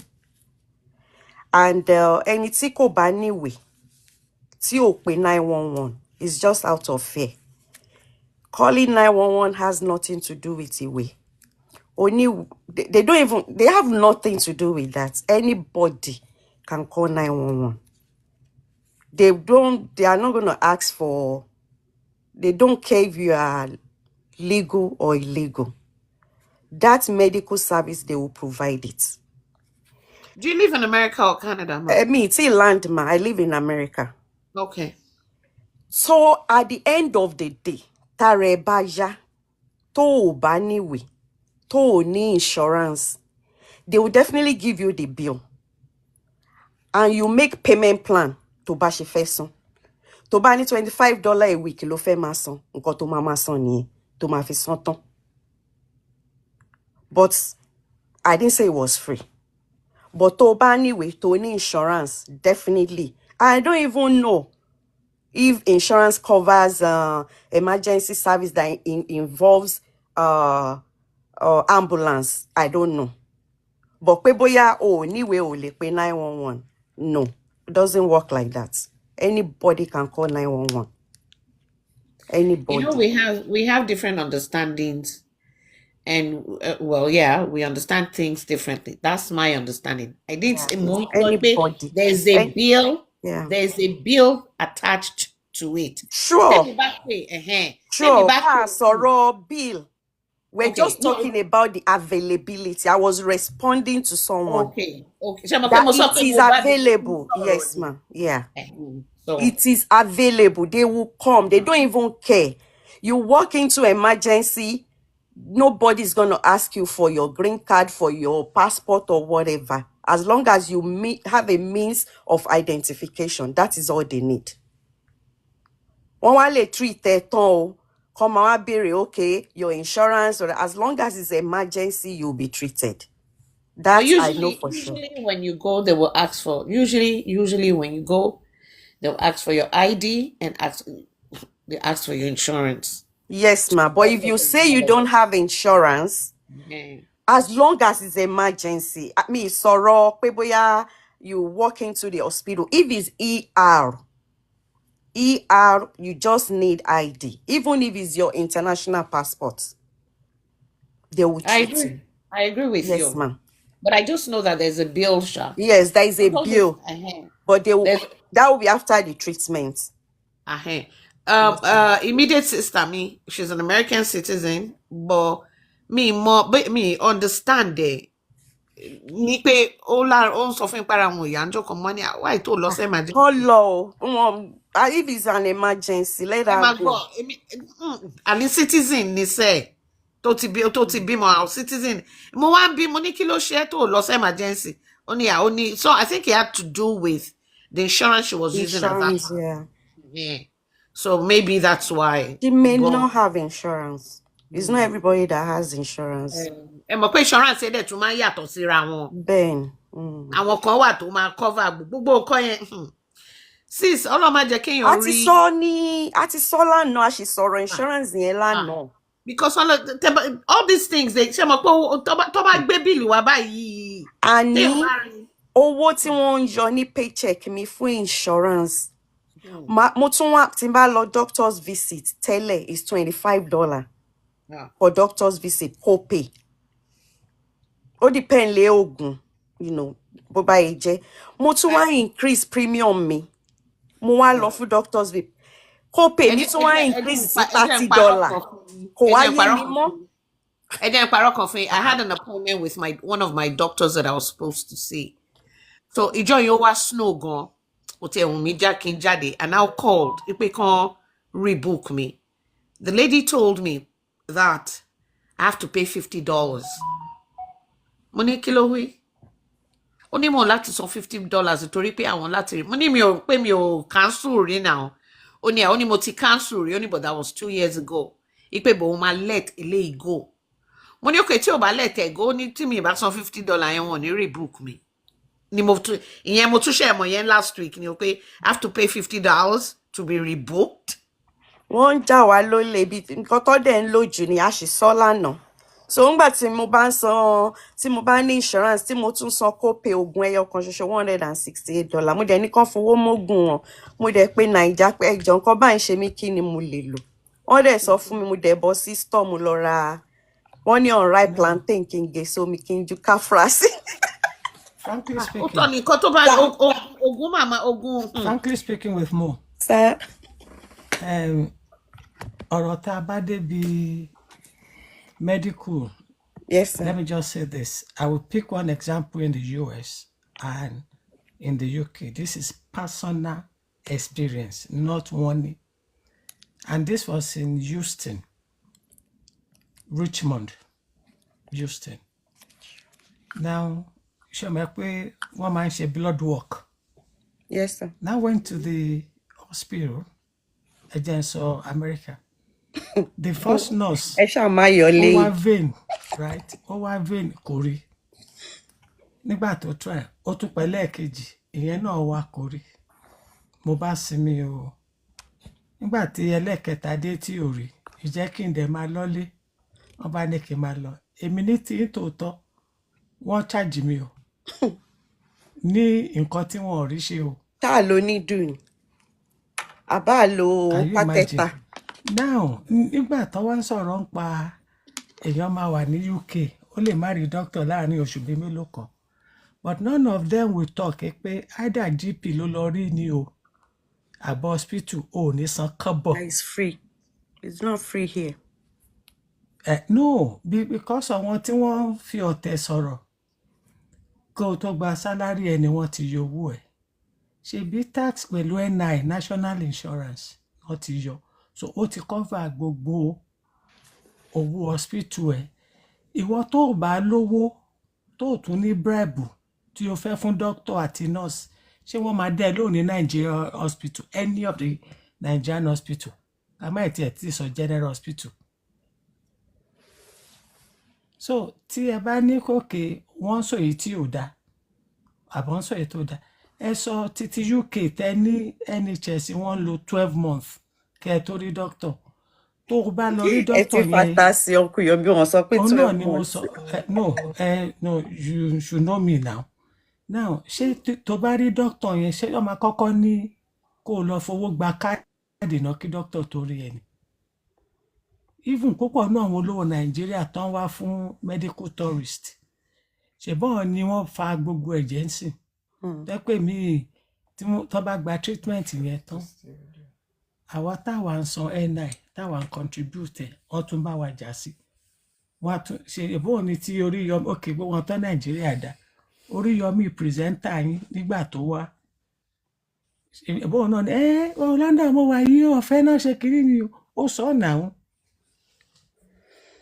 Because kò rírú ẹ̀ níbi tó ti ń bọ̀. Tá bá fẹ́ wá tìtorí àwíjàre, àwa máa kọ́ jẹ̀bẹ̀ lákìsà. Now, there is one thing, kí nǹkan wà available kó wọ́n. It's another thing, kẹ́ ẹ lówó ẹ̀ kẹ́ má rí. Ṣèbọ́n là ń sọ bíbá pé èmi ni Nepali ara mi. Èmi ni máa determine tí bá máa níná àbí tí ń bá níná. Ìbẹ̀rẹ̀ tí bá bọ́ tanu yàrá mi sí gbogbo ẹ̀ máa dúdú ni torí mo ti paná. Ọ̀pọ̀lọpọ̀ wa ní Nàìjíríà ó tiẹ̀ lówó yẹn gan o níná yẹn náà. It's true. Ó nígbà kan tí mo ti ya ògbólógbò tí n bá mú night bus coach ní Victoria tílẹ̀ bá máa fi mọ́ ti dé Glasgow mi ò gbàdúrà rí náà. Ìpè Ọlọ́run jọ o bọ́ọ̀sì tí mo wọ̀ lóru yìí o nǹkan tó bá wùn tí mo fẹ́ lọ ṣe o ṣọ́ mi o má jẹ́ n pàdé àgbákò má jẹ́ kí àmúrọ̀bà dá mi lọ́rọ̀ but wọn ò bí mi dá kí n wọ mọ́tò ní àti yá àbádé dùmọ̀tà. Pásítọ̀ kan kọ́kọ́ wá gbàdúrà fún wa ń bẹ̀ ṣáà ni. Ìyàtọ̀ tá à ń sọ ni ní Nàìjíríà ò dáa. À ń sọ pé nígbà téèyàn kan máa wá sọ mí báyìí ó ní Nàìjíríà ní ibi téèyàn lè di millionaire overnight. Èèyàn mélòó ló ń di millionaire overnight ní Nàìjíríà? Bọ̀ púpọ̀ nínú wa tí wọ́n ní ogun ìdílé ń bá wa jà ní Nàìjíríà tá à rọ́wọ́ mú lọ sẹ́nu. Nígbà tá a dẹ̀dẹ̀ ìlú òyìnbó yìí a mà ti ń bọ́ fámìlì yẹn àtogun ìdílé. Right? Nàìjíríà dá nígbà tí èèyàn kan máa ń sọ̀rọ̀ ń sìn tí ó fẹ́ wá sọ fún wa pé Nàìjíríà dá ó ní tí Nàìjíríà bá dá ni kí ni gbogbo wa jápa fún. So ní àti bá rú ẹ̀ sọ̀rọ̀ mọ́ because he has just shot himself on the foot. Now àwọn tí wọ́n ṣiṣẹ́ nílùú òyìnbó tí wọ́n lọ ń kọ́lé sílé ẹni tó ti kọ́lé látijọ́ yìí, òun tún gbélé yẹn tà láti wá sílùú òyìnbó. So kí wàá la wá ń sọ now ṣẹ́rẹ́ tí ó wá fọ́nì jù ń bẹ̀ ni àwa tá wà nílùú òyìnbó tá wá jókòó sílùú òyìnbó tá wá ní Nigeria is the best country in the whole world why tá àkẹ́rù wa lọ ká lọ jókòó sí Nàìjíríà ká wá máa sọ̀rọ̀ from Nàìjíríà. So àní eyín ń dun president àbí tí ló ń dun ìlú òyìnbó lòun sáwà náà. So ibi tí ó bá wa dọ́rọ̀ medical nìyẹn. Ẹ ṣé sà torí mo bẹ Swaggy àti Ayọ̀mídé ni. Swaggy, are you there? You have the mic now. Thank you so much for the time. I appreciate it. Thank you, sis. Thank you so much, ma. Hello, good morning. Good morning. Good morning, everybody. It's actually an amazing topic. Richard Loko Baby, bye. Go on. Last Giddy Connect, I see you. Good morning. Just like everybody's saying, it's just the way it is because the level, when I sat down at some point and thought about the level of inaccountability, the level of corruption, the level of lawlessness in that country, I'd be like, I'm not saying something bad or swearing for it, but I'd just be like, in 30 years' time, I don't see that country changing. No, we are not saying there's no corruption in every other countries. There are corruptions. We are seeing it every day on news. Even in China, even in the USA, everywhere there are corruption. But why will one man carry a whole state revenue inside his pockets? Is this, I think this is beyond selfishness. This is beyond selfishness. This is not even greed. It's just witchcraft. I can't imagine you taking a whole state revenue inside your pocket. You stack millions, billions of dollars, billions of naira in your house. The most annoying thing that seems it causes is that all this money are being taken outside the country to invest in other people's country. Why can't you invest in that country and make money out of that country and put a lot of people out of unemployment? It's just something that you can't think. You will think it till God comes from heaven. It's not just realistic at all. That's why, are you hearing me? Yeah, we can hear you. Okay, that's why someone was saying something about giving the current president of Nigeria kudos. I was like, what do you give him kudos for? Yes, I understand he's a genius doing manipulation and whatever to get. Obviously, it takes a very strong man to be in politics and to be on top of his game. Just like how we see it everywhere. To be a gangster, it doesn't just take just you to be a hard, brave man. You have to be strong psychologically and intellectually to be the top of your game. But why doing it towards evil? I don't understand. Since you have been there, it's not like you won the election by fairness. Swaggy. Yeah. We are not talking about the president here. We're talking about Nigeria generally.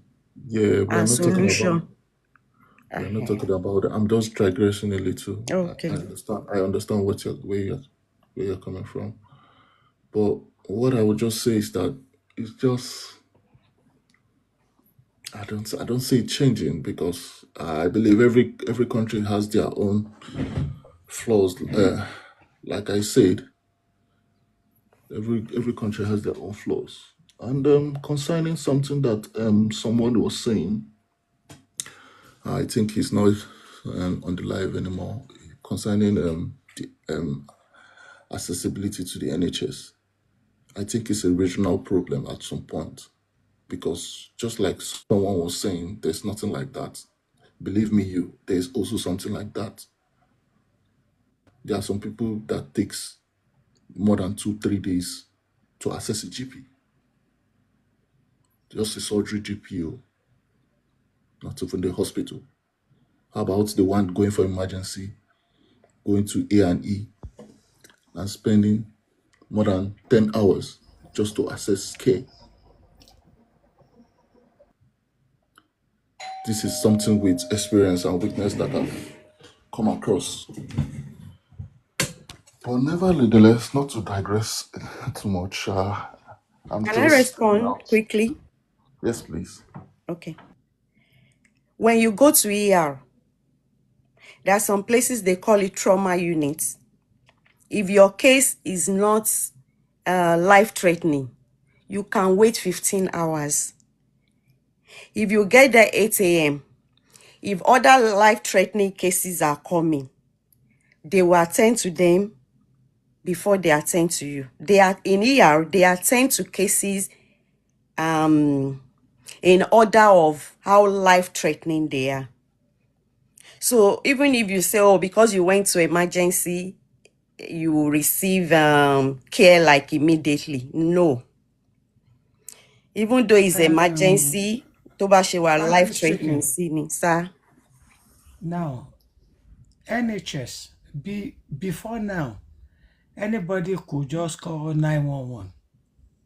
Now, because of prioritizing, they will tell you if it's not emergency, call 111. Right?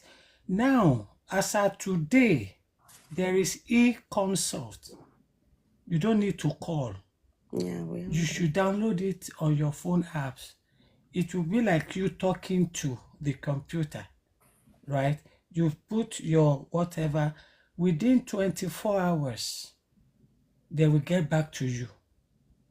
It's happening. Then let me put this out there. I have said it years back. When it comes to Europe, right? If you take London out of the UK is nowhere. Take Paris out of France is nowhere. Take Amsterdam out of Netherlands, is nowhere, and so on and so forth. It is not my problem if you are relocating abroad over long abule. You now want to be enjoying the same benefit they are living in the city. It never worked like that. That is why I will tell people, when they say, London is a leveler, it's never a leveler. Let's take, for an example, the transportation. The transportation network in London, you cannot compare it to any city in the UK. The same thing, for an example, when you talk about the whole New world. York. Your main point of correction in the whole world.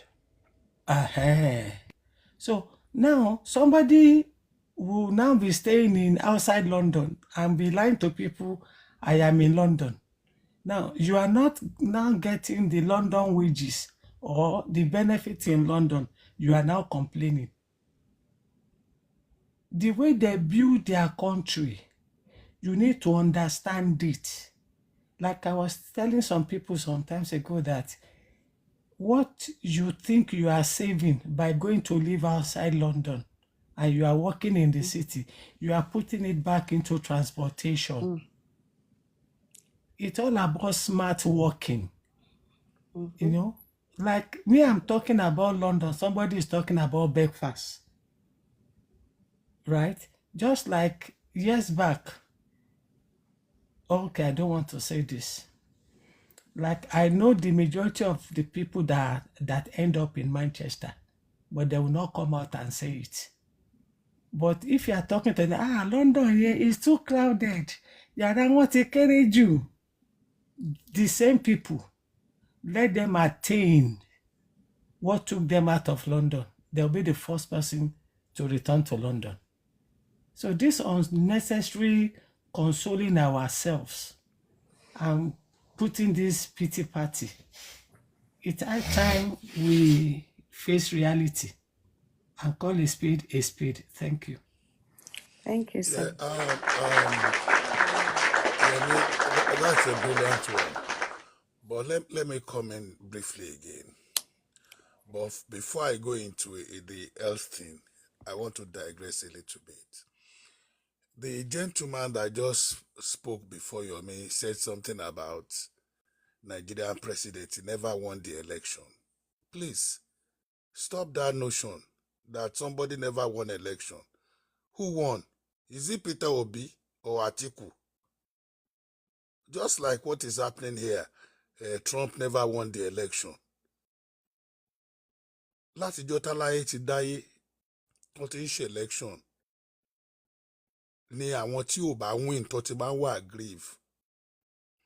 They went to court against this person. Bring out evidences. None was brought, apart from he lost in Lagos. Let me just close that and Uncle Doki, go. I'm not going to let you leave your train of thoughts, but I'm going to respond to what you just said now. Yes, is that please okay? do. Okay. Yeah, please do. The last election that went by, I was a political aspirant, House of Reps, Ikorodu. Okay. And what that young man said, what that gentleman said, he was right. I have. Don't say it was. You cannot say it's right. Let me speak. I just told you I was an aspirant. Okay. House of Reps, Ikorodu. At the bossy politics now. No. Mo kàn fẹ́. Bossy politics. Mo kàn fẹ́ sọ̀rọ̀ lórí nǹkan tó sọ yẹn. Ṣé rí nǹkan téèyàn bá mọ̀ lèèyàn mọ̀. Láàárọ̀ election was Saturday. Láàárọ̀ Friday ni àwa aspirants la ṣe mọ̀ yìí pé kò sí orúkọ wa lórí ballot papers. Dépòdépò logo party wa. Wọ́n sọ fún mi o. I know what we faced at the polling booths. So, nǹkan tí èmi sọ with my full chest. My name is Adetola Ogunsanya. Quote me anywhere. And I have proof of it. Níbi tó le dé, nígbà tán bẹ̀rẹ̀ sí ní ka ìbò lálẹ́, wọ́n ṣe débi pé there was no light. They intentionally took the light. I had to use my headlamps, mọ́tò mi, la fi collate ìbò. Ẹ máa sọ̀rọ̀ yín lọ. What party? Which of the party did Ẹ máa sọ̀rọ̀ yín lọ, sir. No, mo fẹ́ mọ party te contest under. I was under Obi, Labour Party. I rest my case. No, you can't say no. You cannot say you no. I'm not going to agree to that. I don't have anything to say on politics again. Excuse me, sir. I don't have anything to say on politics. And I am telling you, as a House of Reps. I don't have anything. So Emma are you not contesting? With Ikorodu with Buki Ogunote? Ṣé gbọ́ nǹkan tí mo sọ fún yín, sir. Let me leave it at that. Mi fẹ́ sọ̀rọ̀ mọ́ lórí yẹn jẹ́ ká má jẹ́ ká sọ̀rọ̀ politics. Èmi ń sọ fún yín, sir. Ẹnì kọ́kọ́ ló win nìyẹn. Ẹ lọ túnú ẹ má sọ yẹn. Wọ́n lé àwọn èèyàn kúrò ní polling. Wọ́n bí wọn re kan. Just leave. I have evidence of what the hell I'm talking about. So don't tell me what I know. It's still phone tí mo fi ń bá yín sọ̀rọ̀ yìí. I recorded people. It's still on my phone. So don't say what you don't know. We can't sit in our diasporas or wherever and be talking what we don't know. Whatever excuse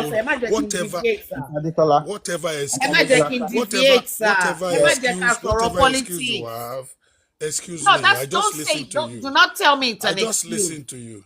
Thank you. Don't say it's an excuse. That excuse you are bringing. It's not. It wasn't a free, fair election. It was rigged. Case closed. Hello, elections are rigged all over the world. So it's not peculiar to Nigeria. That is the point I'm making, please. Èèyàn máa ń lose. Àwọn tó bá lose náà ló máa ń pariwo. Àwọn ló máa ń sọ̀rọ̀ ni go down well pẹ̀lú. Joy, my insult mi ò pariwo ọ̀rọ̀ ni mo sọ fún yín and I have evidence with it. Thank you. Mo ní àwọn. Host, moderate. It's mo ní going past in our moderator host. you understand? Mo ní àwọn tó bá lose no máa ń sọ̀rọ̀. The same thing happens here. Àwọn Democrats ló ń pariwo ń sìn wọ́n rí the election náà. So bó ṣe máa ń rí nìyẹn all over the world. Dọ̀kí ẹjọ́ ẹ jẹ́ kí sáré mọ́ trace point wọn. No, Lasgidi now. No, Lasgidi, me le shut Doki down. But Lasgidi, Awarawa, I can shut you down, sir. Please. I don't do politics. I don't talk politics. That was why I told my brother the other time that Soro president in bill. But Sherry àwọn méjì tó ń sọ̀rọ̀ yẹn, there are people I cannot shut down. And your secret admirer, with all due respect, on my platform, there are some people I regard so much that I can even leave this platform for them and go down to moderate and let them do whatever they like. That is how I operate on I believe in respect. I have people I have high regards for that when they are talking, I can't shut them down. I'm sorry. So I'm sorry if you don't like that style, but that is my own style. I'm sorry about that. So Doki sir, That was just a digression. But the point I'm making is elections are won and lost. Doki ẹ jẹ́ ká mẹ́nu kúrò nínú politics. I mean, like according to you, you just want to point something, and we have gone into it, and it's not getting out of hands. And let us go to where we are. Today, maybe very soon I will stop coming on live shows like this again, because you understand my point. Now, we are talking about health. Nibi, one community health service, specifically for those who doesn't have insurance and for those who doesn't have papers. Even toba fún ẹ lóògùn, toba ní kó lọ rògùn. Toba dé maybe Walgreens no man sábà lójú. Wọ́n á béèrè lọ́wọ́ ẹ pé ṣó ní insurance. Toba ní insurance, the insurance will take care of your drugs, medication. Tó bá ní wọ́n á tà fún ẹ. Then there is also a program mo ti gbàgbé ẹ̀sìn mi ìrántí ẹ̀ mọ́ tó jẹ́ pé tí owó oògùn tó fẹ́ rà tó bá pọ̀ wọ́n á tún subsidize ẹ̀ fún ẹ without having papers. Wọ́n á tún subsidize owó oògùn yẹn fún ẹ. Ìyẹn ṣẹlẹ̀ ń bí dáadáa. Then the Nigerian scenario, at least mi ìtọ́jú rárá màá tọ́jú tó èèyàn méjì or mẹ́ta, my mom and my brother. Nǹkan tí ibi tí mo ti ń sọ fáwọn èèyàn pé láéláé mi lè lọ sí private hospital. Kò sí nǹkan tó lè ṣẹlẹ̀ láyé tí mo lè lọ sí private hospital, and this is why. Tí complications bá dé, they will still refer you to that so-called government hospital sọ pé kò dáa. Meanwhile, o ti náwó dànù ní private hospital. But what I found out was, rather than take that money to the private hospital, I would rather go to the government hospital. Loot or lawsuit. Now, let me use my brother for example. He was diabetic. Our Losse Military Hospital, very close to me. Wọ́n ní kò sí bed táwọn máa gbà sí. They now referred us to lawsuit. We got to lawsuit. We saw the doctor. Ó ní ká lọ rògùn wá, ká lọ ra gbá ara wá, ó administer fún, ó ti gbé sí emergency. Only to tell me that he will be referring him again to loot. Mo wá ń bèrè lọ́wọ́ ẹ pé, what do you mean? When we came here, you wasted our time. You told me to get this and that and blah, blah, blah. You gave it to him. Now, you are referring us. Ó kàn rẹ́rìn ni. Ó ní ṣé mo mọ̀ pé tí mo gbé wá yẹn tó bá fẹsẹ̀ kọ lásán ikú ni. Ó ní torí àwa kan ń wò pé à ń gbéyàn bọ̀ ni. Ó ní kí n wò ó.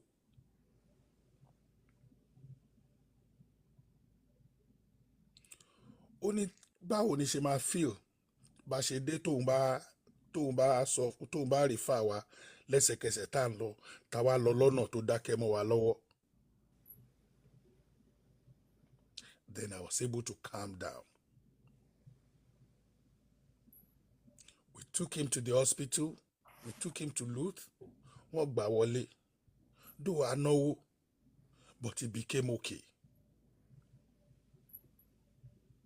My mom was on the verge of being amputated because she stepped on a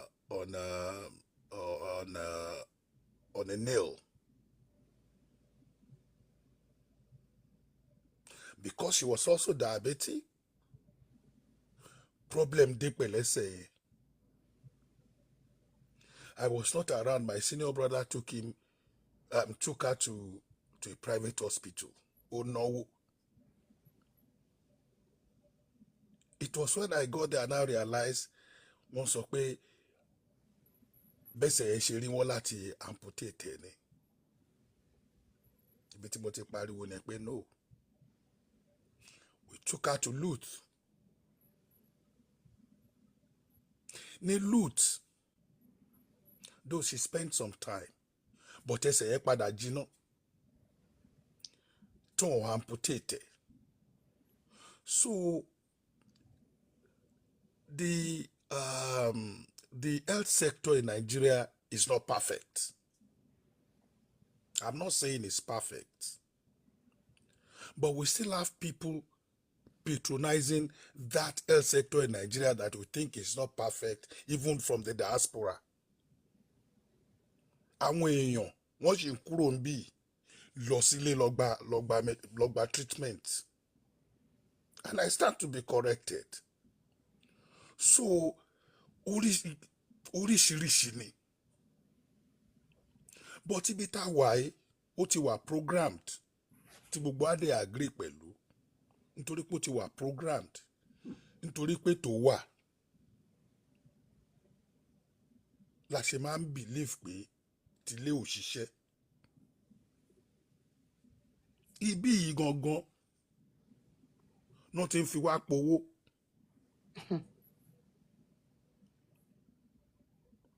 Owó náà ń fi wá pa ń bí láì ṣe kankan. You just said it. Má ṣù má tọ̀ ni. Whether àwọn òṣìṣẹ́ máa gbowó. Whether àwọn òṣìṣẹ́ máa gbowó. Ilé láti lè sọ pé, kí lẹ ṣe? No, I'm not going to pay. You've not done anything, blah, blah, blah, blah, blah, blah. No, kí lẹ ṣe? Máa kúrò ń bí, tẹ máa bínú lọ tán máa wò yìí. But ń bí ìtaná bíire.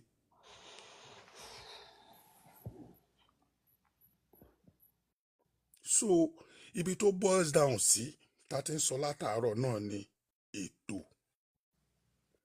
Wọ́n ní ètò. Ètò yẹn nìkan ló wà lára nǹkan tó lack nílé. I rest my case for now. Okay, sir. If you have a question, sir. Okay. I listened to your submission, and I want to be cheeky here as somebody that you have trained. Ẹ̀mí ń pé àwọn èèyàn kúrò ní ìlú Ìbò wọ́n lọ sí government hospital ní Nàìjíríà láti lọ gba treatment. Yes now, lẹ́nu ọjọ́ mẹ́ta, yes now. Yes. Ṣé o mọ̀ No, ni? ẹdún ẹgbọ́n mi dáadáa wọ́n lọ sí general hospital láti lọ gba treatment. No, Not private that hospital. kind of treatment. Oh, ẹni sùúrù náà ẹni sùúrù ṣebí dọ̀kí ni okay. I am talking about Dọ̀kí ẹjẹ́ ń tún no dọ̀kí ẹjẹ́ ń tún ibi ẹni ever lọ sí private hospital and you give that reason. Ipe tí nǹkan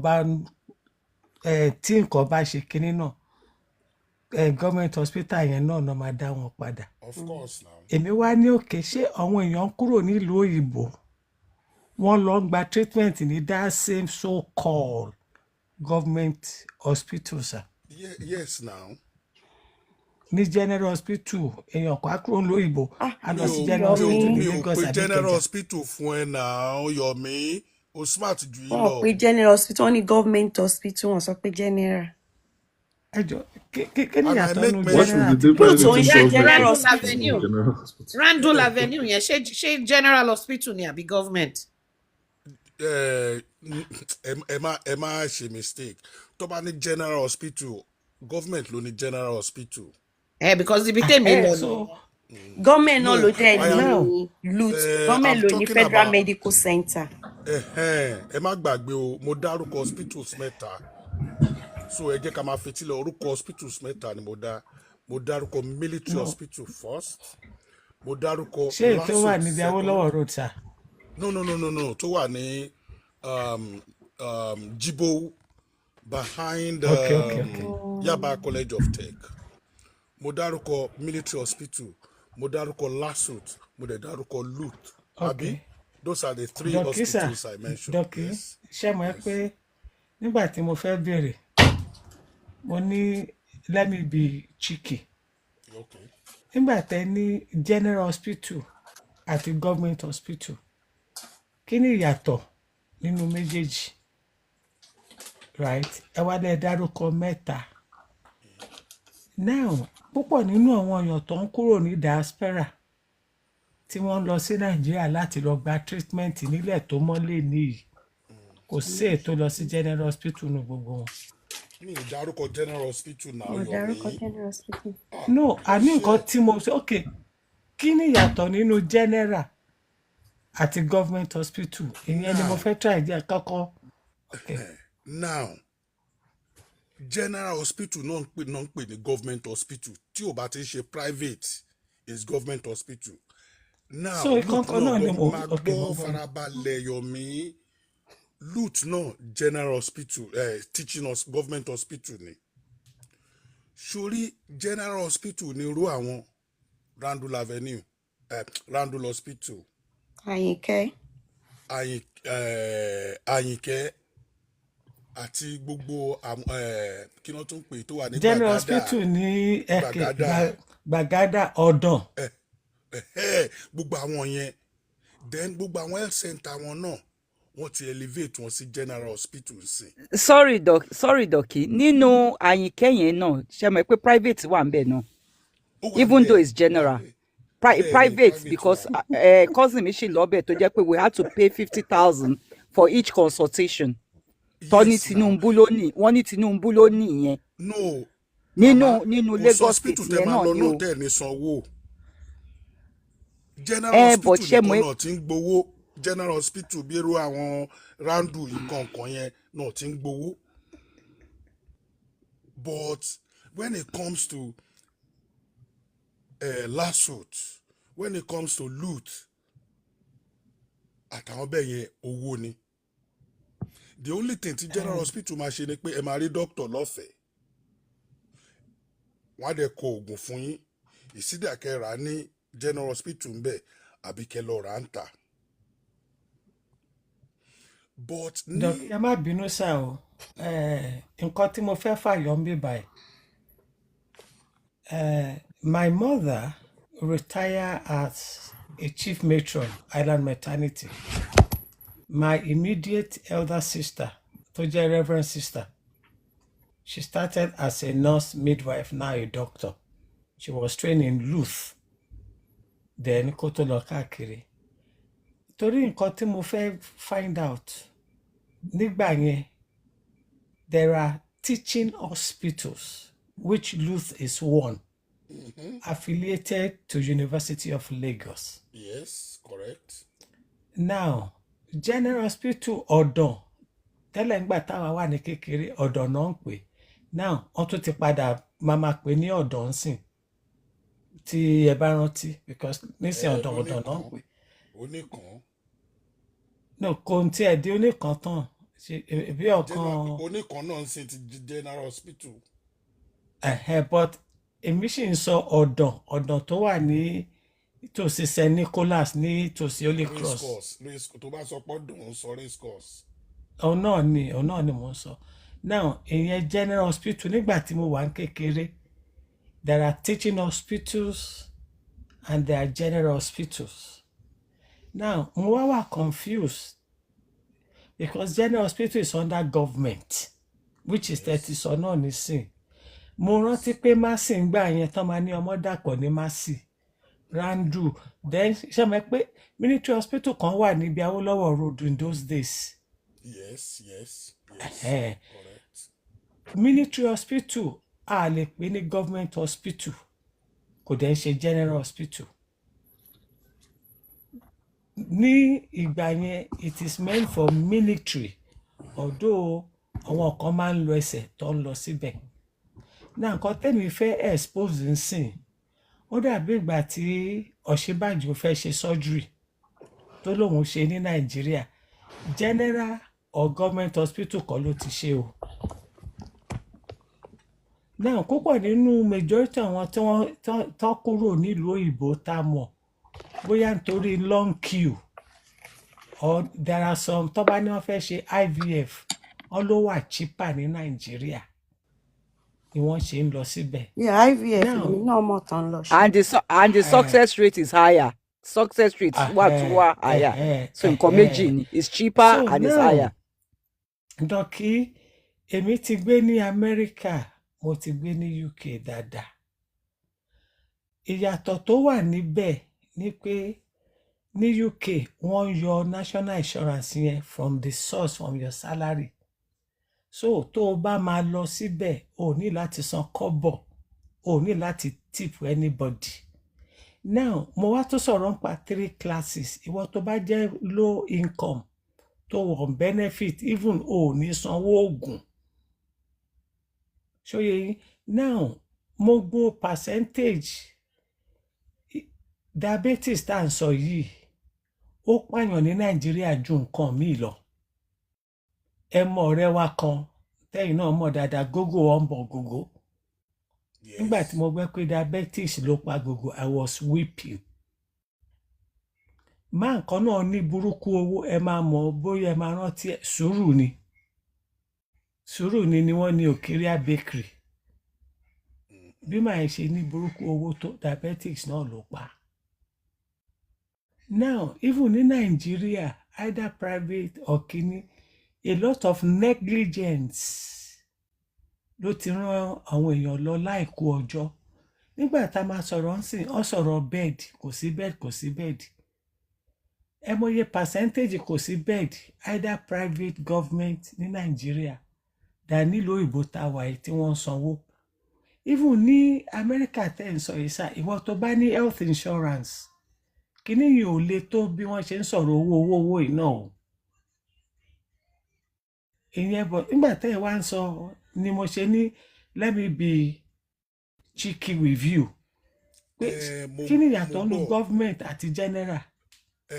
Mo ti sọ fún ẹ government náà ló ní general hospital but the point I'm making is medically we've recorded successes in Nigeria too, just like my sister just said. Only success rate IVF in Nigeria or higher.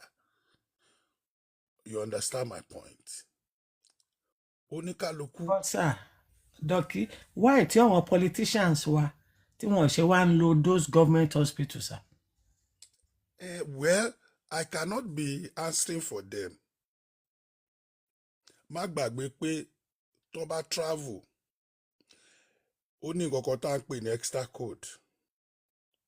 ó dẹ̀ ní nǹkan tá à ń pè ní health allowance. I don't know if you know all of this. For the little time that I had my stint with the government, I came to know all of this. They do.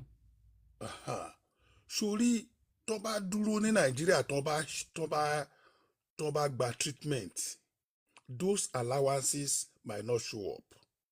Now let me give you another one. Sórí ngbà yẹn tá bá travel wá sí America or any other places. Sórí as a level 4 officer, tó ti rí bóyá àbí level wo ló kéré jù? Ní level 3 mọ́. Level 4 kẹ̀. 4 náà ló ti bẹ̀rẹ̀. No, School start messenger ní level 4, cadite. No, primary 6. any suru no wait now. Ní civil servants, wọ́n ní messengers cadite, wọ́n ní personnel the lowest cadite. level, mo ti So gbàgbé kí ni from the level lowest 1 to 3, level 1 to 3 is messenger, which is office assistant. Nǹkan tí mo ń wo ni pé So àní from gbogbo 4 yẹn náà ní ṣó ṣì wà ní. ó ṣì wà dọ́là now. Level kí náà wọ́n Anyway, messenger wà. anyway, the level 4 officer tó bá wa Bẹ́ẹ̀ni. travel tá lò tó bá wa travel allowance per day nígbà yẹn was $100. Kò wá dìgbà tá bá wá sí America ká kàn lọ́kùtọ̀ núbẹ̀ yẹn the same international trip ni o. So if we have officers or politicians tó opt láti wá gba treatment ń bí dánilé, ó ní so many undertone, ó ní economic undertone. So nítorí Esther code ni àwọn Tinubu àti Buhari ṣe wá sí ìlú ìbò tó wá ń gba treatment. ó tiẹ̀ mọ̀ nǹkan kan orí civil servant tó fẹ́ star code ṣeré rí ni pé Buhari ń bọ̀ àbí Tinubu ń bọ̀ ọmọ èèyàn tó máa tẹ̀lé ní ṣóṣe bó nìkan ló máa wọ plane. Entourage ló máa bá rìn.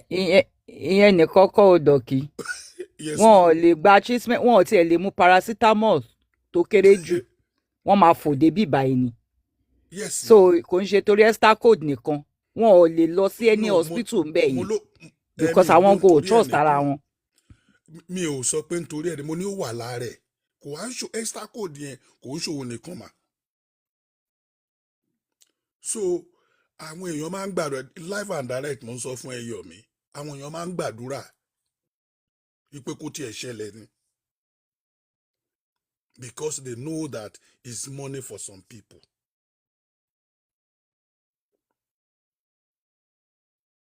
Are you there? So General Hospital is government hospital. Like you said, the military hospital is federal hospital. State ló ní kí ló ti ń pè general hospital. General. Yes, the military hospital is federal. LASUT is state. It's affiliated to Lagos State University. LUTH is federal because it's attached to University of Lagos. Then gbogbo àwọn bíi taso yẹn General Hospital Lagos tó ń sọ tó wà ní Marina tó tó kẹ́yìn sí Broad Street used to be federal, and I think it is still federal if I'm not mistaken. Nítorí gbogbo They still have federal medical centers now. No, ó yàtọ̀. Yes, we have Federal Medical Center. Ìkan wà ní Oyingbo, somewhere in Oyingbo, behind the railway compound. So, General Hospital, Broad Street or Marina, whichever way you want to look at it, used to be Federal Hospital until the seat of government was moved from Lagos to Abuja. So like Lafonki said, so many things could account for them coming abroad for their treatment. But that doesn't mean they cannot be treated in Nigeria, most especially for their status. Am I making any sense, sir? Bẹ́ẹ̀ni dọ̀kì, bẹ́ẹ̀ni sà. No, ṣe rí ọ̀rọ̀ tẹ́ ń sọ ó yé mi dáadáa sà. Now, the same government hospitals yìí náà ni wọn kì í ní bẹ́ẹ̀dì o. Bẹ́ẹ̀ mo sọ fún ẹ, Same o gbọ́ ordeal tí mo go through pẹ̀lú brother mi ni. Because tó bá débẹ̀ àwọn tó fẹ́ náwó wà tó ti sùn lọ ńlẹ̀ ńbẹ̀. And this hospital tá à ń sọ yìí kò ń ṣe pé hospital téèyàn kan lọ sùn lẹ̀ o, is you are spending money. Yí pé kò sí bẹ́ẹ̀dì yẹn. People are waiting, people are paying for the bed. Kò ń ṣọ̀fẹ́. Are you there?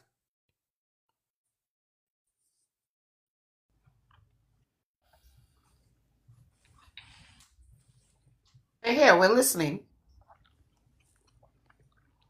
So it's all about money. Money is the name of the game. It's not that you will not be attended to. It's not that if we are not responding, kò ní sọ̀rọ̀ referral. If we are not responding, the doctor that attended to him at Lasut wouldn't have done anything. If we weren't responding, when we got to Luth, he wouldn't have been admitted. Then this is another one. Tato sọ̀rọ̀ débẹ̀. Even when we are being admitted, tẹ́ ẹ̀ bá lówó wọn nílẹ̀ ni ẹ jáde nínú hospital. Wọ́n ní sọ pé nítorí pé kò lówó lọ́wọ́ yáyá ẹ kóra jáde lọ́spítù. No. Wọ́n fẹ́ lo bed.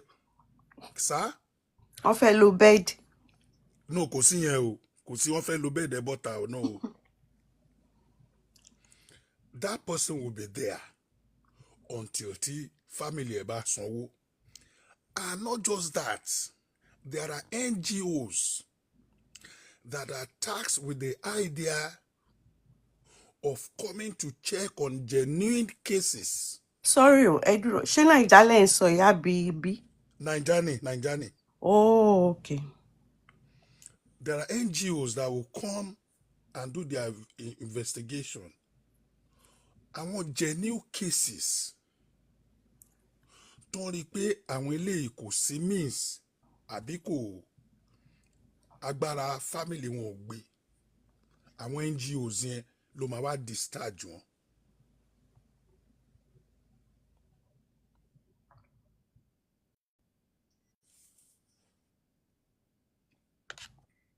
káàdì wọn ò ní dáyàn lóhùn náà lẹ́ ń sọ ìsà. Uncle Yomi, wọ́n ní káyé focus lé negativity.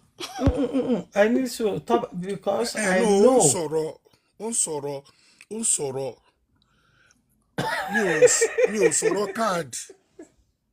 Yomi? No. I am not talking about general hospital. No, government hospital náà ni mò ń sọ. Government hospital náà ni mò ń sọ.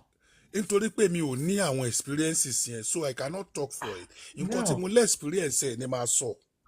Yes, èmi náà wá ń sọ àwọn many cases tí wọ́n máa gbéyàn lọ báyìí táwọn mi ò mọ nǹkan tí wọ́n ń pè wọ́n bóyá clerk ni àbí kíni kan tó o bá sanwó káàdì o tiẹ̀ lè rí dókítà débi kó o máa bẹ̀rẹ̀ treatment. Tó o bá sanwó káàdì tẹ́lẹ̀ o ò lè rí dókítà Yomi. You cannot. No, because nígbà tá à ń sọ̀rọ̀ ń sìn ok ní ìlú òyìnbó ń sìn káàdì ẹ̀kọ́ náà máa kọ́kọ́ wù sẹ́ even in emergency. Dọ́kì náà wọ́n mọ̀ náà. Kí ni bọ̀bọ̀ yìí ń sọ náà? Dọ́kì kàn try láti sọ wípé it's not like it's completely bad. Response. Yeah. Nǹkan tí mi ń sọ nìyẹn.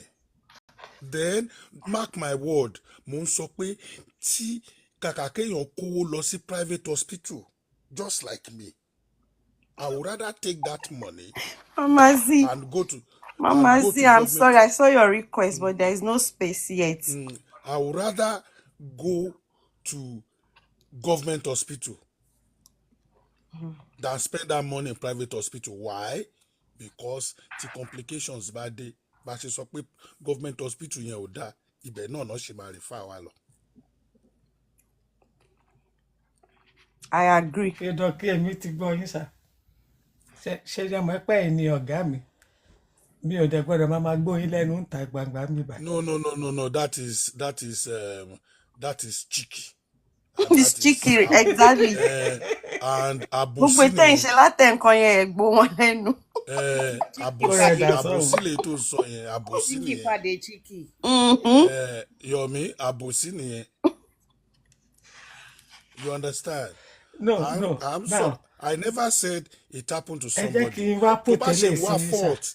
Nǹkan tó ń ṣe ni pé no fault you are ẹ̀kọ́ ni still mo ń seeking sọ sà. fault. Nǹkan tó ń ṣẹlẹ̀ ní Yomi, you are still seeking that fault. And that fault that you are talking about, I am sure you know that each and every one of us here on this platform and those that are listening are very aware of it. They are not oblivious of it. Okay, Dọ́kì, nǹkan tẹ̀mí mi sọ lélẹ̀. Okay, let me now round this up. Good. Ẹ̀yin tó bá nínú Nigerian medical system pẹ̀lú medical system labroad èwo ló dájú lọ́wọ́? No, má sọ abroad, sọ ibi tí mo wà. Màá sáfù ibi tí mo wà yìí than Nigeria. Ọ̀rọ̀ yín ò yé mi o. Ṣé mi lè dáhùn ẹ̀? Ó yá No, dáhùn madam. Ó pín sọ́nà méjì. Kí ló ṣe mánu yìí? Ó pín sọ́nà méjì. When it comes to emergency, màá mú ibi. But tí ò bá ń ṣe emergency, màá mú Naija. Holistic medicine ni o, kò ń ṣe general hospital o. So holistic medicine máa wò pé má fi Europe má fi wo ibi tá a wà níbí. Emergency ni a lack ní emergency approach ni a lack ní Nigeria. Má fi wo ibi nítorí bí tó bá ti wọlé wá. They don't save lives. Dollar sign on wo. Kẹ́ máa wo èèyàn kó máa kú lọ báyìí, kẹ́ máa ní tán bá sanwó ẹ̀ lè treat ẹ̀. Ṣé níbí violence? Ní Nigeria, mo ní emergency approach ní Nigeria lack. You see now, mi ò mọ̀ bóyá ìwọ ló ń dá mi lóhùn ni àbí Dọ́kì. Èmi àti Dọ́kì wà ní the same school of thought, so a jọ ń dá yín lóhùn. Ó ti dèmi ní sí ọ̀tí lọ bá Dọ́kì. But I don't need the same exact. I don't need the same school. Yeah, so. Ẹ jájọ fèsì àwọn méjèèjì pọ̀ ń gbà yẹn. Ẹ̀yin àti ta ni. Ẹ̀yin mú ẹ̀yin àti sweetest wà níbì kan, in fact. But ṣe mọ̀ pé a ní àwọn èèyàn frankly speaking. Tí wọ́n wà agreed pé. Báyọ̀mí Olúwa ọba ni ò jẹ́ ibì kan náà la wà tẹ́lẹ̀. Sister Adetola, ẹsẹ̀ àti Lafunky, ẹ̀yẹ́ kì í tiẹ̀ sọ where we were coming from, ẹ máa understand. Lafunky, she's a qualified practitioner. Ẹgbẹ́nu sí Mike, Lafunky. Níbi tá a ti ń bọ̀, àwa ní ọ̀dọ̀ Adúkẹ́mi. Adétọ́lá Àdùkẹ́ náà. Frankly speaking. Ẹ wá mú ice cream. Kí Adétọ́lá Àdùkẹ́. Ẹ wá mú chocolate ice cream bí ti ń pa mí wọn jẹ. Adétọ́lá. Good morning. I'm sure you don't remember me. I'm trying to figure. I actually. Adetola, do you remember me? I'm trying to figure it out. I went to check on your profile now. We went to Ola together. We went to Ola together. Thank God for it. Thank God for good life. We finished from Ola together now. Good morning. Funky. How are you anyway? You're right. Yeah. You went to Ola. Morning. Yeah, I attended Ola too. Dog, yes, sir. You can't know one more year. Setting you can't know one more year.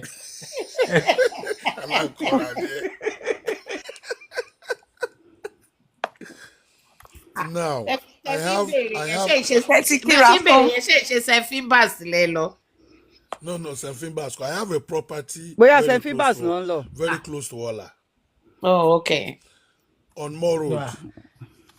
Tí bẹ́yìn gbà tí dọ́kì Oh, wà ní More Road, secondary okay. school ẹ má wọrí. Ah, okay. Ah. Irú àwọn ọmọ fífàsì wà. Àwọn ọmọ fífàsì ló Ní máa ń More wá wá Road. báyìí. Then Ṣé ti àwọn kíra ọmọ tán sà Road. mà? Àti kíra tán, thank you, sis. àwọn Thank ọmọ you. là You're náà wá bá welcome. wọn ṣeré díẹ̀.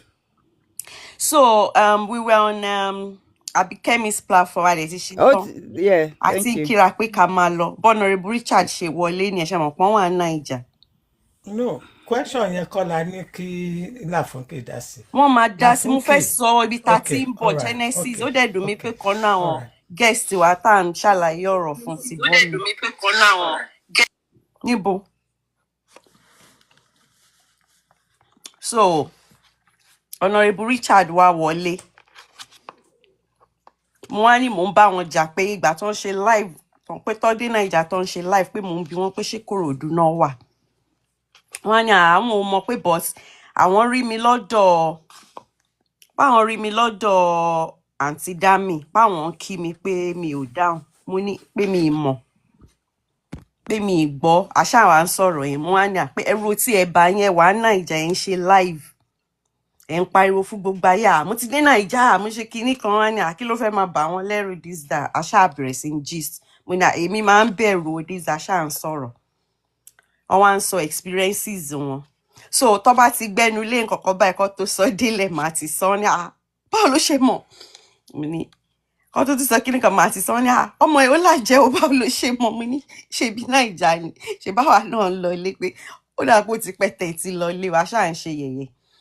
So we got talking, abresini reminisce, 11th UTC, kini kan pe, when Nigeria was this, that. I saw a lot of good things that we enjoyed. Mwanya, pe ó yà mí lẹ́nu pé mo dẹ̀ wá délé pé mo wọ First Bank, orí báyìí ó dàbí staff room àwọn teachers wa ń gbà tá wà ní primary school. Àṣà ń sọ kíní yẹn. Ti host dẹ̀ ti sùn, so TikTok kọ̀ já wa bọ́ sílẹ̀ ni. Ṣé mo pé mi ni mo fẹ́ wá sí live o mo wá tan live mi mo wá invite Honorable Richard pé mo enjoy conversation pé ká máa sọ lọ. I think people saw him and they just started coming in. Wọ́n dẹ̀ bá wa lẹ́nu gist wa jẹ́jẹ́jẹ́. Ọ̀rẹ́ mi mo bóyá ọ̀rẹ́ Honorable Richard ne bọ́n ṣe gba mic nìyẹn wọ́n bá lálì gbogbo àwa táwa ń diaspora wọ́n kì wá délé. Bá ṣe ń fọ toilet, bá ṣe ń gbálẹ̀, bá ṣe ń ṣe taxi driver, bọ́n ṣe ń yọ owó wa ká tó gba salary, wọ́n kì wá gan-an Láfúnkè, wọ́n kì wá gidi, wọ́n kì pọ̀nrí wá fún wa. That was what brought this discussion. Jókòó sí bọ́dẹ̀ ń kì í òkè mú ń gbọ́. Wọ́n kì pọ̀nrí wá gidi. So some other people náà then comment ní comment section pé àwa táwa ń diaspora kì í rí nǹkan tó dá sọ́npa Naija a máa condemn a máa ṣe kinní kan kí làwa ń ṣe ń pa ẹ̀. Mo dẹ̀ dá wọn lóhùn pé mi kọ́ ni mo bà Naija jẹ́ kí anybody má pè mí kí n wá tún Naija ṣe. So that was where our discussion started from. So kẹ́ lè mọ ibi tá a ti ń bọ̀ mo ṣe ní kí n sọ fún. So there are some gentlemen here that are of the school of thought that we always condemn Nigeria. Tabati de diaspora, we condemn Nigeria. We don't say good things. I want to comparison díẹ̀ òun lè bá wa lẹ́nu ẹ̀ mà. Kò ń ṣe pé à ń condemn ibi tá bára wa dé Nàìjíríà náà ni. So it's just reality. Yọmí pẹ̀lẹ́ káàbọ̀ mo tún kí ẹ lẹ́ẹ̀kan sí. Experience téèyàn bá ṣáà ní ló máa share. Tí n bá lọ sí tí n bá lọ Naija tí good things bá ṣẹlẹ̀ sí mi no problem. Tí n bá lọ Naija tí n bá ní very good experiences bí tí máa wá náà ni tí máa share ẹ̀. Ìgbà tí mo dẹ̀ lọ tó jẹ́ kí gbogbo experience tí mo ní orí bákan mo dẹ̀ ń share ẹ̀ bí ṣá lè máa wá parọ́ mọ́ Nàìjíríà pé wọ́n ṣe nǹkan tó dáa fún mi kí n máa tó ní bá wọ́n ṣe ṣe nǹkan tó dáa. tó bá ṣe nǹkan tó dáa èèyàn á sọ náà. Exactly. ó kẹ́ máa wo ìgbà tí mo fẹ́ gba passport Naija passport mi in fact bẹ́ẹ̀ ni pé mi tiẹ̀ believe ẹ̀ mo lọ capture unlike tẹ́lẹ̀ although the appointment date was a very long one like 2 months but ìgbà tí màá fi capture within 24 hours in fact àárọ̀ ọjọ́ kejì tí postman máa dé by passport mi náà mú wá I had to post it now wípé at least eléyìí wọ́n ti ń ṣiṣẹ́ yeah things are getting better the guy promised that he was going to work on it and he's doing it so at least tó bá ṣe nǹkan tó dáa èèyàn á praise wọn fún but a lot of things still bàjẹ́. Bẹ́ẹ̀ni ma. A lot. Mi wà kí n tiẹ̀ tó sọ̀rọ̀ First Bank yẹn, mo ti sọ̀rọ̀ Zenith, mo ti sọ̀rọ̀ Access Bank pé no, àwọn yẹn lèmi rí pé bank pé in fact ibi tó smooth dé facial recognition ló máa fi sign in sí account ẹ, ó máa gbé tablet fún ẹ, ó máa gbójú sí báyìí. Àwa gò tún ní ìyẹn bí, ìyẹn tún kọ́. Ní facial recognition fi sign account àfi lórí phone. Ṣé mọ̀, mo ti sọ gbogbo yẹn wọn gbọ́ yẹn o. Kí lẹ wí? Ẹ gbà mí lọ́wọ́ Mama Z yìí o. Kí ni Mama Z lẹ ṣe? Wọ́n ní sọkúsọ mò ń sọ pé mi mọ nǹkan tí ń sọ o. Pé in comment la. Wọ́n ti ń comment pé ṣe rí ni. Mo jẹ́ rí. So òun ló jẹ́ kí dọ́kì máa wá sọ pé kì í ṣe pé bóyá completely náà ni healthcare wa ní Naija ò dáa. Wáyé àwọn ibì kan sì dáa, wọ́n try láti sọ àwọn ibi tó dáa. Bọ́nú gbogbo nǹkan tó ń sọ yẹn ṣá, èmi ò tí rí tó bá mi lára mu. The only thing tèmi mọ̀ ni pé. Now, èmi ní dọ̀nkì ní pé mi ń ṣàbòsí but ìwọ kàn mọ́ mo kàn dákẹ́ owó dọ̀kì ní o. Èmi mọ̀ pé wọ́n máa ń lọ ṣe IVF. náà ń jà ní comment section. Yomi farabalẹ̀. IVF. Frankly speaking. Ma? Frankly speaking, mo invite yín láàárọ̀ yìí sí show Aunty Dami. Ẹ ti miss o. A máa sọ later. Yomi mi sọ nǹkan kan. Ọlọ́run ò ní jẹ́ ó dá lé mi rú. Frankly speaking, a máa sọ̀rọ̀ later. Ó kàn dùn mí pé mi screen record. Ẹ má dára yín láàmú. Bẹ́ẹ̀ ṣẹlẹ̀. Àníkẹ́ má dára yín láàmú. Frankly speaking, gangan fúnra ẹ mọ̀ pé ní ibi yìí the health sector no má jẹ́ pé sector industry ó ní oríṣiríṣi tuntun pa. Lafunky, frankly speaking sọ pé olófòófó ògbẹ́gbà ibi ọpẹ́. Mi ò sọ bẹ́ẹ̀ o sis, you understand what I'm saying, right? Frankly speaking ẹ rántí. Kẹ̀bọ́rọ̀ yín yé mi. Frankly speaking ẹ rántí díjẹta pé kò sí network. No kò tẹ ìwé yín ṣe mọ̀ pé kò sí network ń jẹta. Ṣé má dára yín láàmú? Ṣé rí? No mi kàn fẹ́ ká change topic ni. Network Yomi tó sá lọ ń jẹta yẹn. Oh God, ṣé rí? Mi ò sọ rárá mi fún ẹ̀yin, mo ti sọ rárá mi fún Yomi. Bọ̀ wọn ò gbà. Ìgbà tán máa gbà ni because nǹkan tí mo rí màá sọ fún wọn, màá dẹ̀ sọ fẹ́yìn náà, ẹ má worry. Èmi ti rí, ṣe rí nǹkan tẹ́ fẹ́ sọ fẹ́mi, èmi ti rí. Okay. Èké bídùn. So ẹ má worry. Even dọ́kì gan bó ṣe wà yẹn, màá sọ fún wọn. Kí ló dé? Ìpàdé mọ̀lẹ́bí lẹ́fẹ̀ẹ́ ṣe. Dọ́kì náà máa gbọ́ sí i. Dọ́kì. So èmi ti rí ẹ̀yẹ má worry. Anyway, mo sọ fáwọn èèyàn kan mo ní àwọn tó bá fẹ́ tún Naija ṣe kàn tún ṣe. Wọn bá máa ka owó lórí igi, èmi ò níbi tèmi ń lọ. Ó ṣàfèmí lẹ́ǹbí.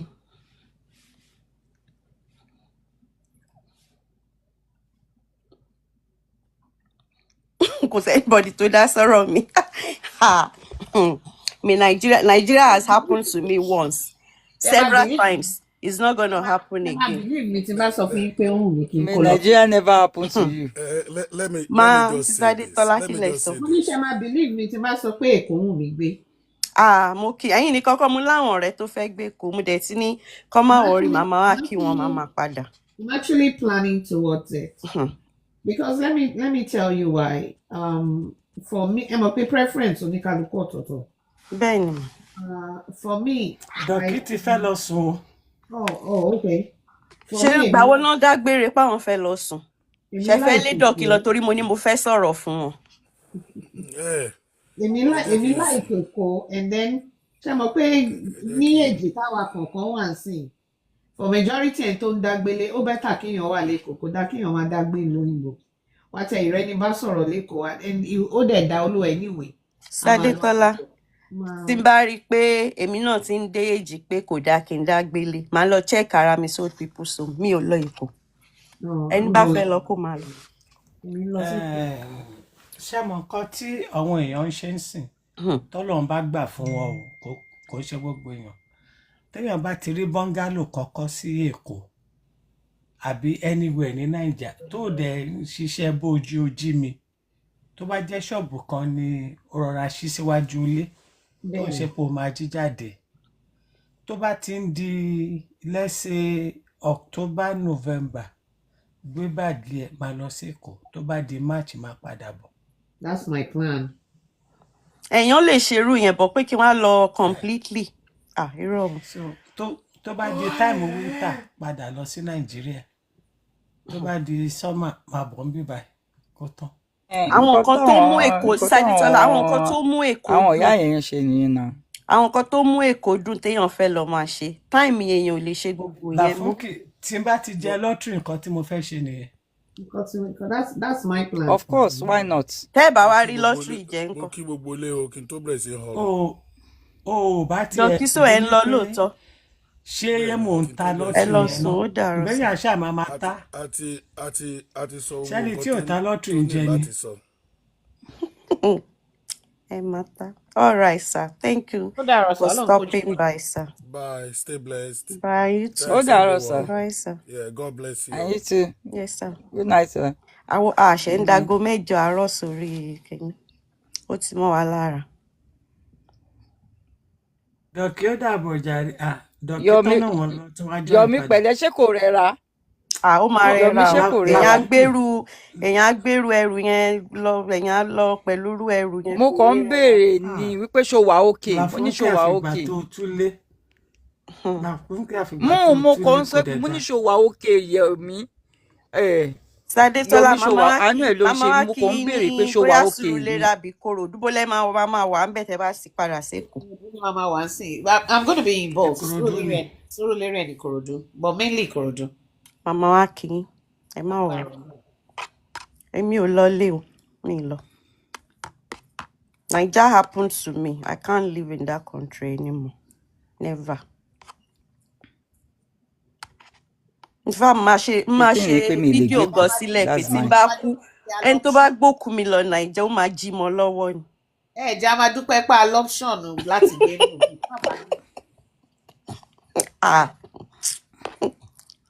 Àlódé stage kan mo lé mi ò jáde ní. Ẹ jẹ́ ká sọ tòótọ́ ná. Option yẹn náà ń dédé síbẹ̀ o, èèyàn máa ń ṣiṣẹ́ fún ni o. I know what being here cost me, so nah. Mo yọ̀ǹda. Ẹni bá fẹ́ lọ tún Naija ṣe kó lọ tún ṣe. Wọ́n ti gbọ́ gbogbo solution. Let them go and start implementing it. I'm not Nigeria's problem. Wá lọ try ẹ bá wa bẹ̀. Èèyàn kọ́kọ́ lè stop mi pé kí n má share experience mi. In fact, lẹ́yìn èní tí bá rọra ń share experience mi jẹ́jẹ́ tó bá fò wá sókè tó bá wá counter mi. Kọ́ tó máa gbà lẹ́nu mi kò ní láìkẹ́. Mo fọwọ́ bọ̀dá ẹ̀ wọ̀ wọ́n lẹ́ǹkan, mo fi wọ́n lẹ̀ pẹ̀lú Uncle Yomi. Tó bá jẹ́ kò sọ Uncle Yomi ń bí, oh my goodness. Tí a bá wò ń tòótọ́, bọ̀dá yẹn mọ̀ọ́mọ̀ sá lọ ni. Wọ́n mọ̀ọ́mọ̀ sá ọ̀rọ̀ yẹn pọ̀. Kálá approach tí ọ̀rọ̀ yẹn wọ́n lò pọ̀ yẹn. tẹ́ bá bọ́ yín sọ̀rọ̀ sí wa. Now, nǹkan tí bọ̀dá yẹn wá ni pé kí a dá syrup ká wá máa pariwo. Ó ti ń ṣìzù. Network wo ló ń ṣìzù? But ṣọ́n ọ̀dọ̀ ìparí tèmi ló iṣẹ́ ló yẹ sì kó wà wà lẹ́nu náà iṣẹ́ ó dọ̀yí ọjọ́ Sunday maybe. ọ̀dọ̀ tèmi ló yẹ ṣé kó kán wà bú náà wa gan ni. Láfọ̀nkẹ́. àwọn bú wa. now sórí ká ní mi ò gba bọ̀dá ẹ̀ láyè kí wọ́n sọ̀rọ̀ ni òun kò ní fẹnu kó bá rẹ̀. Everything he was saying is if Nigeria would do this, if Nigeria, kí wá ló ṣẹlẹ̀ nígbà tí ó tún máa parọ́ tán gbogbo ilé tóun ń kọ́ kinní kan ọ̀wọ́ ará Nàìjíríà náà ló ń rà ń bẹ̀. And he even went as far as pé Nigeria is the only country tí wọ́n lè di millionaire overnight. And now ask him èèyàn mélòó ló di millionaire overnight. When they say things like that Nigeria ni ìlú téèyàn lè gbé téèyàn lè di millionaire. Ọlọ́run má jẹ́ kéèyàn wo aago aláago ṣiṣẹ́. We hear bó ṣe ń mú àwọn ọmọ ọlọ́mọ tó ń kun wọn tó ń fi wọn ṣoògùn owó. You claim people are millionaires in Nigeria. Kí ni genesis owó wọn? Tadetola, my uncle worked in, at least when I was still tí mo wà ní institution tí n bá wálé láti school tí n bá ní ìdòwò gidi màá kàn wá ọ̀rẹ́ mi kan màá mú dání. Uncle mi yẹn ṣiṣẹ́ ní Federal Inland Revenue ìgbà yẹn lọ́fíìsì wọn wà lọ́ba níkòrò no ní ṣọba níkòrò níbẹ̀ yẹn lójú títì níbi àwọn ọ̀nà Pangrove èmi ìrántí bọ́yé máa ń pe àwọn bẹ̀yẹn bóyá Lùpéjú àmì ìrántí ó ṣàwà lẹ́gbẹ̀ẹ́ títì báyìí torí uncle mi yẹn like obìnrin gan máa lọ́wọ́ ọ̀rẹ́ mi kan tó fine dáadáa máa mú lọ. Anthony Village gan ṣé Anthony Village níbẹ̀ yẹn níbi Anthony Village ni. ok ní Federal Inland Revenue yẹn ń gbà yín. Bí ojú títì yẹn Anthony. bẹ́ẹ̀ ibẹ̀ la máa wà tó máa lọ ra chicken suya chicken odindi tó máa spread ẹ̀ báyìí àwo suya gbogbo ẹ̀ tó máa rà wá tá a bá jẹ gbogbo ẹ̀ tá a ṣe nu ṣọ̀kọ̀ṣọ̀kọ̀ tán àtúgbowó tẹ́ bá tán ṣe máa ń pín owó. What am I driving at? You see a lot of these businessmen in Nigeria, they don't pay tax. Wọn kì í san tax. Tó bá wá ti táwọn tó ń ṣiṣẹ́ tax off yẹn tó bá ti wá ní ìdówó weekend tó máa pín. Wọ́n á lọ máa razz wọn, wọ́n á mú lẹ́tà lọ fún wọn pé wọ́n ó millions ní tax. Iṣẹ́ àwa nìyẹn. Wọ́n máa wá settle. Settlement here is not going to government coffers. Àwọn náà máa pín nínú ọ́fíìsì wọn bẹ̀. So you are now facing èmi tí tó jẹ́ pé gbogbo ayé mi iṣẹ́ tí mo ṣe ní Naija was paying tax. Gbà tí mo ṣe 10 years kí n tó kúrò, I was about to get my, in fact mo ṣe interview level 12 ni mo kúrò Naija. Wọ́n dẹ̀ bá mi ṣe sí retirement because I had already put in 10 years into civil service. Entitlement me up till now mi ò tí rí gbà. Mi ṣe nǹkan kan lórí ẹ̀ náà. But it's supposed to be automatic. Why? Do I have to start going here, going there, kó tó process entitlement mi? Èèyàn kan wá lóhun businessman, ó wá face èmi tó yẹ pé mo mọ nǹkan tí mo ti lose ní sí Naija láyé mi. Yí pé èmi ń speak negative about Nigeria. What has Nigeria done for me? What has Nigeria done for me? Ọmọ mi slum, nobody could do CPR. Wọ́n gbé ọmọdé General Hospital wọn náà gbé sílẹ̀ báyìí ni. No single nurse, no single health practitioner could do CPR fún ọmọ. Wá ní kí n máa sọ̀rọ̀ Nàìjíríà ní dáadáa. Ọmọ ìsọ ọmọ bẹ̀rẹ̀ lẹ́kọ̀ọ́ pé ó ti kàn mí bó tiẹ̀ ṣe mẹ́nu kan rọ healthcare báyìí ó kàn mí láràn ní street. In fact, what has Nigeria done for me? Tí mo fẹ́ máa sọ pé Nigeria is good. Please. So, I mean, ẹni tí ó bá ṣe mo lọ́rẹ̀ẹ́ tó jẹ́ pé kò lè má lọ Naija Tọ́pẹ́. Ó ti lọ sí bakery, ìlú wọn gan ló tún sí bakery sí Òṣogbo. Kò lè má lọ like Naija bí irú Tọ́pẹ́ ń sìn. She will have good things to say about Nigeria, but for me, I don't have any good thing to say about them. So, what are we now talking about? Ibẹ̀ ẹlẹ́ wá ní kémi padà lọ. Bí tó lè ṣe CPR láti fi do life èèyàn. No. Gbogbo ibi tá a bá wà ká ṣáà máa dúpẹ́ lọ́wọ́ Ọlọ́run. A dúpẹ́ o. Gateman Gombi. Gateman, a ṣe CPR, Gateman.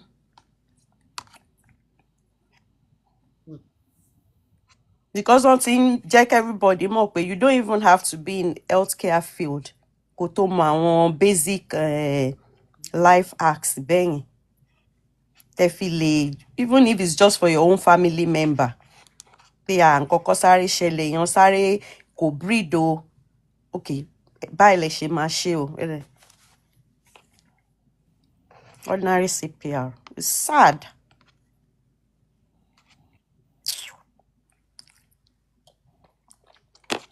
Uncle Yomi. Kò sí àwọn kan tó dá lé yín rú, ẹ̀yin lẹ dá lé yín rú fúnra yín o. I'm back to you. Are you there? Abẹ́ ti wọ inner room lọ, ìparí iṣẹ́. Tẹ́ bẹ̀rẹ̀ látọjọ́ Thursday. Lọ́wọ́ kan intervals ló fi ń mu èèyàn ìfilẹ̀.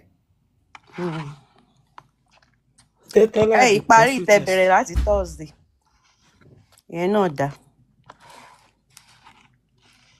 Ó mú ìyá àti intervals. Ta ló tún ń bọ̀ lókè báyìí? Anyway, thank you so much, sis. Rega Olori. I know Rega Olori. Thank you so much, sis. I appreciate the time. It's an honor to have you. It's a pleasure to be here. Thank you, everybody. Lafunki, thank you, sis. Yes, ma'am. Ọ̀tá ọba Yomi olówó ọba ní òjẹ́ tó bá ti yọyàn lọ́yàn. Wọ́n ní tẹ́ bá ti gbẹnu kúrò níbi tẹ́ ganu sí. Gbẹnu kúrò máìkì. Ẹ káàárọ̀. Have a nice weekend, Ẹ everybody. káàárọ̀, Rega Olori. You are Ẹ welcome. káàárọ̀, frankly speaking. Uncle Yomi, ẹ káàárọ̀, everybody. Uncle Yomi ò lè rẹ inú fi kí yín right now. Ẹ gbọ́ kí lẹ̀ ń ṣe Uncle Yomi? Wọ́n ganu sí nǹkan. Saturday morning. Ìbàjẹ́ ènìyàn ni o, ẹ má dá wọn lóhùn. Wọ́n ganu sí Ẹ nǹkan. káàárọ̀. Ẹ kọjọ́ mẹ́ta. I was just going to add, now in the UK, and I love that the move, there are defibrillators everywhere. Even in school, our mommy, they have one.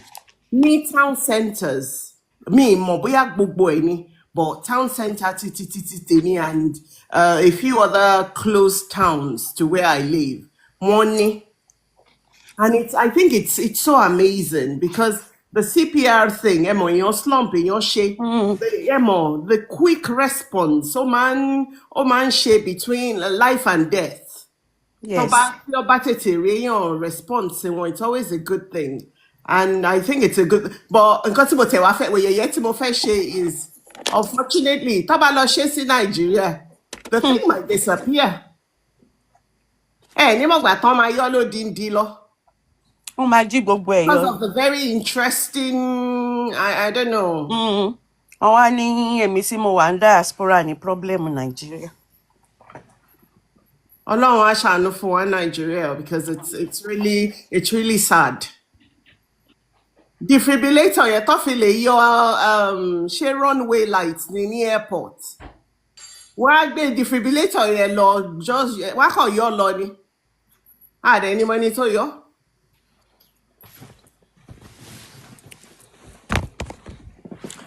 The funny thing ni pé láti ọjọ́ tí mo ti ń réyàn bí wá pé tó ti ń sọ pé ẹ̀yin ará diaspora mo máa sọ kíní kan. Mi sì rí kankan nu wọn tó dẹ̀ wá give solution. Ẹ bá ní okay ẹ̀yin náà ẹ sọ solution wọn kì í rí nǹkan kan sọ. Well, there is solution. Everybody, I think the thing I've found out about my people, like Habasorogo, there is no solution in sight. I call like a lot of people, and I think another thing, man, me mobi mo ṣe fẹ́ sọ ọ̀rọ̀ yẹn, man, eat at me. Ni pé we seem to think that we're confident, but èmi máa ń sọ, you can't pour from an empty cup. So it's either you know what you're talking about or you don't know. There's no in between. And you find out that a lot of people just faff around. They really don't know. It's just that, but with the loudness, standing, kineko, but they're not going to exactly say something that is tangible or constructive. That's the thing. Tèmi rí pẹ̀lú àwọn èèyàn wa. And at the end of the day, tá bá lọ shape because moment so it's good. Every day we have the problem no ní Nigeria of king education wa it's not the ko ṣe tó tó yẹn and other power no king wa ara wa rí. We need to do that. Kókó máa kọ́ jẹ́ pé a kàn sọ̀rọ̀ kó máa make sense. But I don't know. Hopefully the younger generation would bridge that gap. Hopefully. Exactly. Ask me, what am I doing? Ẹni tó ń bi mí question, you don't know what I do. Àwọn family tèmi, oní ká máa educate. Mi ì tí rí platform tẹ́yìn ṣí, tẹ́ fi educate àwọn èèyàn tí mo débẹ̀ tí mo rí pé nǹkan tẹ́yìn ṣe nìyẹn.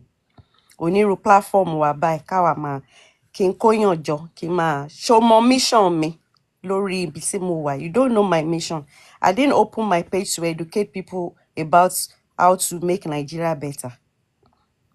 And you are coming to tell me I should start using my platform to educate people. Why don't you go and open your own platform? Kó lọ máa educate àwọn èèyàn ńbẹ̀ how to make Nigeria better. Right? In my own way, àwọn family mi tó wà Naija, tí n bá rí bọ́yé ń ṣe nǹkan, I try to educate them that change can start from us. Bẹ́ ṣe ń ṣe báyìí kò dáa. Tí bá rán yàn ńṣẹ́, tí mo kówó fún wọn, ẹ ṣe nǹkan báyìí, tó wá fún mi ní feedback. I let them know you have to be accountable. You have to, when there is something called accountability, I let them know that. Even though we are family, and a family platform, taba ní gbogbo wa a fẹ́ ṣe nǹkan báyìí, tí gbogbo wa jọ agree, tó jẹ́ gbogbo wa la kówó sílẹ̀, whoever executes it has to be accountable. Am I not doing something? Am I not teaching my folks to be accountable? I'm doing my own in my own way. Tí bá dẹ̀ lọlé náà, táwọn tó surround mi ti bá rí tó ń ṣe nǹkan tí ò dá, mò ń correct wọn. So kí lẹ wá tí wàá fẹ́ kí n ṣe? That's all I can do. Àwọn tí ò ní gbọ́ náà, ṣáàrá àwọn ọmọ Nigerians ń bí báyìí náà tó ń hùwà bàjẹ́ ni. À ń rí wọn náà. You see them all the time. I think another problem pẹ̀lú wa, yes. Another problem is we don't like people pointing out the obvious. Siwa. Kiniko, because mo máa ń sọ pé I don't ever tẹ́lẹ̀tẹ́lẹ̀ mo máa ń jókòó kí n máa sọ pé Nigeria, but it's like people are just going to wọ́n máa fẹ́ shred it to pieces. Is it because you now live outside Nigeria that you now think kiniko, and I'm always like, it's got nothing to do with that. Henceforth, anybody tó bá sórí platform tó bá sọ pé because you now live in diaspora, má sọ fún pé yes, because I now live in diaspora. And if you don't know the sacrifice I made to be here, to have a better life, so don't come and talk trash on my platform. And that's very valid. You don't know. So, yeah, but I don't know. I think we can do better. No, kamamaba harawaja and exactly attack. We can educate. Platform me and sorrow jejeje they will attack me. They bẹ̀rẹ̀ sí ní kí pọ̀nrí. Oh God. Anyway, let me go back to making my moi. If I start to blender now. Ese kò dùn o. Abio. Thanks a lot. All right, Olori. Thank you so much. Bye. Yes, ma'am. Last gidi and lost one. Àbí last visit ẹ̀ ti sùn already. Uncle Yomi. Láfúnkẹ́ ẹ̀yin ò sọ fẹ́ yẹ pópó kò ń bọ̀. Frankly speaking, Yeah. ṣé ká lọ sùn? Ilẹ̀ Mi ṣe tí mọ́ mo mi ṣe báyìí. ká lọ sùn. Ẹ má kó bá mi. Ọwọ́ mi máa rí ó funfun nẹ́nẹ́. Gang. All right then. Later, abi. Yeah. Bye. Bye, Thank you, everyone. everybody.